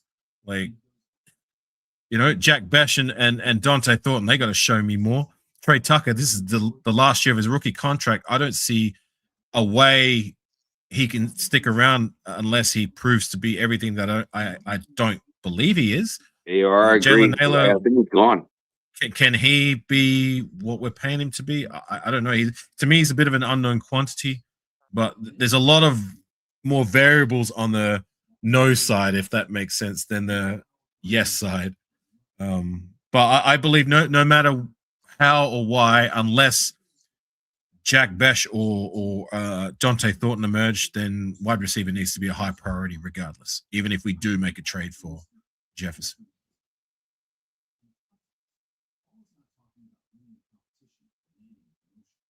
So, Black, what do you think? If you have a chance to get a wide receiver like that, you better go get him, especially for Raiders, because we're usually not in that position to get somebody like that. It's only a first and a third, because if we prioritize a wide receiver next year, it was going to be first round pick. It's nobody who will get Jeremiah Smith, Jeremiah Wright, Jeremiah Nehemiah. It don't matter. He's not going to be better than Justin Jefferson. So a first and a third would be a steal for me. I think that'd be good. I'll take that, because we don't have nobody in the wide receiver room. Like the best wide receiver we have is Trey Tucker. Trey Tucker until other proven, like you said, like otherwise proven. And he's not even that great. He's a 700-yard receiver, like yeah. So we relying on him to be the leader of this whole thing. So I don't know. Justin Jefferson come over here. That's going to make it hard to stop us, because you got Brock Bowers and Justin Jefferson out there. Then you can have that. Then that's what makes the Tuckers better. That's what makes the Nailers open. That's what gives time for Besh and Dante Thornton to grow into the role, instead of having to turn around in year 2 and have to really, really prove themselves after being dicked around for 1 year. But at least they got some time, so it was better than no time. But we wouldn't have to rely on them to turn the corner, because right now we're relying on them to turn the corner now. They have to turn the corner. We're relying on these guys to be more than what we should expect them to be. Because Tucker, for me, like he to your point, like he's good as a complimentary guy. I like him as that. I like him when he's open in space. I like what he can do with the ball in hand. I like his speed. There's a lot to like about Trey Tucker.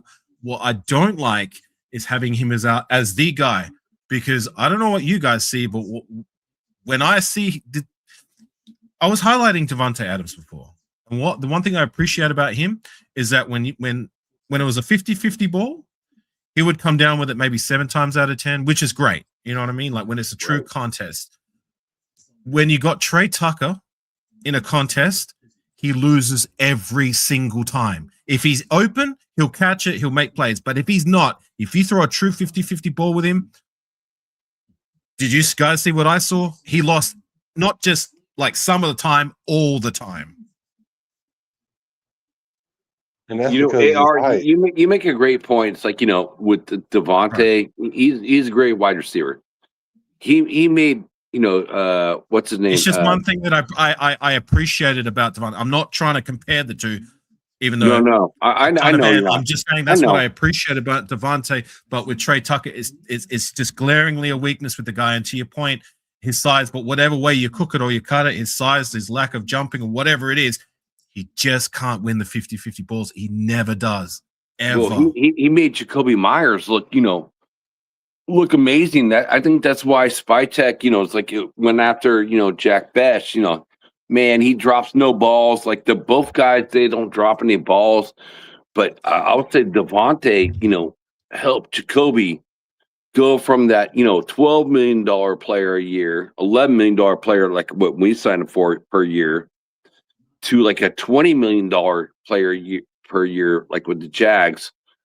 It's like, And that's why I think, Spytek was looking at Jack Bash going, man, he's got like the same hands. They're both similar in speed. If he can be the same player, then we can get him on a rookie contract versus paying a player like that for $20 million. But I don't think Jack Bash is ever going to be that type of player. I just don't see it. Player. Like just being a Jacoby Myers. I don't think he's going to be a Jacoby Myers, in my opinion. How good do you think Jacoby Myers is? Although he did play good last year with Jacksonville, how good do you think he is?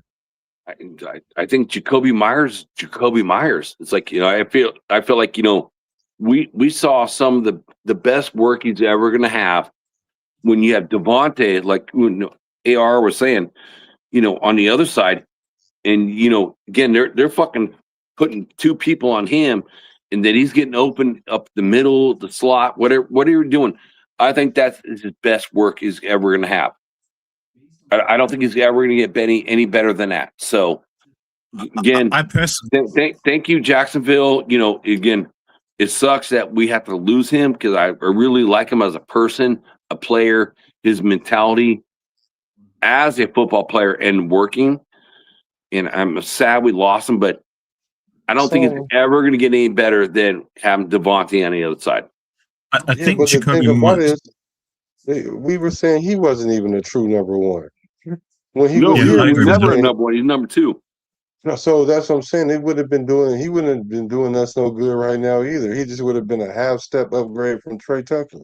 Well, not half. But step, even he's better than every guy on our current roster until proven otherwise. Agreed. AR, I agree. I 100%. We don't know about the rookie guys yet, because we got we don't. Well, but I think Besh gonna be better than what people think though, because you know what I've noticed about Besh on the slick, and I want you to get your point that I did to put in front of you. I just see he blocks very well, and that's gonna be important in this offense. So I see Besh playing in this offense a lot. Hey, look, if he can block very well. The one thing, Jacoby Myers was a willing blocker too, but yes, Jack Besh is bigger, stronger. So yes, he's a better blocker, but he doesn't offer you the same threat. I feel like he offers the same threat, like in the middle of a Michael Mayers or a Brock Bowers. Everyone's coming across the middle. It's like he's just another guy doing that. We need guys on the outside, like to stretch. Stretch. Well, I really like Dante Thornton. Everyone wants to fucking trash on Dante Thornton. Yes, that kid needs to learn a lot. I mean, he needs a lot of help. Give you the fucking handbook to play wide receiver to fucking separate defense. He needs that because Tennessee did not do that for him. And you know what? He's got all the physical traits that you want as a wide receiver. 6'5", 210 pounds, 4.30 40. I mean, the dude's but he never gets separation. It's not true. Alfredo says, "What about Shedder Jackson?" So did he got benched. He got benched. He got benched last year. Black. What I'm saying is, I have hope. I have hope. Didn't want to start rookies. That's why he got benched, because he didn't want to start rookies. And I understand that. Remember the first game? But they did start. They did start him in the beginning, though. They did start him in the beginning. Yeah, he was the week one starter. You know why? Because he stretches the field. You don't have to teach. You don't have to teach stretch in the field when you run 4.3, 4.4, and you 6'5". Like, all you gotta do is run a post or a 9 or a post pointer. That's the only 3 routes he needs to run. Really. But he never got separation. That was the problem. That's why he got benched. That's not why he got benched. The first did you not see him run by that corner, and then he had to stop and come back and get the ball to secure the game? Like that's how we literally won the game. Because really, if Geno Smith would have threw the ball any further down the field, he would have been still running. Like you don't remember? Hold on, I'm about to show you right now. Although to that point, when you were talking about like the guy can run block. Look, for me, like yes, that's a good thing to be able to have is a wide receiver that can block.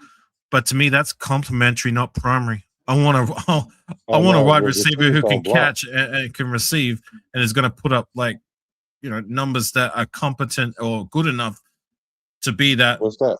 Number one wide receiver. No, I'm not saying he should be the number one wide receiver. We don't have a number one wide receiver. I'm not saying you said that. I'm just saying that I'm just speaking out loud that I feel that run blocking for a wide to have that trait in a wide receiver is more complementary, more rather than being a primary thing Not that in you this look for in a offense. wide receiver. Not in this new offense we brought to run. Not in this new offense. We got just like Brock Bowers. Watch and see how much Brock Bowers blocked this year. Watch how everybody blocks. That's why they all bulked up because they got a block in this offense. And the thing is about the best is he blocks already, and he averages over 10 yards a catch. That's really that's really ideal for a receiver that's his stature. Like he can get like a first down on every catch. On any catch, I won't say every catch, on any catch, and then he blocks. I mean, you can stay in the game. Look, I hear you. All I'm saying is that like I would love to have a Devontae Adams type player who Devontae Adams can block, but what's your primary job? To catch the goddamn ball when the ball's thrown to you. I would rather have that as the primary trait in my wide receiver one. Like all those other traits, like being able to run, like you can have guys on your roster that can do that. But in terms of what I want in my wide receiver one, if he's a great run blocker, then fantastic. But I want him to be elite at catching the ball or making a contest of it. Well, yeah, but check. So, hey, quick question for you guys: can you guys cancel this fucking Nightbot? No, that's Ben's. Yeah, can't touch that. I don't think he'd appreciate it either if we tinkered with that. Well, we can't because we're not connected. If I could, I would. Right, but I'm just saying, like, even if we could tinker with it, like, I don't think Ben would appreciate it. This is still his. Yeah. Well, I could just cut his string, but he's not here anyway. Like, I'm sitting here only because you guys are here because I'm not connected to this stream. Yeah, see, Weber likes that shit too. It's like fucking get rid of that shit. I get that. We all love Ben. Ben's a good dude, but the Nightbot is like dominating the chat. Well, that's what keeps the stream in the algorithm. Right. Well, and it is late. It is late, Jack. Like you're going to be getting bare bones in terms of audience at this time of night for you. Yeah. But it's cool though. Man, it's like I do think we're gonna stick with like the wide receivers we have because I think Spy Tech. Of course we are. We have to. well, he trusts his picks. You know what I mean? He trusts what he does. So I do agree with that. I feel like he's going to trust what he does, and then like if it doesn't work out with any of these wide receivers, fucking Tucker's going to walk maybe. Or these other guys are like are going to like move back on the depth chart, and then we're gonna have like probably I'm probably gonna have a top 10 pick next year, which sucks, but cool at the same time. And then we'll get a wide receiver. Then it's like who knows? It's like all I know is go on. Sorry, Jim. Go ahead. Oh no, go finish it. Finish up, bro. Look, I just want one of these young guys to emerge. Like that's a bare minimum. Like our offense would be in a much better place if one of these young guys proves to be not just a little bit better, but much better than what we anticipate them to be. Because none of them outside of Trey Tucker has proven squat. Nobody. But if we go 0.00 across the board, like none of these guys take that next step or emerge to be a competent enough number 2 guy, then they can all bounce next year, if I'm going to be honest. Jack Besh, Dante Thornton, if neither of those guys can establish themselves as a competent number 2, then see you goodbye. I'm looking at the draft and finding someone better. Like in years past, we've drafted guys by year 2 who've emerged to be competent enough to be able to hang with as a wide receiver number 2. I mean, Trey Tucker even was able to accomplish that. So why can't Jack Besh or Dante Thornton be able to take that step? Surely that's not a bridge too far for either of those two to take that step, right? By year 2. Right. Surely not. Again, I think Spytech looked at Jacoby Myers like, it's like Jack Bash can be that player to replace him and do the same type of things. Not super fast, great hands, drops like no balls, but his route running has not been there, and they don't use him like that. Again, that's on Pete Carroll and fucking Brendan Carroll and like the whole thing. That's why I said, like, we got 9 rookies last year that never played. We got right now 10 rookies who've never played. So it's like we don't know what we got. It's like it's a fucking crapshoot. So I hope you guys, work out. We'll find out what's going on.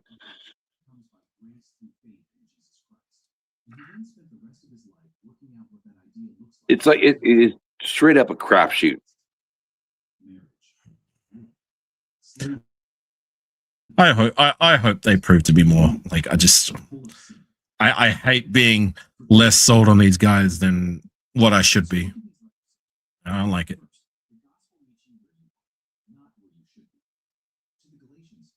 Alfredo, I hope that's not I hope that doesn't work out that way. Said they're counting on Jack Besh and Tucker. Well, they are. They are. I see Tucker, but I don't know about Besh. Besh hasn't proven me shit. They count on every single wide receiver in that room. They're counting on them, literally. Right. And it's kind of sad if you're saying that we shouldn't be counting on Jack Besh. This is I'll say the same thing about Besh as I did about Michael Mayer. He's a 2nd-round draft selection. You know what I'm saying? All right, he had his rookie year. He didn't get as many opportunities, but still, this is your sophomore year.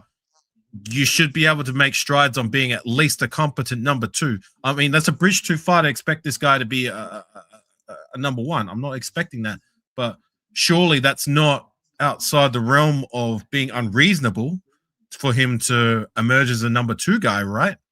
I mean, you're a 2nd-round draft selection. It's not unreasonable. 500 yards. That's I guess not a bare minimum, but a minimum reasonable expectation, right? Yeah, a minimal reasonable expectation, exactly. Reasonable. A minimal reasonable expectation, being that he only had 200 last year, right? So he should be able to double that, and maybe even go up to 500, and then that'll let me know that you're developing. I mean, I wouldn't expect you to triple it. I can live with that. If that's what we get out of Jack Besh, then okay. At least we're seeing that he's going upwards, not like just staying downhill. He's trending. Yeah, he's trending. Yeah, because then next year going into camp, you don't have to worry about if he's gonna make the roster or not, or if we need to pivot off of him and go get 2 wide receivers, one in the draft and one in free agency. Right. Yeah. If we're only getting two to 300 yards out of both him and Thornton, then I'm looking to get someone better in the door. Yeah, one of them got to go because we can find somebody that can do both of that, especially in the 2nd round. Renfro did that year 1. You know what I'm saying? Why can't either of these two? Renfro was like, man, it's kind of crazy. It's like, his career was like so short-lived, but he was special when he was here. So salute to Renfro. He was. But we're talking about a 5th-round selection. Like, he was able to get the 4th, 5th, whatever it may be. Right. He showed that it's possible, like, come year 1 or year 2. So I'm expecting, like I said, that reasonable bare minimum from either of those two. Like one of these guys got to produce 400 to 500 yards. Any less than that, getting 300 yards, that's not cutting it for me. I'm moving on from both of them. And you're right about Michael Mayers. Like, I watched him all 4 years. I'm a Notre Dame fan. I watch Notre Dame football. So I watch it week in, week out, like I watch the Raiders. The whole Notre Dame offense ran through him. And I've expected way more than what we've gotten from him. And then, again, we got Brock Bowers, who's that generational player. But I hope the Raiders offense includes him more into it because he could be that player too. Again, supplementing, the lack of the wide receivers we have. But it's like there's so many guys now. It's like they're over the middle. Like we talked about Jack Besh, Brock Bowers, Michael Mayers. They're guys that are like over the middle. Where's our outside guys? It's like, you're going to rely on Trucker and fucking Naylor Tucker. I'm sorry. So it's like, those are the two guys we're relying on the outside. It's like, and Thornton, it's like, it doesn't seem that's where we're lacking is on the outside. Do you consider Brock Bowers already would you classify him as generational? I mean, I think he's elite, but generational, you're talking about Gronkowski here. Well, this is the way I look at it. Just, based on the work he's done, AR. Generational. Did he not break every single record since 1963 in Mike Ditka's records? Gronk never did that. Gronk never did that. We're talking once in a generation. Yeah, that's what I'm saying. I do. I see he's that type of player. And it was kind of crazy that the NFL now is like, we're all going to the 12 personnel, 13 personnel. So now we're throwing out 2-3 wide receiver or tight ends. And yes, and he broke almost, except for touchdowns, he broke every record. He wasn't doing that for the most part with Michael Mayer on. I mean, to your point, how many people were talking about this? I'm not talking about Michael Mayer doing that. Yeah, I know that. I'm talking about. I'm just saying, like he didn't do that playing 2 tie-in sets. Like how much did we talk about? Not just you, but like in the last couple of years, how much was people talking about? We're going to be running 2 tight-end sets. How many times did we actually see that on the field? How many times did you see Brock Bowers and Michael Mayer on the field at the same time? Because I don't recall seeing it being as much as what people were saying was going to be the case. Right, and I agree with you on that. It's like I agree with that, but when you ask the question, it's like, is Brock Bowers that potential type person? Oh yes, I see it with them. It's like I think he can be, but I don't think he's there. I don't think we can classify as that yet. I mean, how many records did he break? How many records did he break as a tight end his rookie year? Yeah, but Justin Herbert broke records too when he in his first 2 or 3 years, and he's not generational. Well, we're not talking quarterback, Black. We're talking tight end. No, but that don't make it generational because he break a record. But I do think he's generational, though. I do think that, but it's hard to say that because he already only been in the league 2 years and he was injured one of them. So I can't call him generational yet. Yeah, not yet. I think if he sustains the path that he's on, then okay, I'll be right there with you. But like 2 years, and one was elite numbers. I will give you that, breaking records. But it's just not enough body of work to put him in that generation. For me, is once in a generation. You're talking about the greatest of all time. And I can't say that about Brock Bowers yet. It's just way too early.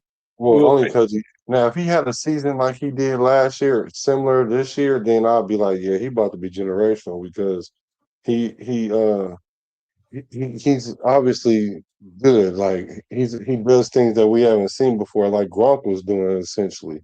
But Gronk didn't break all these records, and he was generational. So I don't use but he did it over a sustained amount of time. Like that's where I draw the line. Is like you've got I mean, yes, like Brock Bowers may have had more reception or whatever the statistic may be, but like you can't just do it 1 year. You've got to be able to do it like 3, 4, 5 years to be considered generational. Generational is the greatest of all time. You're talking about the handful, the cream of the crop, and I just don't believe Brock Bowers is there yet. Well, that's why earlier, gentlemen, it's like I brought up Bo Jackson and in Marcus Allen, so it's like it's kind of the same topic. It's like Bo or Marcus, But I see in Brock and what he's done, he's got that potential. But no, he does. I will agree with you there. But no tight end is really had less to work with as wide receivers around him right now as Brock, and he's still leading the charge. And last year he got hurt, so I kick out last year as like phenomenally because he was hurt. But you look at that rookie season, he broke every single record except for touchdowns. So I feel like this year, then what? Huh? I don't wish that on him, but what if he got injured this year? Even if it's only for like 4 games, then I'm gonna be like, he can't be these things. We can't project that yet. Well, that's what AR said. It's like it's about your career. Work. It's not about just a short body of work. But I brought up the running backs because running backs are a little bit different than tight ends. I think he's going to have a long career. Well, I hope so. And if he does, and if he sustains being at what he did in his rookie season, or even close to what he did his rookie season for at least another 3, 4, 5 years, then yes, I will be right there with you in calling him a generational talent. But I can't put someone as a generational talent when he's only had 2 seasons in the league. Generational talent is once in a generation, Jack. You're talking about the cream of the crop, the Hall of Famers, the first ballot guys, and it's too early to call Brock Bowers that. I know what you're saying, but I'm just calling it early. I have faith. I am having faith, man. I'm having faith. I've only bought 2 jerseys for myself ever. I got me a Jim Otto, and off Leo, I got me a Brock Bowers. That's what's up. So it's like I feel like I do feel like that kid is going over the years. He's going to be the Raiders' all-time leading tight end ever over anyone we've ever had. I hope so. Raymond Chester, the Ghost. I feel like anybody like Todd Christensen. I feel like he's going to be that player. Well, I could say the same thing about Genty then. I could say the same thing about Genty. I hope he does. I don't buy it, but I hope he does. Well, wait a minute. What makes him so different? How you don't see him being with the Raiders for a long time, but you can see Bowers with? What's the difference? Okay, well, I'll say Genty. I think Genty reminds me a lot of Josh Jacobs. A lot. It's kind of the same player. So wait. So he's like another Marcus Allen. He makes the first guy miss, right? But I don't see the long speed in either of them. You guys talked about McFadden. McFadden got fucking super speed. I mean, super speed. Bo Jackson's got super speed and big. I see a Genty falling into the Marcus Allen, fucking Josh Jacobs. Make the first guy miss. You can run up the middle, do your thing, but you're not going to break that 60-yard fucking touchdown. I think out of the 3 of them, Marcus Allen is probably the fastest one of the 3. Who's not going to break a 60-yard touchdown? Did you not hear what I just said? No, I didn't. That's why I'm asking. Okay, so yeah. No, I'm asking the name. Who'd you say wasn't going to break 60-yard touchdowns? You talking about Genty? What it said is I don't think Genty is being super fast. I don't see Josh Jacobs being super fast. But what I see with them, they have great vision. It's just like a Marcus Allen, great vision. Always make the first guy miss. and cut I your heard all hole. that. I'm just asking you, who'd you say wasn't going to break 60-yard touchdowns? Man, I said I don't think Gentry's going to do that. And Who was his longest touchdown last year? Well, no. It happens once. Yeah, I mean, I swear he had one touchdown. Yeah, his longest rushing was 64 yards. So what are we talking about here? So he had one. Okay. Yeah, but you're saying he can't do it. Period. You said no. You don't see him breaking up. I'm not trying to say he can't do it. Period. What I'm just trying. We're trying to compare running backs, right? So it's like, out of three, I see Marcus, having the best potential for that. But I'd see him all like the shifty player, make the first guy miss. You can read your fucking offensive lineman and go to the hole. But I don't see him I don't see any of them like super fast. That's an unfair comparison, comparing Genty to Marcus. I mean, Marcus Allen's had a whole body of work, whereas Ashton Genty, this is just a second. I agree with that. It's kind of unfair. It is unfair. A 50-yarder. I can only compare what I've seen so far. So I hope I'm 100% wrong, and I hope Genty runs for fucking 4,000 yards and gets more yards than quarterbacks. Man, I hope that happens because last year with that shitty offensive line out of Brendan Carroll, the all-time leading rusher is who? Emmitt Smith, right? And we know he ain't fast. Can I ask you guys a question since we're talking about Brock Bowers? Well, I think Genty faster than him, though. Yeah. Go ahead. When's the last time we've had a tight end stick around on our roster for more than 4 seasons? Can you remember? Todd Christensen, Miller, Zach Miller. Yeah. See, that's what I was going to say. I was going to say that earlier, AR. I was about to be like, we'll be lucky if we keep Brock Bowers that long. We'll be lucky. That's what I was going to say. Yeah. No, I'm right there with you. Because you sure as hell can believe Michael, to me personally, I don't see a world where Michael Mayer is going to be back next year. Either way, if he balls out, he's going to want to get the bag and go to another team because we're not going to give him the bag because we've got Brock Bowers. And if he doesn't perform, why would we keep him? All right. See you later. So, he's not about to ball out either because he might catch the ball, but he only ball out when Bowers ain't in the game. Right. And he's gonna want his opportunity somewhere else to be more than what he has been with us, regardless of how he performs this year. So for me, this is his final year as a Raider. But to my original question, like the last time a Raider was we had a tight end that was longer than 4 years. You're having to really think back, right? Right. Makes you I agree with you on Mayer. Going to be around for more than 4 years. I think Mayer's gone too. So it's like it almost makes you like and I hate to say this as a Notre Dame fan and watch him through his whole Notre Dame career and watch him be the leader. He's always going to be second fiddle to Bowers. He's always going to be second fiddle. So I agree. It's like, he's going to want to go somewhere else where he's going to get that opportunity. So it's like halfway through the season, a trade will probably need to happen. Doug Jolly or Zach Miller. Neither of those guys did it. Doug Jolly was a Raider 3 seasons. Zach Miller was a Raider 4 seasons. Wow. So I don't think that we had any elite tight ends in the 90s. So you're probably right. You're probably going back to the likes of Christensen and Waller was a Raider for 2018, 19, 20, 21. So that's 4 seasons. Oh wait, no. Waller had 5 seasons because he was a Raider for parts of 2022. So Waller would be the only one. But have we had anybody else? The only one I can think is Ricky Dudley for I can only think 4 seasons. Dudley was 4 seasons, yeah. So I think Waller is the only one.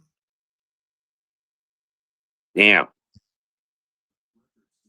And even that was like 4.5 because we got him at the tail end of 2018. Yeah, crazy. Yeah, and the only one, before him was oh shit, what was the name? Mr. Mustache. No, that's going 70s. So that was Raymond Chester and Christensen. Goes to the post. There you go. Thank Dave you. Casper. Christensen was like the last one. Right. Mr. Mustache. So one guy in that time since that's over like 30. That's 30 what? 30 something years. That's 40 years. Damn. 40 years. Waller being the only tight end we've had on our roster for an accrued 5 season. Wow, that's crazy. That is crazy. And it makes it even more crazy that we drafted 2 tight ends back to back in a first round and a second round. And we even trade up for the second round. That's why I get so disappointed with Michael Mayer. Sorry. No, I was about to say, I don't think we plan on getting Brock Bowers. He just happened to fall into our lap. He did fall in our lap. So we just grabbed him. They got Mason Graham before. Cleveland got Mason Graham before Brock Bowers, and we was like, oh shucks, we was probably gonna go with another player, but we went with Brock Bowers because we didn't really need a tight end allegedly at that point. Yeah, allegedly. Well, we were hoping for Penny, at that point. It was very basic to me. I think he's basic tight end. He doesn't give me any frills or thrills. Because even when he was starting, they was slapping him. He was getting slapped. So here's a good story. AR, I know you know Jeff. So Jeff, me and Jeff were all about Mason Graham that year. Me and Jeff were like, we're like pumping for Mason Graham. And we go to Bakersfield, and then 805, and I'm sure both you guys know 805, and the chat knows 805. I've met him before, Jack. I know 805. And it's like we did the after party. It's like I'm hanging out with 805, and he's showing me all the videos on Mason Graham, and it looked fucking horrible. Like it was bad. It was like so bad. I'm like, dude. You're breaking me down, dude, because like this is the guy I want the Raiders draft. And then, it's like we end up getting, Brock Bowers. I'm like, I don't even like the pick at the time. And then Brock Bowers does what he does. I'm like, dude, I'm fucking dumb.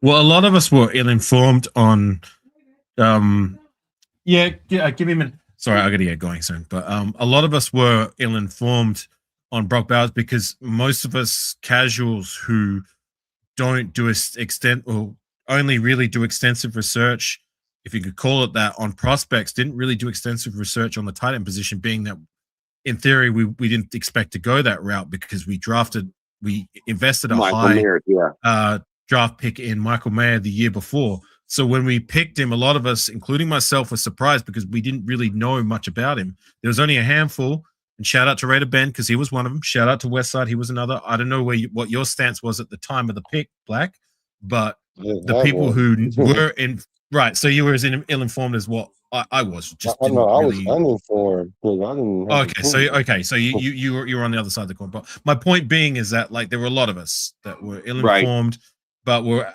made believers soon thereafter. And I guess my stance was I wasn't so much shitting on the pick. I was surprised with it, but then real quickly when I was reacting live to it, I put it together in my head. It's like, well, there has to be a reason that they invested a first round draft pick in this guy. If we invested a second round last year, he must be good. And sure enough, he proved to be just that. Right, he had to be. I got to get going, gang. Thanks for having me on. Mike and Jack. Yeah, I think it's about time anyway. I gotta go. Salute, bro. It's like it is almost 4 a.m. here in California. All right, my brothers. I appreciate y'all. All right, Jack. Have a good one. Hey, Black. It was good.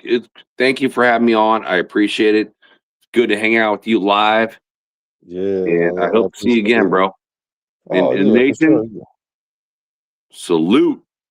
Alfredo, thank you. Hey, Alfredo, you know I've been doing this a long time already today. And y'all gonna see me again later tonight too, so this evening. So I'm just trying to How get long to you it, been y'all. doing this show? I've been on for like 4+ hours. So I've been on here for probably like 4+ hours, but before that I did 2 hours, 2.5 hours. Damn. And then yesterday I did 3 shows, I think, yesterday. I'm just trying to get out there because I'm new in the circle, so I gotta put my bid in. So when the season Yeah. comes, everybody, enough people being caught on. That's one thing I will say to all the fans in the nation, man. When you see a new show, that's where before it gets too big, fucking go on those shows so the hosts know you, because that's honestly the best part. It's like you meet a new Raiders fan and they're doing a show, not knowing you're supporting them, but you can have that one-on-one conversation. You can have that conversation. When a show gets too large, then it's like they may or may not read what you say on their show. But that's what I've always loved about new content creators. It's because I can just sit there and talk to the host in the chat. Man, it could just be me and the host and nobody else. But I can just have that conversation. And, I think that's what, a lot of Raider Nation likes. It's like, man, my voice is heard. So your voice is going to be heard. And you can have that conversation with anybody, you know what I mean? Which is cool. Because, everyone's got their different opinions. We talked about a lot of different opinions tonight, which I always find fun, because if everyone agreed on the same thing, then it's boring. So I thank you again, sir, for having me on. Yes, sir. And I will see we'll you. cross paths again. Yeah, dude, I'll see you again, dude. It's been fun. It's like I have a good time. This is what I do. Oh, yeah. All right, chat. Thank you guys. Have a good one. See you guys later today. Salute. Good night. Salute. I'm a Raider from the Bay to LA to Las Vegas. Recipes to Al Davis.